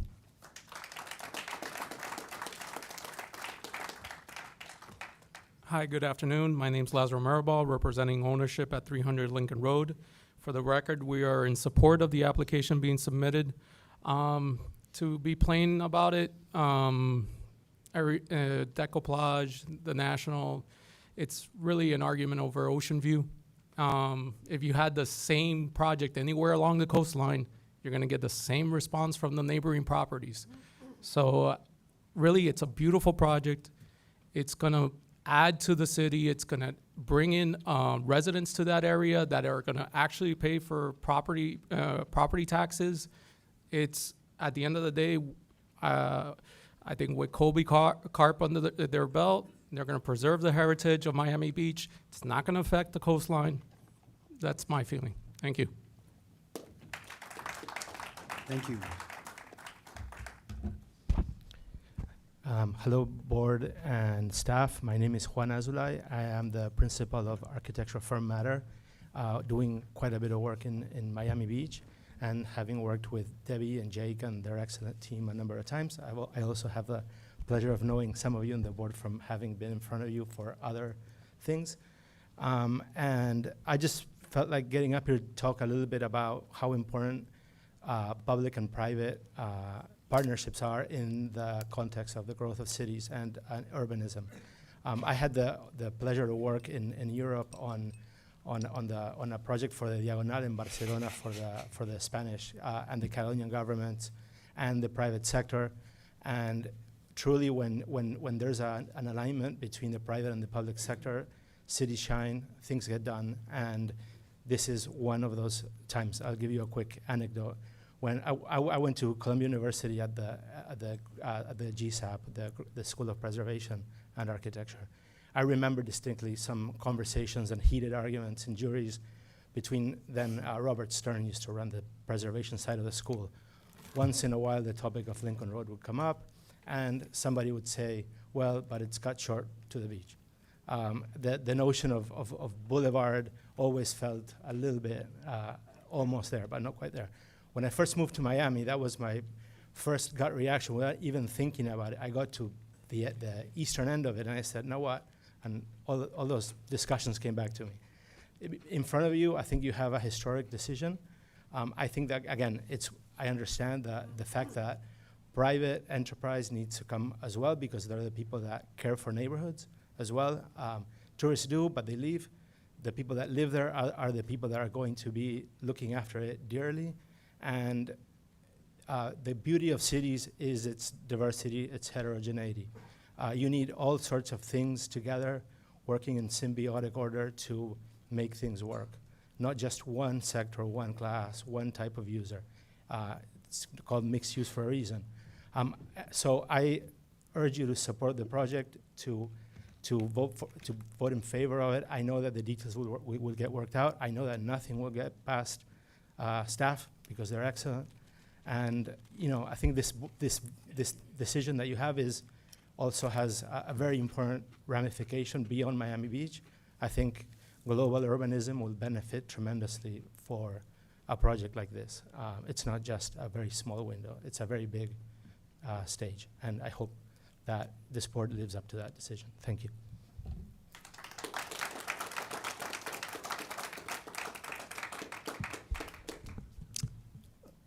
Good afternoon. My name is Patrick Duchamp. With my wife Coralie, we are Duchamp Jewelers, located in the Ritz-Carlton South Beach, in the lobby. We have enjoyed very good business, and we made good friends out of customers staying at the Ritz and also with the Miami Beach visitors. Meanwhile, since 2015, we have had a continuous decline in sales, resulting from the quality and the quantity of our visitors. Our competition also has disappeared. For the last 2 years, customers pay us a last visit, explaining they do not feel safe enough in our area around Lincoln Road, and they prefer to stay near Bar Harbor or Sunny Isle, and therefore will not visit us anymore.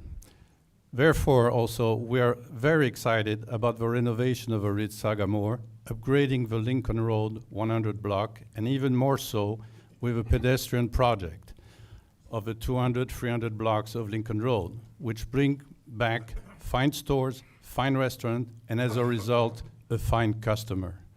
Let's bring back glamour and safety to South Beach with the Ritz-Carlton Sagamore project. Thank you for supporting this project.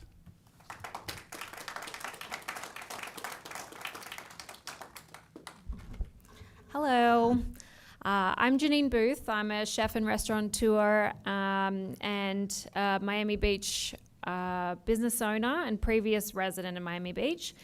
My husband and I, we currently own and operate a restaurant in Sunset Harbor, which has many residential towers filled with people who care about their neighborhood and support local businesses. This area of Miami Beach is extremely safe and pedestrian friendly. In 2016, I owned and operated a restaurant in the Shelbourne Hotel on 18th Street, and I was a resident at this location for about 2 years until I found out that I was pregnant with my daughter. I would frequently walk our dog along the boardwalk from 18th Street, and I often felt very unsafe and uneasy walking through this area as there were many unhoused and derelict people gathering. On one particular occasion, while I was pregnant and walking my dog in the early evening, I was groped and yelled at by an intoxicated man, which was extremely traumatic. This event was the final straw that forced my husband and I to move out of Miami Beach to a safer, family-friendly neighborhood. I have countless friends who have moved out of Miami Beach for the exact same reasons. Unfortunately, now the only times we visit the beach is for the purpose of work, and while we would love to visit to have fun in the sun and support local businesses, we'd rather avoid the beach area for leisure as we don't feel safe. It's a safe area for women and children.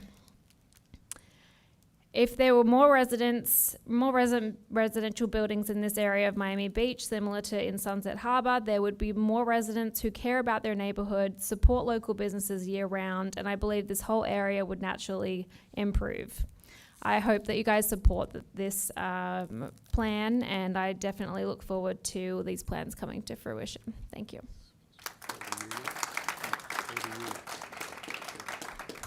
Hello and thank you. I am Mark Nedlin. I am the Development Officer for the South Florida Symphony. We are a vendor at New World Center right down the block. We support Miami Beach and we choose Miami Beach.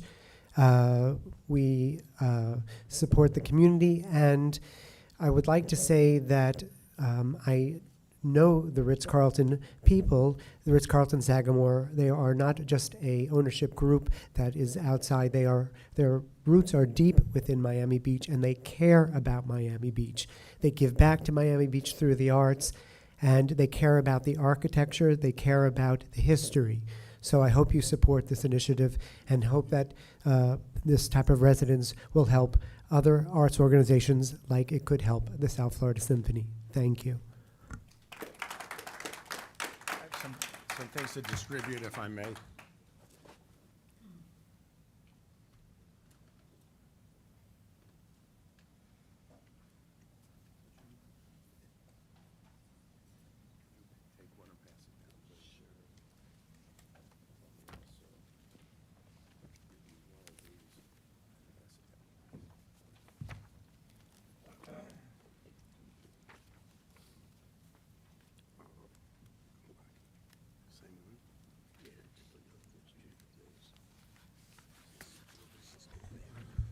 Good afternoon. I want to be careful not to knock over Michael Larkin's martini glass, so it'll be down to only 3. Neeson Kasdan Ackerman, LLP, representing the owners of the Delano Hotel.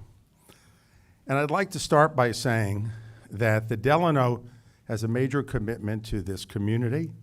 The ownership, Kane International, purchased it, and they are now in the process of investing an additional $100 million in renovating the hotel. The ownership of the Delano is very positive about the notion of investing in the east end of Lincoln Road and improving that.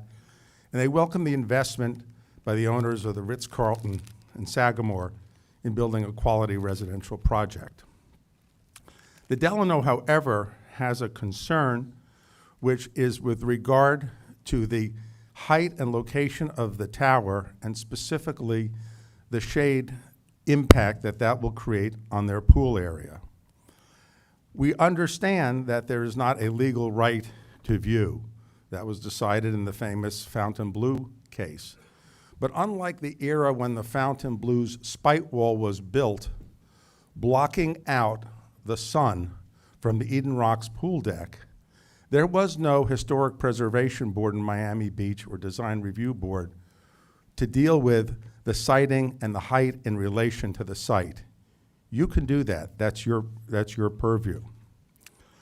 The city itself, and I must say that the current siting and height of the tower casts a shadow over the Delano pool area, significant shadow early in the afternoon for certainly most of the important winter months, and I can share that study and analysis with you and pass that out as well if you would like. The height is something that should be recognized and considered by you in making your final decision. I'd like to point out the first document that I gave you was the agreement in 1998 that was entered into between the city of Miami Beach and the owners of the Ritz Plaza project, in which the city vacated the east end of Lincoln Road in order that they could build the addition that exists there today. And if you look on that document, you will see that there was a specific height limit which was put in that agreement, and that height limit allowed the building to be no more than 100, actually it was 11 feet. And then, if I may pass, this is the amendment to the agreement, which was passed in 1999, limited the height to 131 feet to the top of the roof and 155 feet to the highest architectural projection. I happened to have been mayor at the time and had signed that agreement and supported that agreement. So it's very important to understand that for over 25 years, do you have this? I'm sorry. I think I gave you an additional copy, if I may, one moment.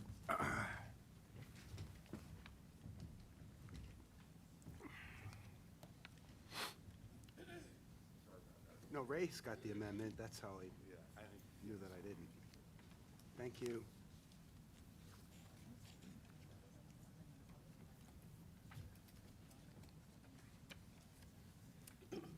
Just be another 60 seconds. So the amendment, which was adopted in 1999, said that the height should be 131 feet for any new additions to the top of the roof and 155 feet to the highest architectural projection. That was done because in recognition of the neighboring buildings and the character of that neighborhood. So this is not a new concern. This is something that city planners have identified and have recognized for over 25 years. I will say that we have had pleasant conversations this time around with Diego Lowenstein and Ronnie Ben Joseph, two of the owners of the Ritz Sagamore project. That is, our ownership has had those conversations with them, but they have resulted in no substantive changes whatsoever in the project. So I think what it comes down to is that this board has to say, please sit with your neighbors, consider the impact of your project on their properties, and come up with something that works for both. We are not against their project, but we do not want to have a shadow cast over our pool area and then onto the public beach as well for a significant portion of the year. Thank you.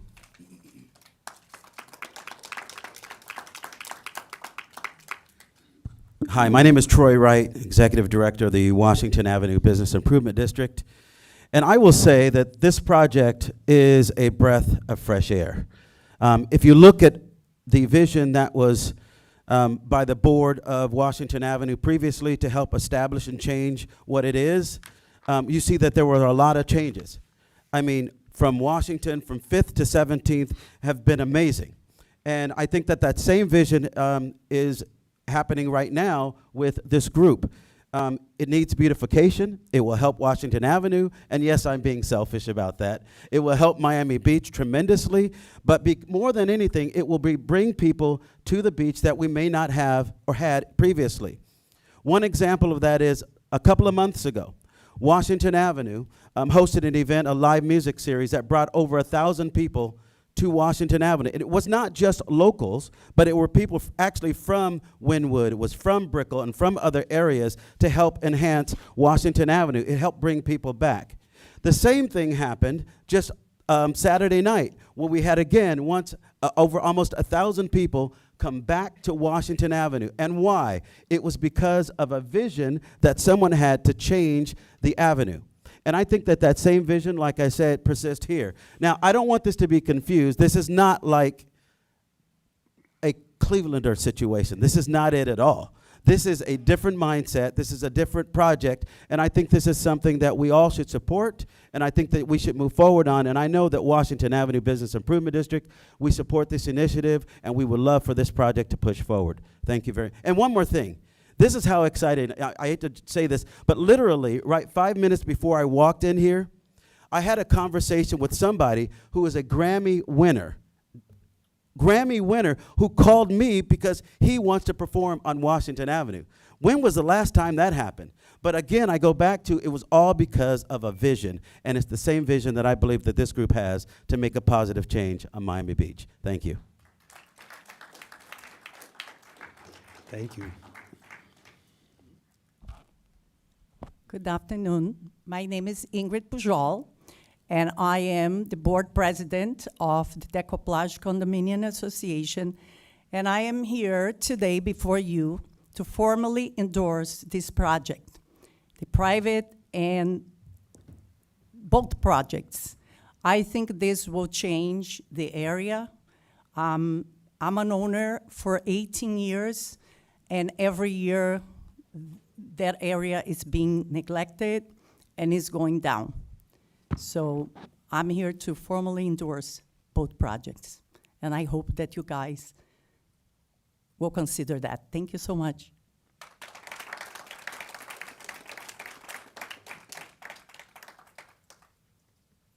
Hi, good afternoon.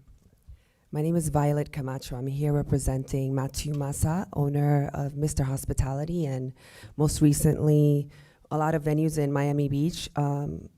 Most recently, the reimagined Paris Theater, 550 Washington Avenue, now known as Queen, Miami Beach. As business owners and property owners in Miami Beach who take historic preservation seriously, as exemplified in our restoration of the Paris Theater, what internally we have called our love letter to Miami Beach, we fully support the renovation project of the historic Sagamore Hotel and the addition of the Ritz residences in the back. The decision to incorporate the existing hotel into Ritz-Carlton showcases a commitment to preserving the rich history and heritage of the Sagamore Hotel. The careful design and placement of new residential building also highlight the project's consideration for the surrounding properties. Important to note, the decision to reduce the number of hotel rooms and focus on building only 30 residences indicates a commitment to maintaining a balanced and sustainable development. By keeping the project smaller in scale compared to other approved projects in the area, the team is ensuring that the development remains in harmony with the neighborhood. As a company, we feel this project not only revitalizes the historic landmark, but also demonstrates a thoughtful and responsible approach to development. It will undoubtedly contribute positively to the community and enhance the overall appeal of the area. We ask that you vote to approve this project. Thank you.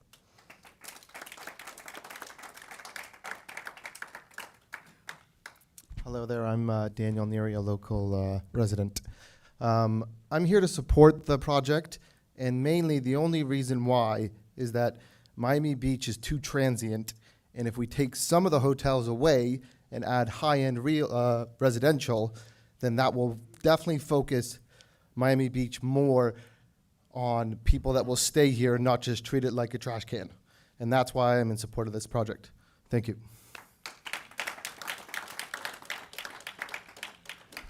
Yes, hi, board members. Daniel Serrato here on behalf of Miami Design Preservation League. And I have friends I would say on both sides of the aisle. It's such a great example that Miami Beach today has brought in. Seems like we have the whole Chamber of Commerce here, we have arts and culture, we have residents, and that is what really makes our city so unique. But I want to now dispense with that and get into what you're all here about, which is the quasi-judicial nature of this application. And I think you've all received our position. Also, for those watching, you can access it on our blog at mdpl.org. Our concern is the viability of this historic neighborhood. And this model, which I thought was made by the applicant, it turns out it was made by the next door neighbors. I think it clearly shows an issue that the new building, the new siting, is not compatible really to the National, to the Delano, to the Ritz, to the Sagamore. It overwhelms. It's not really an addition, more as almost like a growth that's maybe too big. And that is where the power that you all have is so critical. So I really hope that after all of the fanfare, you guys can focus on the criteria. What will happen if the National next wants to build a tower behind them? Well, now that this is shot up, there's no ability for that. We're going to have Brickell East if this goes forward. I think it's great that we have great arts and culture, Lincoln Road. That project seems to have a lot of consensus, but I don't see consensus yet with this project. I would also say, though, if there isn't consensus, don't vote it down. But what Neeson said, have the parties get together and find a shared vision. because right now the vision is all about the Ritz.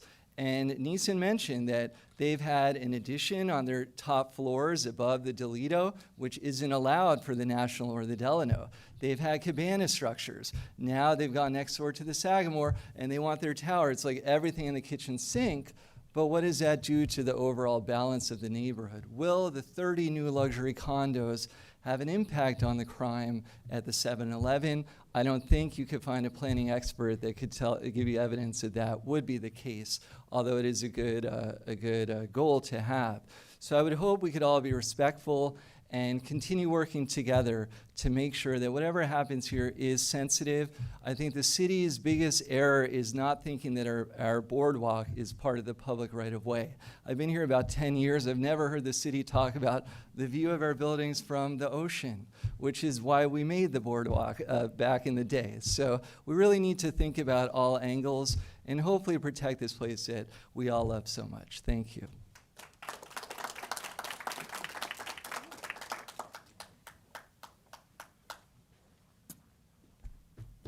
Good afternoon. My name is Ann Bloom. I'm a full-time resident of the Decoplage, and I'm freezing. It is really cold in here. I'm here with a bunch of my neighbors. I'm going to do my best to stay within my 3 minutes, but if I go over, please indulge me just a little bit. We've tried to coordinate to be succinct. I'll adopt the positions stated beautifully by the folks for the National, Daniel Delano, and I implore the stakeholders on Lincoln Road to get together and really see if something can be made to do the improvements on Lincoln Road without the tower. We're very concerned about the relationship, the fact that there's all this money being dangled out if a tower is given, and you'll hear me come back to that several times. We appreciate the folks that came out today to speak in support of the tower. Really, truly, I do. But as I was listening to them, I was hearing a lot about the revitalization of Lincoln Road, which really goes to my point.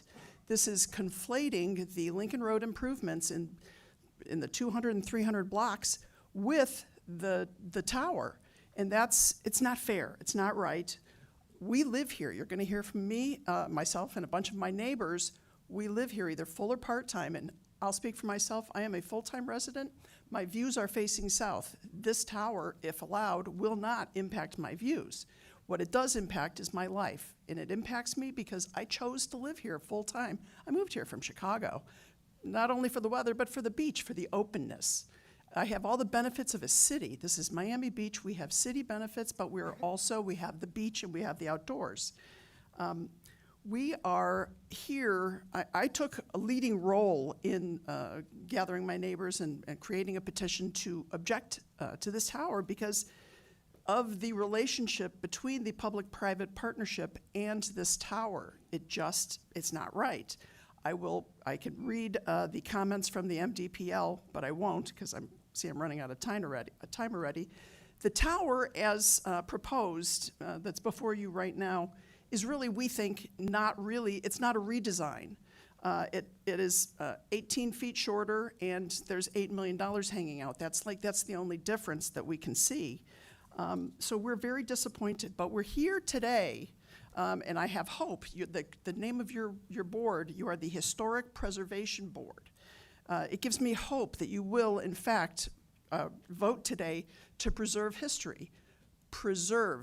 And I understand that they're proposing a new structure, which is not truly preservation, but preserve the aesthetic. But you're charged with the independent task of reviewing all of the factors with competent evidence before you. But what happens, and the big concern is, what happens if this public-private partnership is not enforceable, or if it's the bus stops can't be moved, so the Lincoln Road 200 block can't be revitalized, it can't be pedestrianized. The public-private partnership agreement says project is contingent on the final approval of the HPB application for the development of the private project on terms acceptable to sponsor and sponsor affiliates in their sole discretion. What happens if you approve this tower and then we don't get the Lincoln Road revitalization? A lot of the support probably goes away, as it should. I urge you to turn down this application. Thank you. Thank you. Welcome. How are you? Phil Garofalo again. How are you? 100 Lincoln Road, Decoplage. Thank you for letting me speak once more.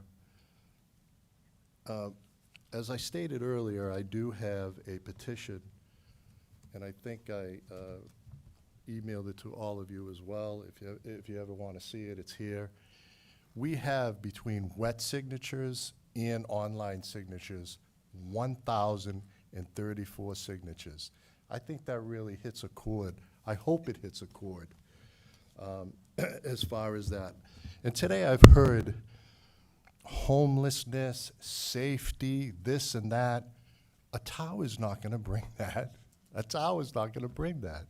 What's going to bring that is getting the officials, like I spoke earlier, together, having a community outreach type of get-together, which actually we did start, and we started that earlier a couple of months ago, and we did see some drastic changes. That's where it starts. The 100 Lincoln Road, the 200, 300 block, listen, I'm in favor for it. I think it's great, revitalizing, but it doesn't have to go with a tower.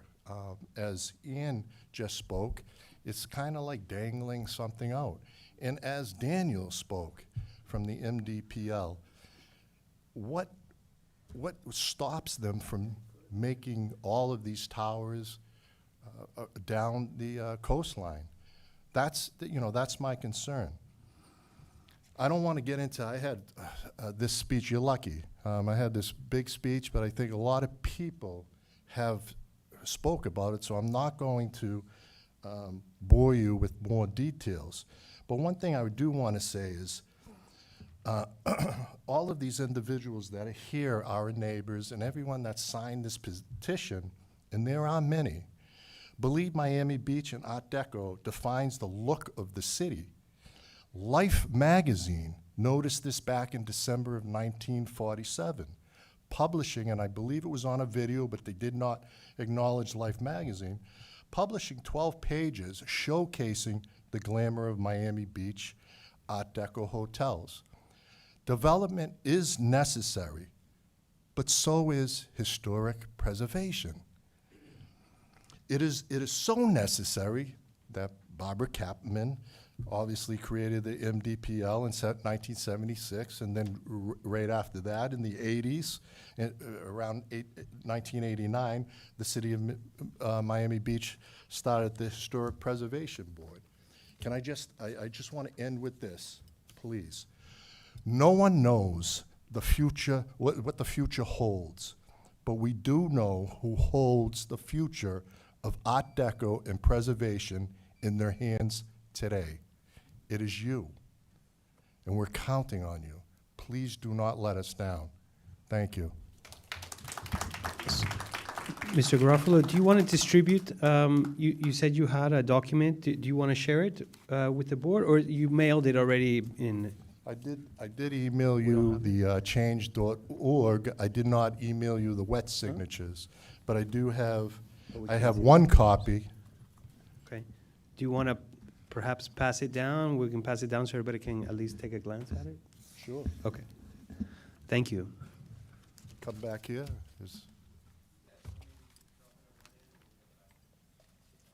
I know we still have several here in the room and on Zoom. So those of you waiting on Zoom, don't despair. We will get to you. We just have, it looks like a few more here. Welcome. Hello, good afternoon. My name is Dominic Garofalo. I recently graduated summa cum laude from the University of Miami, and I'm also a proud full-time resident of Miami Beach.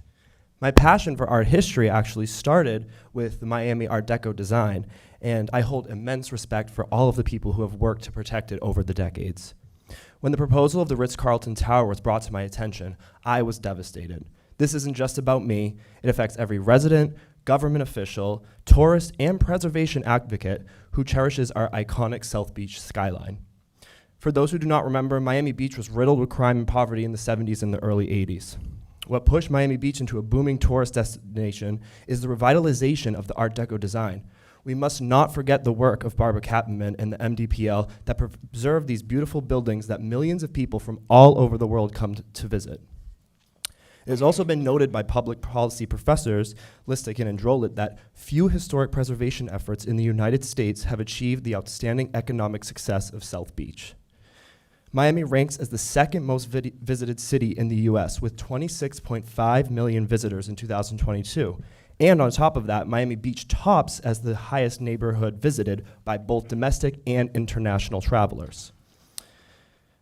It was also noted by the Greater Miami Convention and Visitors Bureau that even with rising prices, hotels in Miami Beach continue to outperform year after year, demonstrating strong interest in our area.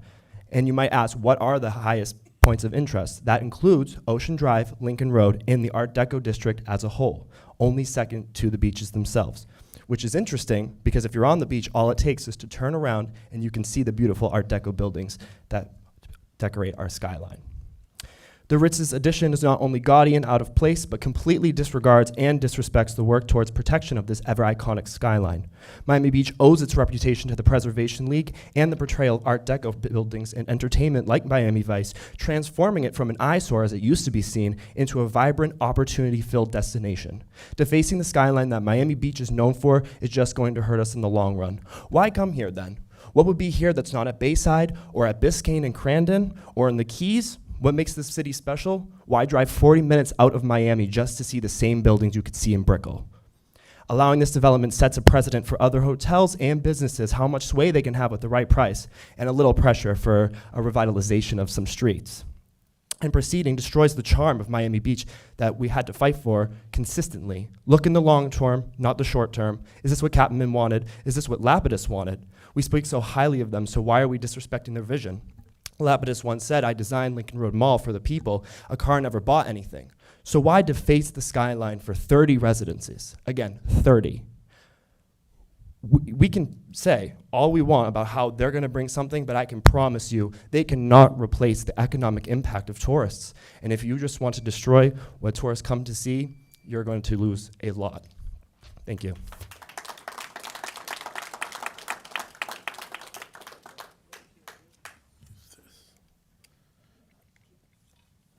Hello. Hello. Welcome, Jack. Hi. I want to be like Frank Sinatra and use the microphone here. Yeah, but I don't think I can reach it. Okay, I'll use this one. Okay. Hi, I'm Jack Finglass. I'm a resident of Mid-Beach and former chairman of this august body. I'm most pleased to come before you today in order to impart to you the reasons that I have strong reservations about the Ritz-Toledo project now before you. Undoubtedly, the owners of this anchor site hotel have done more to contribute to historic preservation in the past than almost all of their contemporaries. What other owner do you know who religiously pumps out quiet, soothing classical music from loudspeakers to try to keep the vagrants away from their corner sidewalk area, in order to give some much-needed class to that historically reprehensible corner space? For all the work that they have accomplished, they deserve our deepest thanks from the Miami Beach community. This thanks, however, does not include an exemption from following the historic preservation laws and guidelines which form the bedrock from which you govern our historic preservation. In order not to repeat what has been heretofore stated so eloquently by other speakers, the following are the reasons why this proposed project should not be approved in its present configuration. 1, the owner architect attorneys have come back to this board with a proposal only slightly altered in height from previous discussions and presentations. The previous HPB board mandated that this design be changed, and I do not see any substantive change here at all. This is not acceptable for this area of Lincoln Road. A new tower must be in proportion to extant buildings in the immediate vicinity and not overpower them. This is an historic district of the utmost importance, and any additional development must be of appropriate height, scale, and materiality, and must respect its elder neighbors. The new proposed overbearing tower must be brought to heel and complement the extant historic structures, not overwhelm them. We do not need nor want another big finger condo in the sky, directly on the oceanfront beach walkway and sand, to quote Clotilde Luce, a famous Miami Beach historic preservationist. Preservationists and our thousands of citizen allies have been badly stung by the mistakes and high-pressure tactics used by short-sighted and greedy developers and attorneys at the Raleigh, the Versailles, the Deauville, and others. We cannot and will not let this trend continue here at this critically important Ritz-Toledo site. More and more of these towers will not do anything for the city except cause more traffic, shadow all of us out of our sunshine, and at a coming near approaching tipping point, slide us all into a Sunny Isles conundrum of wall-to-wall condos. We cannot and will not let this happen to our Miami Beach. Thank you. One last thing I want to add quickly for 1 second is the three major points. One, this project will give $8 million as a windfall to the city, which it really does not need. The city has millions and millions of dollars pouring in from all these new constructions, and they do not need the $8 million. The previous board has mandated a design change here. That's a very strong word. They mandated a design change. That is not happening here. And the last thing, which is probably the most important, is the 30 new residents will not change any of the fundamental issues that these people have been talking about. It won't change a single one, but it will do irreparable harm to our ecology and our environment forever. And that's the most important thing. Thank you.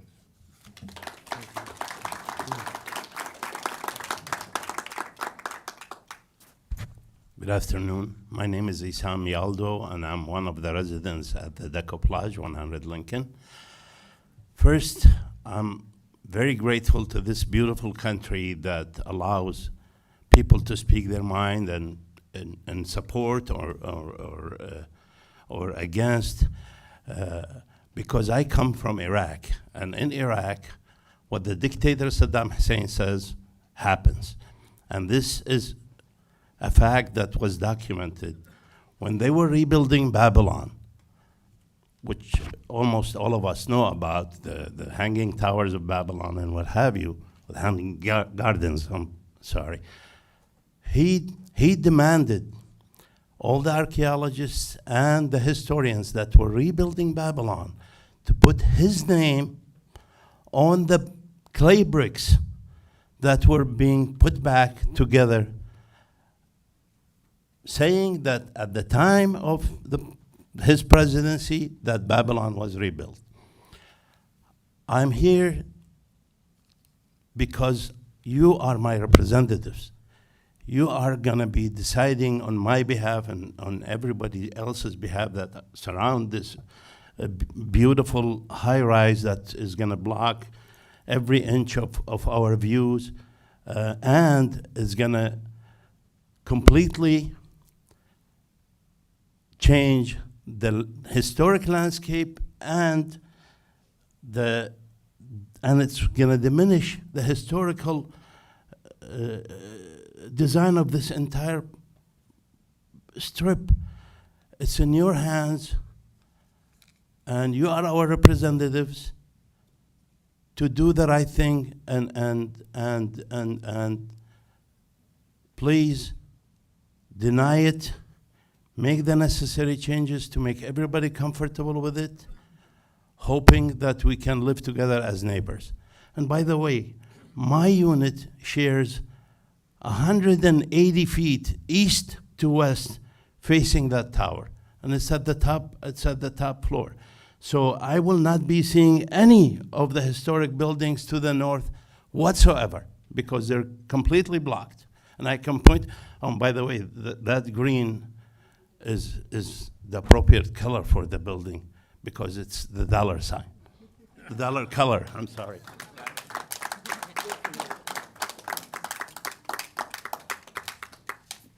Hello, my name is Kim Garofalo. I am a full-time resident at the Decoplage. I won't repeat, I agree with everything that they have been all saying, okay? As you know, we had our own, the change.org, and what I would like to do is read some of the comments. But I do want to say, again, for these 30 units, they don't create a residential sector. You know, there'll be second, third, fourth homes. They're not gonna really add to this community. They're not gonna be out and about taking care of homelessness and all of that. So I just wanna put that out there. Keep saying these 30 residents are gonna be the cure-all for everything, and that's probably not the case. But anyone can read these, but I do think I have some that I'd like to share with everyone, as I don't wanna repeat my fellow neighbors. Please don't turn Miami Beach into Manhattan South. This goes entirely against the city's commission's stated goal of reducing dependence on tourism and destroys exactly what attracts people to our human-sized city. That was from Maisie, last name K. Another one, to preserve the historical aspect of this area of Miami Beach, to keep the area affordable for local residents and visitors, commuters, workers, Miami Beachers, to avoid having yet another historical district become a row of glass tower boxes filled with people who hardly ever come down and visit the streets below. Another one writes, I love the Art Deco district, and this tower is too big and out of sync with the rest of the Art Deco district. Another one writes, so tired of these ugly, tall structures going up where our historic hotels sit. They are a blight disrespectful of our architectural treasures and only designed to line the pockets of those who already have enough. Overdevelopment is a problem. Not every square inch of our city needs to be monetized. Stop it, it's disgusting. Another one. Money and greed versus history and the Art Deco heritage. Please don't allow another Surfside catastrophe waiting to happen on our pristine beaches and irreplaceable skyline. Another one. The historical district of Miami Beach, known as the Art Deco district, is one of the largest concentration of the Art Deco historic buildings. It deserves to be protected and not vandalized by placing new modern structures in its place. Another one. I value the iconic beauty of Sobe. Take away the unique architecture and you have a cookie cutter anywhere neighborhood. Another one. It's just sad to see the destruction of our beach just for the greed of developers. We need to stop this misguided and overbuilding. It's like a sickness at this point, truly amoral and reckless. And this is the last one I'll read. I love South Beach and its iconic architecture. Also, the beach should be enjoyable for all. We do not want shade from an ugly building in the beach. Let them build on Biscayne. It's already ruined. Please take, we're the people that live here. We're not, I'm not a wealthy developer. I'm not an attorney. I'm an actual resident. And a lot of these people, I'm not even sure if they live in the neighborhood. We live here. We will be here all the time. So it'd be nice for you to take in our consideration, what we have to say, not just people that don't live here. Thank you very much.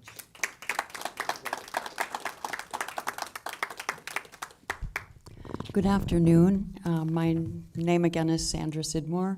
I'm a full-time resident of the Decoplage. I'm going to bore you by repeating comments that have been said before because I agree with them. So first, I want to commend the Ritz-Carlton Sagamore Group for being good neighbors and for initiating an upgrade of the area, including restoration of the original facade of the Sagamore Hotel. However, I do not support the current plans for the Sagamore Tower. The proposed tower is similar to that previously rejected by the Historic Preservation Board, minus about 18 to 21 feet. Its massing is out of scale and incompatible with that of its immediate neighbors, the National Delano and SLS hotels, some of the most iconic hotels in South Beach. And as such, it would weaken the historic character of the district and overshadow the hotel's postcard view. During peak tourist season, unbelievably, it casts shadows onto the Nationals pool most of the day and onto the Delano's pool in midday. And I believe the National Hotel is affected year-round. The height and massing of the tower dominate the historic Sagamore and detract from the beach vista. I agree with the National Hotel's position that standards 1, 2, and 9 of the Secretary of the Interior's standards regarding minimal change to space and spatial relationships between the Sagamore and the ocean have not been met. The current tower design contradicts the Secretary's recommendations that new additions not be as large or larger than the historic building. So I am concerned that acceptance of the current proposed tower has been made a condition for the proposed renovation of the 100 and 200 to 300 blocks of Lincoln Road, as the two are two distinct projects. I think they should be treated separately, and if the Ritz Sagamore Group withdraws its participation, that the city proceed with other shareholders to renovate Eastern Lincoln Road. So I urge you to deny the certificate of appropriateness for the tower design. Thank you.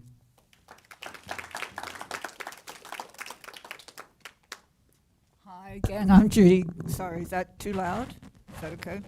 I'm Judy Goodwin again, and I'm going to be very brief. First of all, Mr. Breslin, although the decoupage, as you say, is a tower, it was built long before Barbara Capitman, so it doesn't mean that we can therefore encourage other towers, number one. Number two, you may have noticed that we have mostly decoupage people on the left-hand side, but you also heard our president say that they were all in favor of this tower. Now, supposedly we had a Ritz-Carlton committee dealing with the Ritz. We only got any information on this about 2 months ago. And when we heard what the plans were, we were up in arms. Now, our board, most of it is not made of permanent residents. The group here are all permanent residents who deal with this day in and day out. And so that's why we have this disparity. And I just wanted to explain that. Thank you.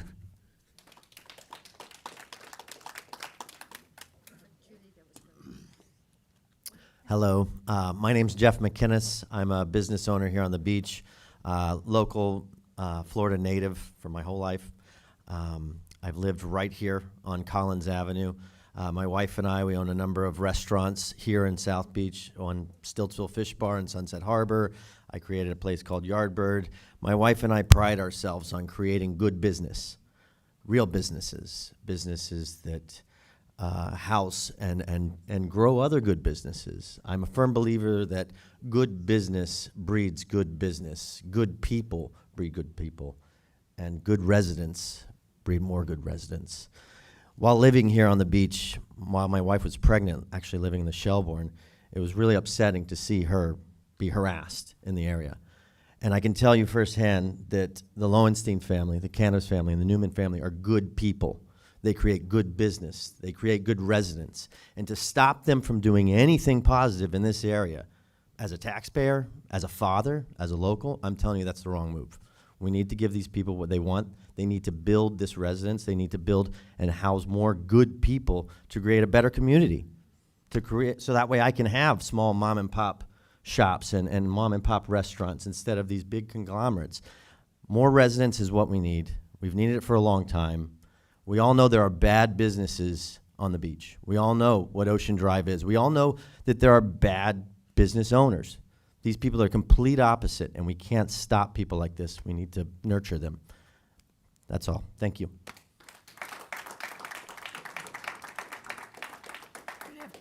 Good afternoon.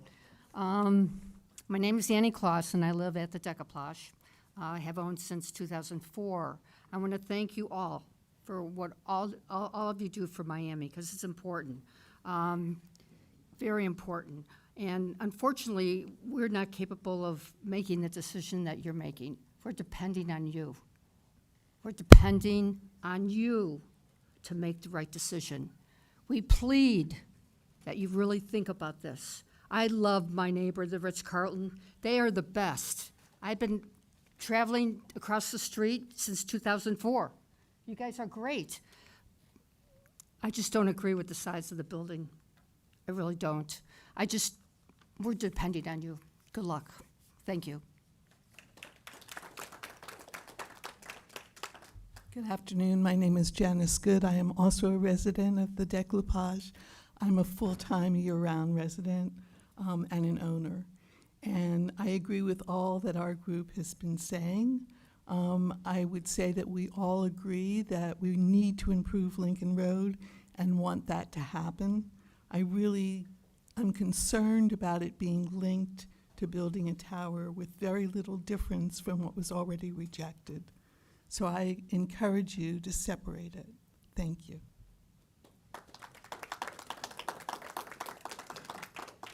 Hi, I'm back. I just want to make it very clear. Our board of 5 people 4 voted for it. The building was not involved. We over 1,000 signatures against it. Yes, our president is for it, but over 1,000 signatures against it. The other point I want to make is this building that's going up is beautiful, but it's for 30 families, 30 residents who, as somebody else pointed out, won't even be here all year long because if they have the kind of money to purchase $300 million apartments, they're not living here. Now, I can't even imagine what fairyland 30 new residents, no matter what size of the building, is going to make such a dramatic change in the culture of our streets and the beaches. So for 30 residences, we're willing to change our skyline and our appeal to the world. I don't know what planet these people are from. Not to be nasty, but that's my opinion. And I'm from Brooklyn. That's it. Okay, thank you.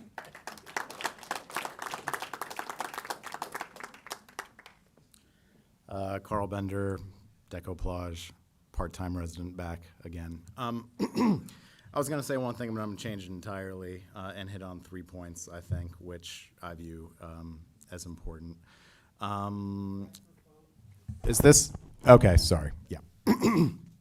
The first point I would point out is that there seems to be a trend right now of I don't know, like vulture developers just kind of seeing what they can get away with, build what they want. At every step of the way, in our view, the Ritz has been collaborative in this process. Yes, no, it's not everything that the Decoplage residents would have wanted necessarily, but they've been extremely collaborative. My understanding is they've been collaborative with you on the board as well. It could be going totally differently. It could be the Clevelander, people want residents. I mean, it could be, hey, here's a 30-story tower going up, like, what are you gonna do about it? And I think a lot of the individuals who were here at the first part of this hearing have left now. I truly, truly, truly can only emphasize, again, I mean, the need for something to happen here, the need for change to come to Lincoln Road. I understand there might be case studies speaking as to why tourists come to Miami Beach. I was a tourist coming to Miami Beach year after year after year, multiple times a year for years. Then I bought at the Decoplage because of its great location. Let me tell you, I mean, even just the past year and a half, things have gotten worse. You pull that veneer, the tourists that were on that national video talking about how they come for the Art Deco, they're not coming back for the Art Deco after the first time they've been insulted, or like the second time they have like a drug addict like seize up in front of them. It's not happening. So if we're really talking about like growing this community, revitalizing it, something has to happen. I feel that the Ritz has been, very fair dealing in their relationships with us. If these views weren't going to be obstructed, there'd be a fraction of the opposition here today. And to the extent that they are obstructed, it's not even that bad. The Raleigh is already obstructing partially some of these views that are going to be further obstructed. So that's my take on that. I go out on my balcony, I look out at the Lowe's. The Lowe's is already there. It's a tall building. And the last thing I would say is I'm from DC. There's a lot of historic preservation in DC, obviously. It's probably the most historic city in this whole country. But, there has to be a balance. What is it to say that, like, we've done a perfect job preserving, architectural conformity if there's nobody left to appreciate it versus, maybe revitalized tourist one day on Lincoln Road saying, oh, look, I wish that building was maybe could have been a little more Art Deco, but it's thriving. You know what I mean? I'll leave it at that. Hello again. My name is Marcelo Oppenheim. I own Nine Beach. It's a restaurant 20 steps from Lincoln Road on Collins Avenue. I've been a tenant for 5 years. I've seen the decline, and I got involved with the project the moment I heard of it, because that's the only way that I can get the best out of what the city can give me. I was involved also on talking to people at the Decoplage, and most of the people were in favor. most of the people were in favor. You know, there's always people that says no, but do they have a reason? Oh, it's going to cover my view. I live behind the Decoplage, and the Decoplage covers all my view to the ocean. And I live there, and I still love it, and I'm going to be there. But in general, this is a good project. It's going to help business. It's going to help residents. We need residents, because in September, in August, in March, when there's no tourism, we need those residents. Business has to strive not only from tourism, it has to strive from the people inside. That's the reason I'm in favor of them getting that building. It's very important. It's very important, because else we have nothing. If we don't fix Miami Beach, we have nothing. And you can see 90%. Not even the locals want to come to Miami right now. They go to Wynwood. They go to Brickell. There's from Collins Avenue to 15th Street, eight restaurants closed in the last year and a half. Senor Frogs, Quality Meats, now the breakfast place, Lure, that's a restaurant all over the world, they close. Why? Because they don't have clients. Why? Because nobody wants to come to this corner. It is very important to figure out what they want to do. We have somebody that's willing to put their money where their mouth is. And I understand why, because to be a Ritz-Carlton, they have to be perfect, not 90% perfect, 100% perfect. If having one more tower, it's not a tower, the Decoplage is higher. One more building is going to change it, be it. But we need to do something. Do nothing, it's the worst thing we can do. Thank you very much. Good afternoon, everybody. I'm Bonnie Pick. I live at the Decoplage. I'm a full-time resident. I just want to make it clear. The Decoplage has had this shoved down their throat. We have not been given a voice in our building.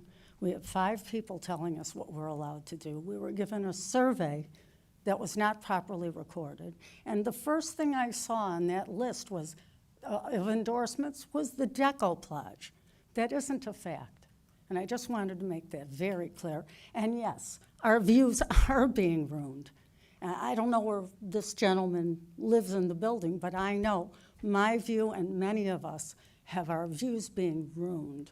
And you're putting, according to what you're doing, you're putting everyone on one side of the street, ours. And I just think it needs to be looked at again. It's inappropriate for the area. Thank you for your time.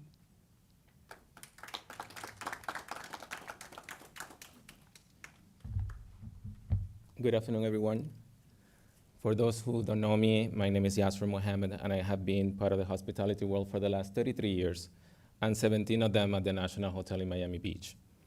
As a graduated architect in a foreign country, some of our landmark areas of study, including the Art Deco district of Miami Beach. The unique collection of Art Deco buildings of this city have reached a worldwide audience that recognize, embrace, and admire the beauty of these buildings and the effort of entities like this one to protect and defend them from concrete and steel predators. Some of the most remarkable buildings are known as the jewels of the crown: the Ritz Plaza, the Delano, the National, nonetheless accompanied by the Sagamore and the Lido buildings. The harmony of this block has been untouched for decades and now is threatened by just simply an individual goal. The work of many building owners, city officials, private and public entities, associations, historic enthusiasts are being ignored and disrespected by the solely purpose of this application, and not only once, but again today. How much will we do have to resist these attacks again and again? Why the mandates of the previous board have been ignored? As hoteliers, we pride ourselves by representing Miami Beach with open spaces, endless sandy beaches, unobstructed views of the ocean, the history and authenticity of our buildings and the surrounding ones. By allowing more and more buildings anywhere, especially on the eastern side of the island, we're not just going against what Miami Beach is known for. But it's never too late to rectify any mistake that have been done in the past all around the coast. As responsible owners, we assume the compromise while acquiring historic buildings in a historic district to respect, protect, and embrace the dignity and the morale of these buildings and their surroundings. Respect their history, their stories, and all the people that proudly runs them to showcase what Miami Beach is known for. Glass towers are not a symbol of education, respect, and history. Unfortunately, they're symbols of unilateral power and wealth. Development is welcome, certainly. But when such respects the rules, the standards, the neighbors, the identity, the character, and the history of others, including your own. This application does not meet the basic principle of development. And today, this board is commissioned to protect and defend the history, character, and DNA of our city. The job and the decision is in your hands. Thank you.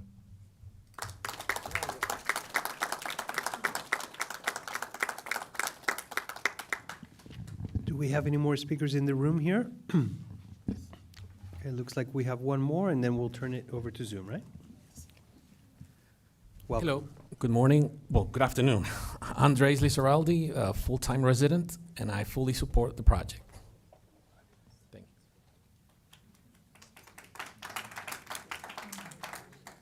you. Hello again. I'm feeling very sorry to show myself so much, but Please remind us your name, please. I'm sorry, yes. I'm Delphine Dre, the owner of the National Hotel. Again, I am appreciating a lot my neighbor. They are very good people. The problem is I don't believe that they have a security company. I heard everyone asking for help, and that's true since COVID. The world had gone down, you know, we are all complaining for security. Homeless people, poor of them, you know, they lost their job, they lost their roof. But I don't believe that this tower is going to bring back the economy and what those people need to live with decency. So, again, you know, that's true, our future is in your hand. And, you know, this maquette had been done into scale. I'm inviting my friend Kobe Karp to come and to comment on this maquette that had been done by us, but it's on real scale. And we are building, they want to build, a book of 500 pages in an envelope. There is no space for that. Thank you very much, and good luck. Hi, I'm back. I just want to make some corrections that some people from the Decoplage said here. I represent my association. I'm the board president. Did you already speak on this Yes, matter? yes. I think we only get one opportunity to do that, ma'am. But they gave some misleading information. I understand. We did a survey, and the survey was 80% Ma'am, in we favor. have some people who haven't been able to speak yet. But Mr. Chairman, I just asked for some flexibility because the National Hotels had their attorneys go before you. Then they had the general manager go before you. Then they had the owner go before you. I think it's appropriate to have the president of the Decoplage rebut some of the things that were said. Well, we still have people waiting to speak who haven't spoken yet. So Could- we have a whole room of Zoom callers. Could she come up after that? We can make an exception to let her come back up. Yes, 2 minutes, like everybody else. Michael, you could potentially cross-examine a witness during your rebuttal, but I think the only party who can present a rebuttal is the applicant. So I would not want to reopen to somebody who's already spoken. Okay, does that work? Okay. Thank you. So I guess we're moving on to the Zoom. Pardon. Sorry. Did Sorry. you? Thank you, Mr. Chairman Yeah, and not members on of the this board. I did speak earlier today about Lincoln Road and the street end. And I also talked a little bit about what a community is all about and how a community works with the people within that community. There's always going to be some people who are against every project, but I will tell you this, is that when working together with a private developer to help a city cause, it's something very special because it doesn't cost the city any money and it's something for the entire community. The reality is that some people in the Decoplage may have their building view corridor, very limited because of this tower. However, I will tell you that the benefit to the entire community is overwhelming, really overwhelming. View corridors are not protected as of right. They're simply not protected as of right, okay?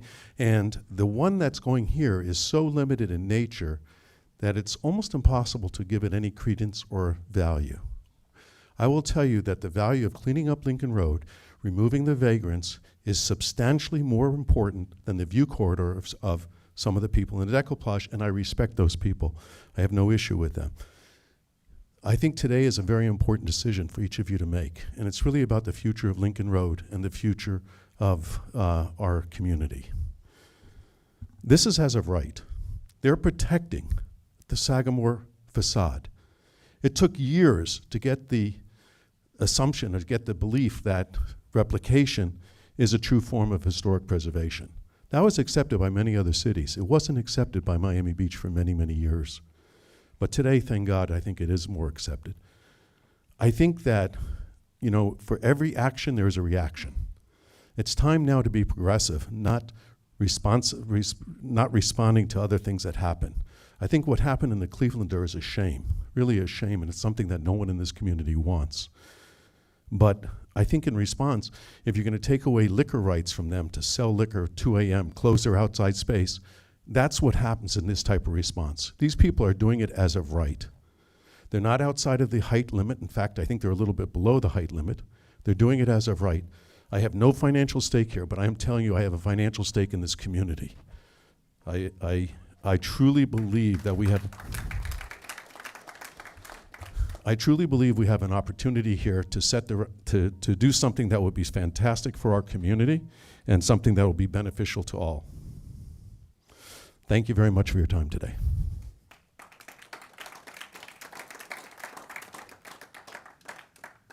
Okay, I'll take it. You are the last one in the room. I know we've got these folks on Zoom. They've been so patient. So if you're listening, just hang on tight. We're coming to you next. So Stéphane Mercier, General Manager of the National Hotel.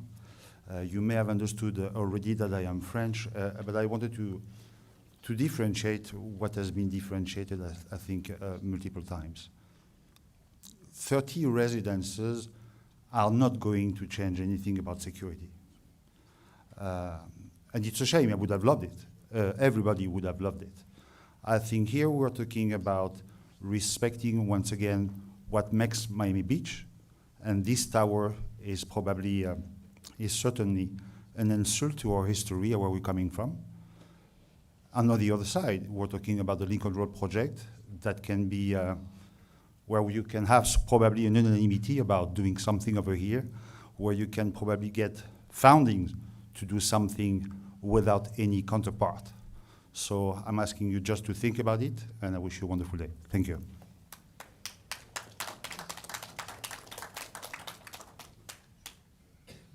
Okay, so on Zoom, should we call the first name? Yes, Mr. Chair. On Zoom, we have Ronnie Finbarb. Hi, Ronnie. Do you swear that the testimony you'll give in this proceeding is the truth, the whole truth, and nothing but the truth?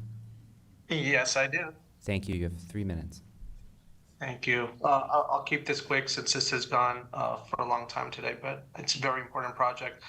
I strongly believe that more quality residences are a good thing for South Beach, and particularly this location. The residents will eat and shop at the local establishments and will have a vested interest in preserving the quality of life in this neighborhood. So in my opinion, their interests are aligned with all of the neighbors. A luxury residential project will be a welcomed addition to this neighborhood, and I think we should all strongly support this great project. Thank you. Our next speaker is G. Perez. Hi. Can you please say your name for the record? All right. My name is Jerry. I love what the Ritz did with the Delito Hotel. Hi, I'm But sorry. let Can me you first say state that your I name do for the not record, and support the I'll tower. swear you in? Jerry Perez. Hi, Gary. Do you swear that the testimony you'll hear give in me? this proceeding is the truth, the whole truth, and nothing but the truth? Yes. Thank you. You may proceed. I said that I loved when I saw the Ritz come in and change the little hotel and make it a very, very nice, even when they went a little bit higher on the parking. But for this one, I definitely do not support the tower. It's really destroyed with the whole line, and I'm in support what everybody else has said, opposing the tower for all the reasons they have listed. But I would love to know how 30 residents, which most of the time they won't be there, okay, would change the street safety issues and all the other ones that exist in that area. I still cannot understand how 30 residents that will be coming be more important than the thousands of people who have signed, even the residents across the street, okay, or all the other businesses have spoken, okay, against the tower. Why are those people more important than what we are? They haven't even gotten here, okay? The math does not compute that they will solve our issues. I love it be true. I really, really would love it to be true, but I don't see it. Also, I just don't understand why the city of Miami Beach needs those 30 residents and a huge tower to do what you have been done a long time ago, and it's clean up and bring order to that corner, which is now not the Wild West, but the Wild East, all right? So if money's coming into the city, to the coffers of the city, through tourism and development, why don't we put it through good use? Thank you. Thank you. Our next speaker is Mar Vivian. Hello, can you hear me? Hi, yes. Do you swear that the testimony Hello? you'll give in this proceeding is the truth, the whole truth, and nothing but the truth? Yes, Thank you. You have 3 minutes. thank you. Okay, well, thank you first of all for all of you to, being doing that and hearing all sides of the story. This is wonderful.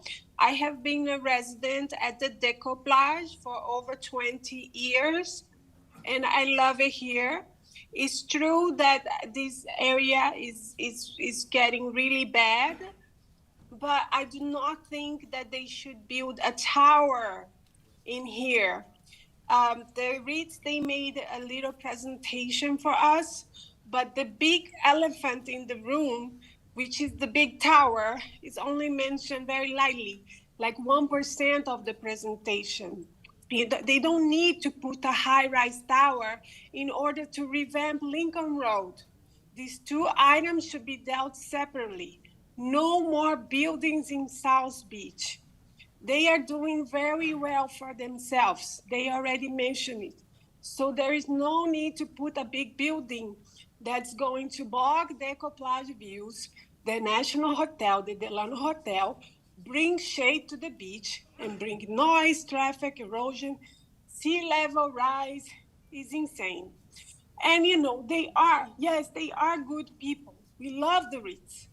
But nothing is perfect. Like last time on the Formula One weekend, they had a party supposed to finish, I don't know at what time, like 11 p.m. I don't know what happened to 9 to 5, but the DJ did not stop. There was loud music until after hours. The firefighters had to come and shut it down.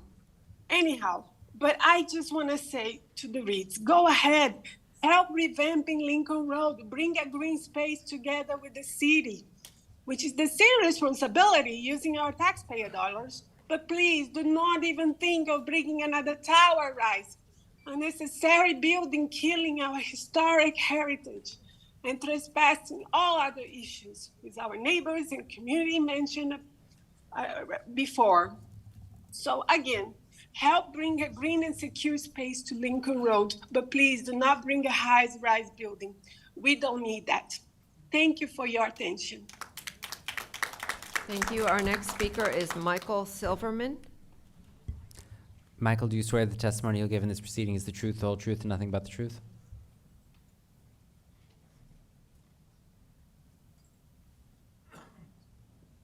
Michael, you need to unmute yourself.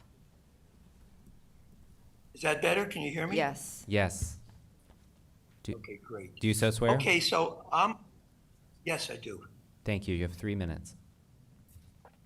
Okay, I won't take up much of your time because I'm also a resident of the Decoplage, and I am repeating many of the things that you've heard before, but in a little bit of a different way. I'm just wondering when the Ritz went about deciding to build a tower, and I understand here for financial reasons, they want to have a big building, and with only 30 residents, which was very surprising for me to hear, because that means these apartments are going to be, at least $3 to $4 million a piece. You're going to have very, very wealthy individuals who probably will definitely not be living there all year round. So that's number one item. Number two is, the other things I want to mention are, how can the Ritz, number one, go ahead and design a glass concrete tower to be inserted into an Art Deco district made up of all white stucco type buildings? It's going to stand out. I've lived in Greenwich Village in Manhattan for a long time, and it's full of historical district buildings, and many developers have tried to come in and build these type of buildings, and they're all getting rejected. So how can why didn't the Ritz come up with something that was close in design and similar to the other type of buildings in the area? I don't understand how they come up with concrete and glass, don't look like any of the other white stuff, and higher than any of the other buildings. It takes away from as everybody's mentioned, the look of the area. In addition, its height being very high, and they placed it all right on the boardwalk. It's so close to the boardwalk. All the other buildings are set back a bit, and that creates so much shade on the beach. And it's so much higher. I mean, it's going to affect people laying in the sun, and the building's going to be in its way. I mean, I don't oppose the building, so to speak, but I do oppose the size of it and the design of it. It could have conformed. They could have gone ahead and tried to build it in a much different manner. So that's all I've got to say. Thank you for listening to me. Good, thank you. I see no other members of the public wishing to comment. Okay, so that will conclude the public comment. You may recall that we had deferred our opportunity as a board to ask questions of staff. And I wonder if this would be the best time to do that before there's an applicant rebuttal. I think the board can do it either way, as long as the applicant has an opportunity to present rebuttal. I think you can do it. You can either ask your questions of staff now or after. Okay. Would you guys like to put questions forward to staff now or not? Not really? You have some questions? Okay, I mean, we kind of skipped over that, just I think because there was a lot to digest and we've had a lot of input. So maybe we can get those questions out and it'll give the applicant an opportunity to prepare their rebuttal. So we'll start at that end. Sure, my question is for staff or whoever has the answer. Yeah, these are because these it's are about questions. We're that are going to made. reserve our comments for later, but if we have any questions about the These application. are questions. Yeah, that would be great. Yes. In fact, when I was in high school, a teacher drew a picture of me on the board with a big question mark in the head, and he says, all that guy ever is full of questions. Okay, besides the point. But the two statements that were made, one was that the building goes east of the coastal construction line. And I'm looking at the plans, and I don't see anything that's designated as a coastal construction line, but I do see something that's called an erosion control line. I'm wondering, is that the same thing? And I don't see that there's any eastward, that it goes past the erosion control line. Was that a correct statement or not? And then another question, there was another statement from another person in the public that one of the the Secretary of Interior's standards is that a new building should not be larger than what's there on the site. And I was looking through the Secretary of Interior standards, and it didn't jump out at me. So I was wondering, is there something that a new building can't exceed the size of an existing structure? Thanks, Stuart. John or Laura? John. Sure. I was wondering if you would help us, just if you could give us your definition of compatibility when it comes to additions to existing structures. It's been kind of called into question, and on page 6 of the staff report, letter D, the staff mentions that it's highly compatible with the environment and adjacent structures. And I was just wondering if you could help us kind of go through your thought process there. And I was also wondering if you want to kind of help us to how we might think about, from your perspective, this the document that Mr. Kasten gave us about the height, the 155 feet maximum height for what was then the Delito. Thank you. Thanks, John. Laura, you good? Okay, Brian?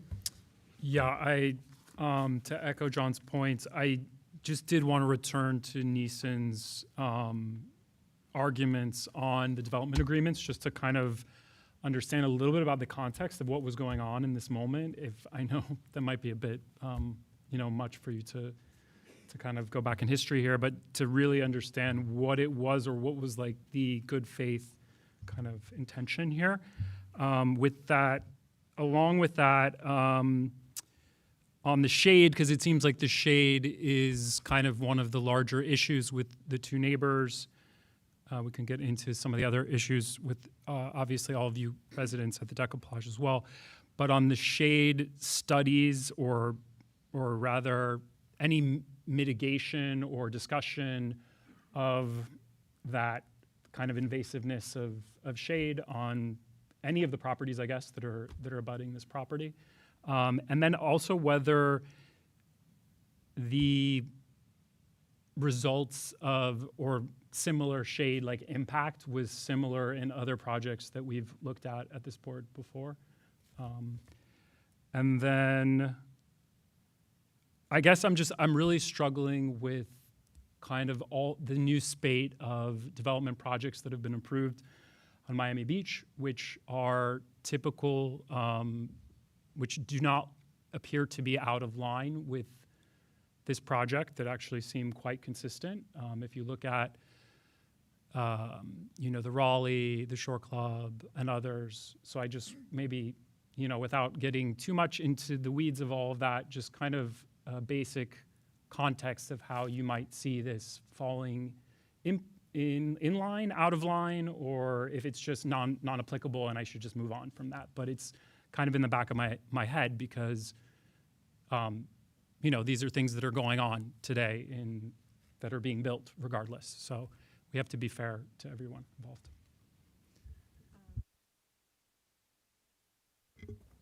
So I'm going to state my questions, some of which have already been asked, and then one is going to be somewhat of an assumption that I'd like you guys to either affirm or correct based on the agreements that Neeson provided to us. So one is talking about the Secretary of Interior Standards B9, I believe, that was already addressed. The coastal construction line, I wanted to hear about that. I know in this model that we have over here, it doesn't show, because it doesn't exist yet, the Raleigh Tower. That's also not on the, it's not on the renderings that we saw as far as the heights go. So I'm curious to know the height there, at least for the board's perspective. I know you mentioned that. And then as for the agreement, the way that I read the agreement and the amendment, correct me if I'm wrong, please, is that the Ritz property owner, whoever that was at that time, owned all the way through the beach walk. And so they vacated a portion of their land in exchange for some sort of increase in height back in 1998, 1999. And pursuant to that agreement, they got originally this 117 and then this 155, but I don't read that to preclude a decision later on of increased height. So that's what I read. And so I say that kind of for the board's benefit, but also I want to hear staff's weighing in on that to provide me some context, because I wasn't here in 1998. So. Great. And this is not, yeah, I'd like, Mr. Chair, may I clarify those questions when you're finished? We're putting these to Debbie, so if there's still a question after that, sure. Yeah, I think, okay. All right. And the only thing I would add, because I think everybody touched on my questions, but there was also the point made by one of the speakers that this board had previously mandated a change in the design, and we've seen a slight modification. And so I wonder from staff's perspective if that satisfies the mandate that was given by the board, in addition to all of the other good questions that were put forward here. Okay, any additional? Okay, number one, there's some low-hanging fruit here, so there's some easy ones. The CCCL is the, oh, yeah, sorry. The CCCL is the Coastal Construction Control Line. That is a line that the Florida Department of Environmental Protection uses in terms of state-required permitting. So because the vast majority of all properties on Collins Avenue have a portion of that CCCL, as does Ocean Drive, within the city, that requires a state of Florida permit. The state of Florida is the entity that would determine how close you can get to that line. That line, Mr. Reed, is going to be west of what you noted on the survey, the ECL. The ECL is the erosion control line, which I think is pretty much the eastern boundary of the property line. So the CCCL is west of that, and those are maps that the state of Florida has. So then what's the legal significance of the coastal construction control line, especially just since this was called coastal construction control line? Sounds to me like you're not supposed to build past it, right? What it means is the state of Florida has to issue a permit. They can choose to issue the permit or to deny the permit if it's not within their environmental laws. So they will determine. The zoning determines, so the erosion control line and the bulkhead line, which are both on the survey, that controls our local laws in terms of how far you can build and what your setbacks are. The state of Florida controls what can be built within the CCCL area. Things can be built. Throughout our entire city, we have structures that are east of the CCCL. Anything new requires that DEP permit. That's a separate permitting. It's a very rigorous process that entity will review in detail. Do we have any concerns that we would share in common with the state of Florida that they would be considering in this review? So that we would not maybe say, okay, we know what the DEP is going to be looking at, and we have similar concerns, and these are things that maybe we ought to be discussing today. So it is not in our jurisdiction. From my experience, let me tell you, from my experience, and I'm not an expert in the field, we do defer to the state of Florida to issue permits or not. From my experience, what they do look at is within a certain area, what the other building lines are in the area. For example, the Decoplage is within that area. I don't know what their formula is and what their regulations are and their mitigating factors to approve or deny. That's not in this board's jurisdiction. What is the rules we have of things that can be built between the erosion control line and the bulkhead line. We have rear setbacks, and then we do allow for kind of more of a transition between that 50-foot setback that's west of the bulkhead line to the erosion control line. It's almost a transition area where you can have like small cabana structures, swimming pools, but not part of the main podium of the building, cannot exceed that. So when we reviewed this project, we did look at where the building was located, that it was not running afoul of the requirements for what we call the oceanfront overlay and the dune preservation overlay, which are the eastern portions of the property. This project, after we reviewed it, is not inconsistent with what we call our oceanfront overlay or the dune overlay requirements. And you'll see, I mean, I think this board, you've seen variances before for setbacks in the dune overlay, the oceanfront overlay, different materials. This particular project did not, require an application for any of those. They are consistent with the city's policy for their eastern portion of the property. Does that answer? Okay. I think, Mr. Reed, the Secretary of Interior Standards, there may have been a comment that no new building on a site can exceed the size of an existing building.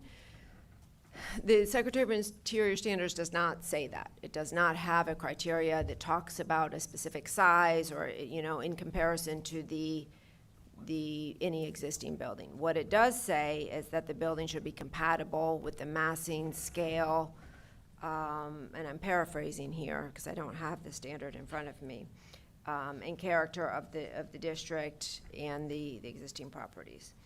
So I think that follows up to another question about, well, how did we review this in accordance with that criteria?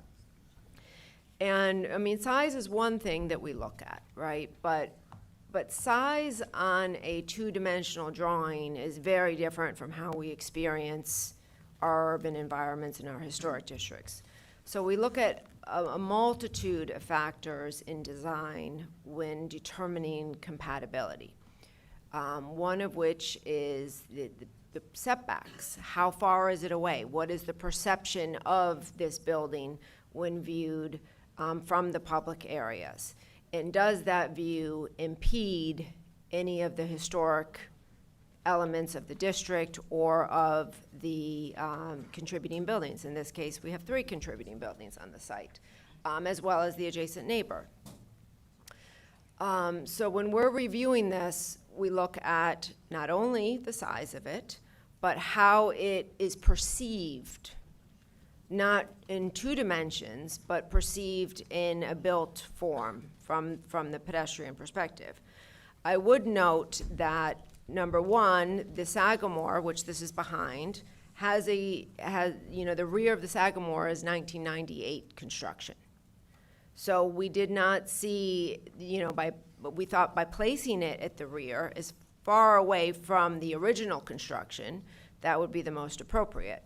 It's also important to note that, and we do consider, I think there was a comment that the city does not consider the beach to be a public view.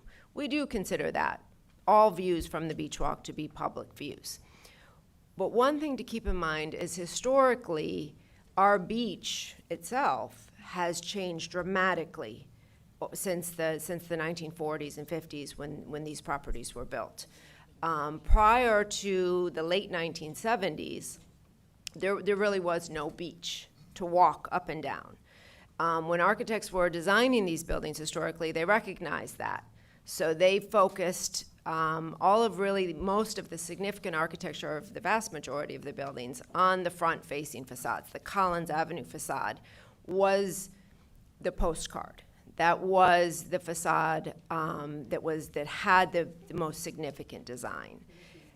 It was really only guests of the hotel that could ever experience that rear facade, which is when you look at old aerial photographs, when the beach, when the ocean came right up to the bulkhead line, basically, you'll see that most of those rear facades are very plain, especially compared to the front facades.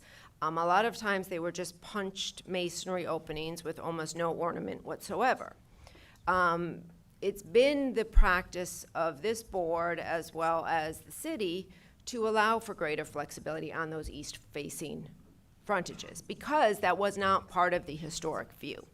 We realize that we need to grow and evolve as a city to sustain ourselves and to be a healthy city, and we do believe that it is the most compatible development to have rear additions instead of additions on the front.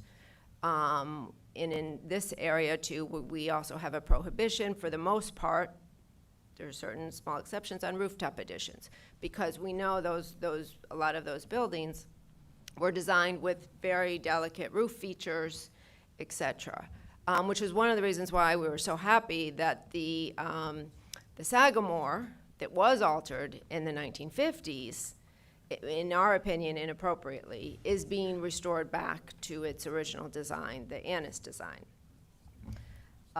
So we look at the massing of the building, how it steps back, how it is arranged, the geometry of it, the setbacks, the siding, and where it's going to have the least impact on what we consider the historic fabric, the adjacent properties, and the district. Does that help answer your question? That was the compatibility. Yes. We've got a bunch more, so you want me to keep going? Okay. The easement. So the easement agreement that was done in the late 1990s, at that time, the city really recognizing the fact that this was an extremely important east-west corridor in the city, were concerned that there was no public beach access because the Ritz-Carlton owned the property east of the street end. And as a private property owner, they were under no obligation to allow the entire, population of the residents and visitors to walk through their property. They could have fenced that off. So the city did enter into an agreement to vacate portion of the right-of-way, to allow for a three-story rooftop addition at the time, on the Ritz-Carlton building, the Delito building. Although we vacated the right-of-way to allow for allowed for their rooftop addition, they did give us back a perpetual easement. So you say, the next application will talk more about this, right? But the street, the Lincoln Road street end, is partially owned by the Ritz-Carlton, by a private entity. But since there's a perpetual easement, it's used as a road. The city maintains the road, and we treat it as a public street. In terms of the height that was listed, I believe it was for that particular project that was approved as part of that exchange to give us public beach access. At the time, that also did not include the Sagamore property because the Sagamore was under different ownership. So right now, the project we're looking at is a unified development site with both properties. And the height that was listed in the development agreement does not apply to the Sagamore property and does not, I don't think, restrict any future development on the Ritz-Carlton site. That was an agreement for the public beach access and the vacation of the right-of-way for what was approved at I guess it says 155 feet or whatever is in the agreement. So the staff's view, just to interject there, the staff's view is that given it was only specific to the Delito Hotel, it did not cover the other property, which is now unified in this plan. That's correct. Okay.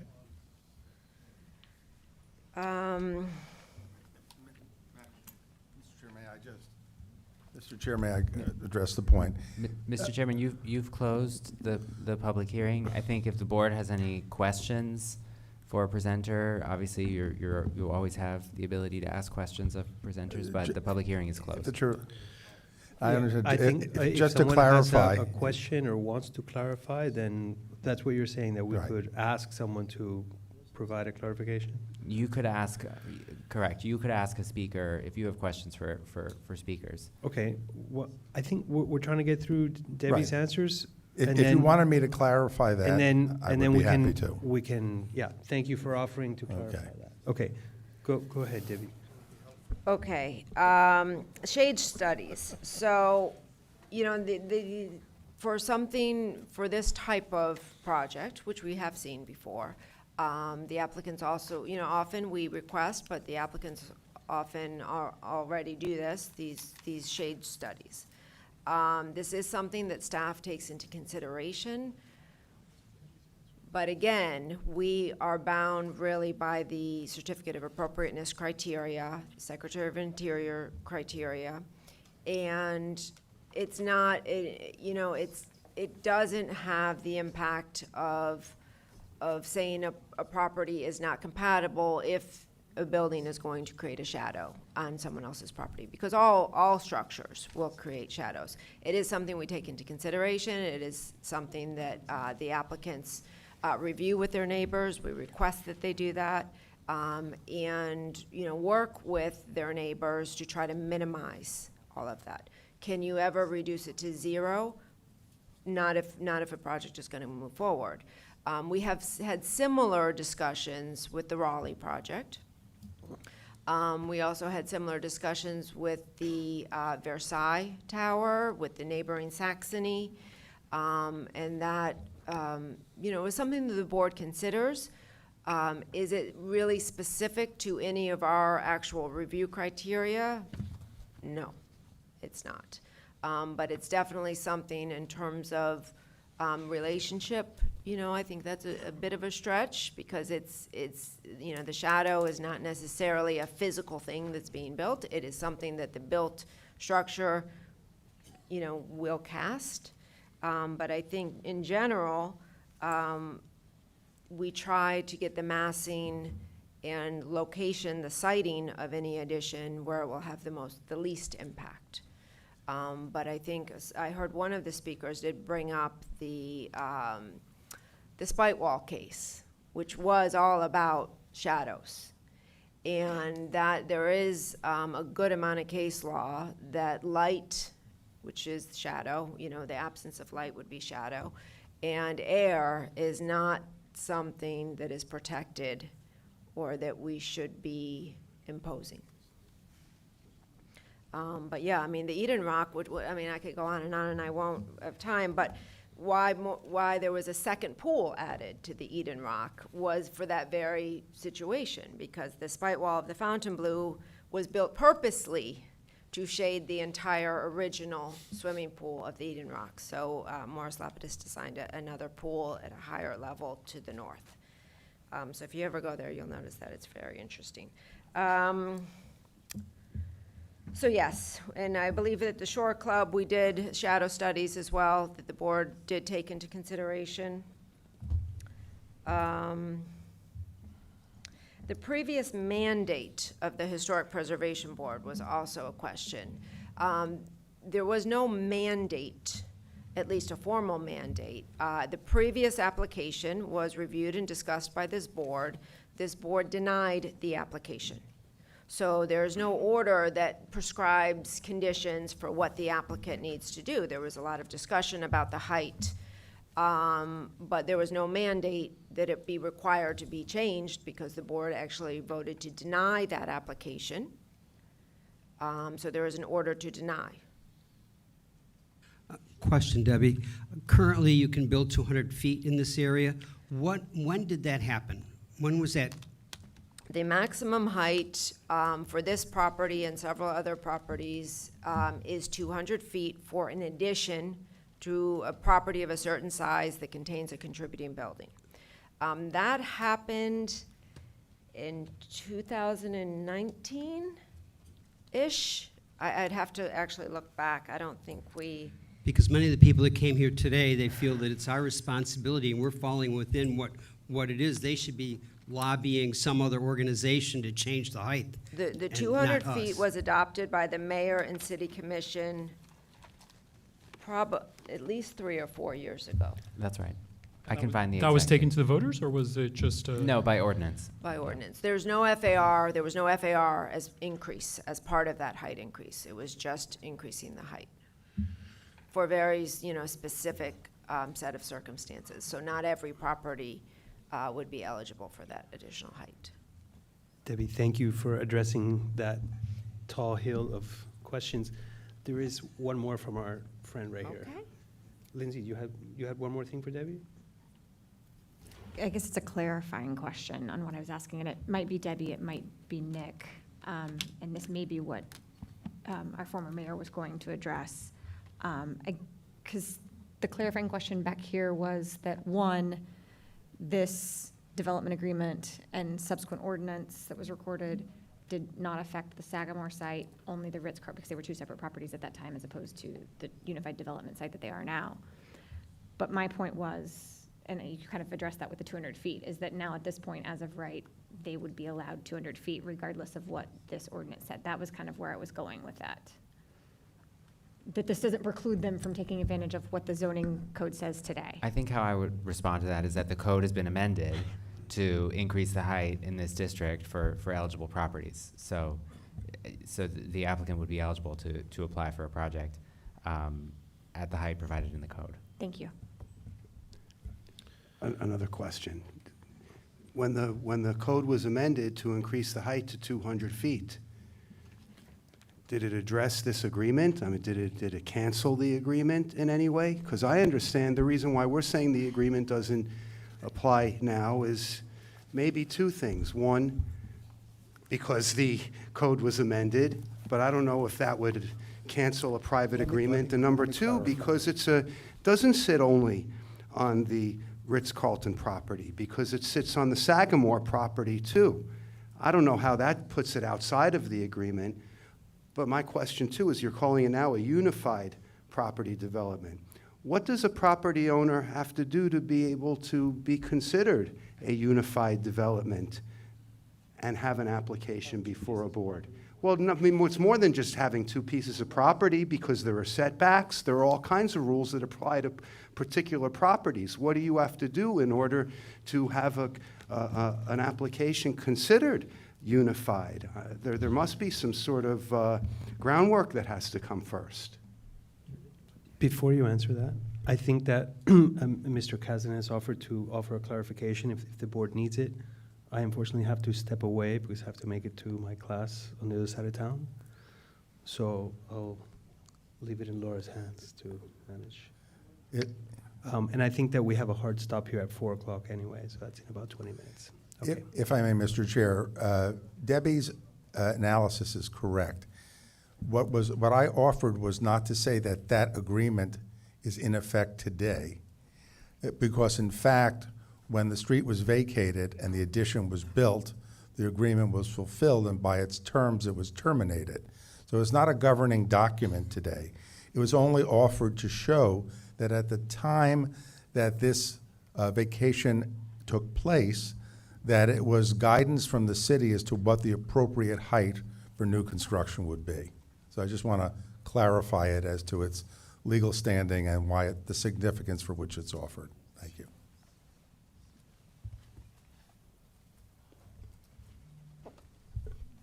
Okay. Do you have any other questions for staff? Okay, then Mr. Larkin. But yeah, and we are probably going to have to cut this short. But you're welcome for your rebuttal. But I believe the convention center requires us to leave here at 4.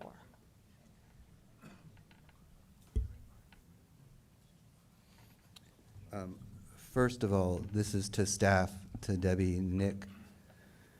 Is there any way to extend the time from 4 o'clock on? We will check with the appropriate people. All right. So with regard to Ingrid, I'd like to invite her back up to the podium. She's going to discuss some of the comments made by some of the Decoupage residents.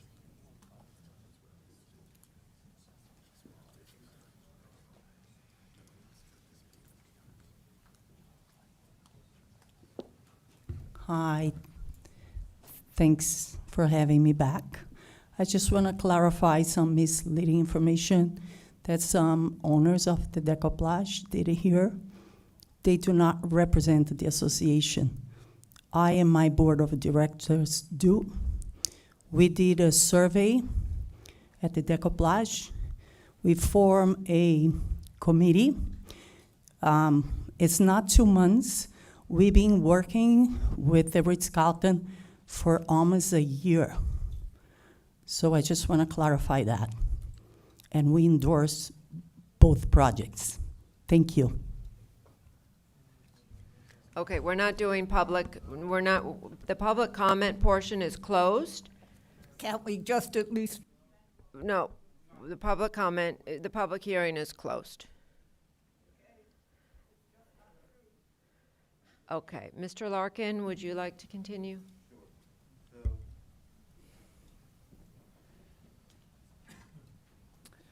The next speaker will be Peter Canavos.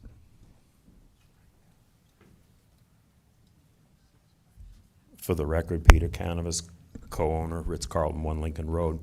I commend everybody for your stamina. I don't want your job. You know, I think we all want to have a fair debate and not deal with misunderstandings or possible misrepresentations. So I want to clarify a couple things that I've heard repeatedly here today. You know, I think people may find it very interesting. You know, one lady here characterized us as greedy developers, and I don't take offense to that because my father once told me if you're going to be in this business, everyone's going to always think you're one step ahead of the sheriff. But I think there's some things that would be very enlightening for people here to understand today, which is that when we reduced the number of hotel rooms at the Sagamore in favor of residences, that was something significant, and it indicated our commitment to the whole idea of establishing a residential component in this district and how important it was. Because, and I'm sorry if this goes over the head of some people from on a financial basis, but we make more money on hotels than we do on condominiums. The simple reason being that the capitalized value of our cash flow from hotel rooms is taxed at capital gains rates rather than ordinary income like condominiums. So, you know, if you want to talk about a greed factor, I think you need to consider that. The other thing is we've talked about views here, and even though I know that views are not technically supposed to be something that you can rely on or consider, it's still an emotional hot button, so let's talk about them. I'm going to tell you right now that nobody's views are more affected than ours. We sit right on top of where this building is. Our premium South Cabanas and the views from our hotel rooms are going to be far more restricted than anybody from the Decoplage. Additionally, when the Raleigh comes online, they are going to restrict the views of our proposed residential building. So, you know, the reason we made these sacrifices is because we're sincere about our belief that we are imbalanced in this community. Now, you heard a gentleman who has space in our hotel tell you about his declining business. Well, I'll also tell you that when we follow up with our residents who come to, or excuse me, I should say our guests who come to visit here, what they're telling us is, many of them are telling us we're not going to come back because we don't want to pay these kind of rates for what you have outside of your front door. This should be sending alarm bells to everybody because this is happening to the Ritz-Carlton. I have to tell you, the optics that people form about Miami Beach are largely formed by the iconic intersection that we occupy. Collins Avenue between Washington, or Lincoln Road between Washington and Collins Avenue, and that whole area is largely where the upscale visitors we have here form their opinions of Miami Beach, and it doesn't really look very good. Now, I also want to address something that was said repeatedly about the public benefits that are attached to this project being portrayed as some kind of a club or a way to coerce the HPB into an approval of our residences. Let me remind everybody that the question at the last meeting of this board hearing this issue was, where is the public benefit?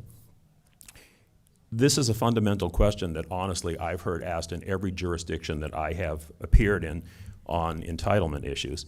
And in 40 years of those hearings, I've kind of never heard it posed the way it is here, is why are you posing public benefits to us? It's a well-established practice that developers or the private sector directly contribute to public improvements, as we have here, or even by indirect means, such as impact fees. The entire process of development agreements is set up to create contractual obligations for the jurisdiction and private enterprise to further the goals of public improvements. The public would not enjoy the beach path from Lincoln Road today if it had not been part of a public benefit created by the development agreement between us and the city a number of years ago. So tying our residences to public benefits presented here is no different from common practices in places that have been discussed for decades in Florida and elsewhere. The only distinguishing factor is that in most cases, the public benefit is extracted from a developer during a negotiation process. Well, we're volunteering it here. So I hope that that has not created confusion, that that volunteering of public benefits is somehow to be seen as an inducement, or however you want to call it, a noose around your neck in order to accept our residential project. Now, you have every right to reject everything we're saying. We also have the same right to say, you know, we can't live with certain conditions you put on us because we can't move forward economically if you do. That happens all the time. Everybody, you know, everybody has that right to do. But you know, what is people have also said what we're doing should really be the responsibility of the city. Well, the city is taking responsibility. They took responsibility by entering into this agreement with us. So if you go into the city today, and I've heard a lot of people say, well, you know, we don't really need this. We could do it ourselves. You know, we can have some method with the city to get it done. Folks, nothing has happened in 5 decades in this part of the world. And I can tell you that when we went into the city to propose this, the first thing that we heard was, we don't have any money. So we came up with a mechanism in order to allow the city to leverage what funds it did have in order to conduct a major urban renewal, a needed urban renewal in our area. And I can tell you that rather than being criticized, this should really be a template for how things can happen in the future.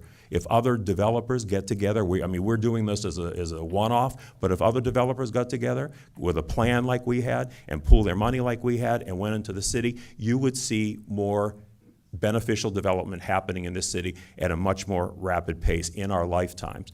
So I just want to say that you know, let's put this all in proper perspective, because rather than being something as was portrayed here today as being something unkosher, this is really a way for the city to progress and to say that you shouldn't couple public benefits with projects like ours is just another way of, well, it's really counter to the public interest. Thank you.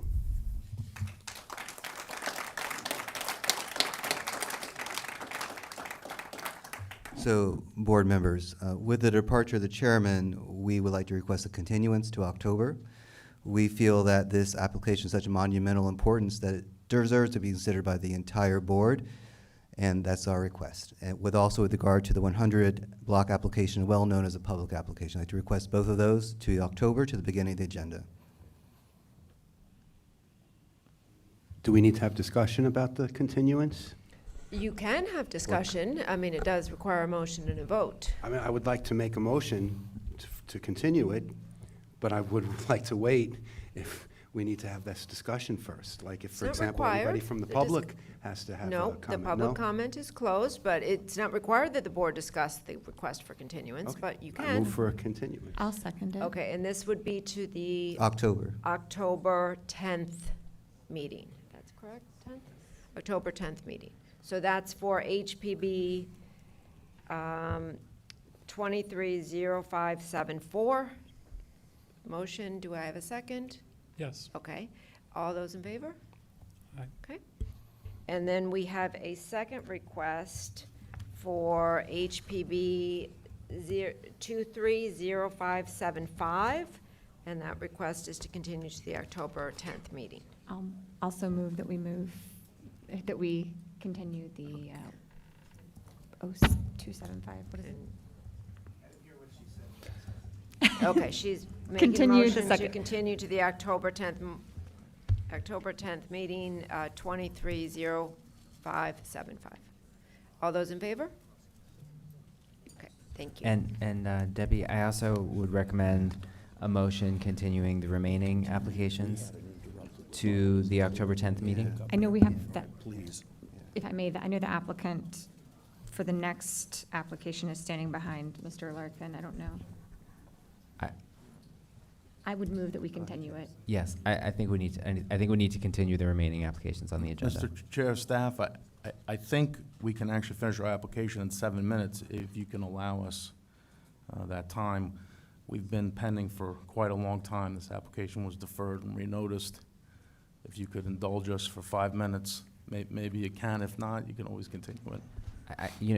I would just offer to the board, we've been asked to vacate the room by 4 o'clock. The convention center has to break down and set up this room for tomorrow's city commission meeting. I don't know how long any individual application can take, but I don't want to overstay our welcome. We won't make a mess, I promise. I don't think we have time. 7 minutes is a little tight. I move to adjourn. I don't think 5 minutes, 7 minutes. The remaining items, which is HPB 210499, 230577, and 230572 are continued to the October meeting. Okay. We're adjourned. Thank you. Oh. Yes, and if you could keep the very large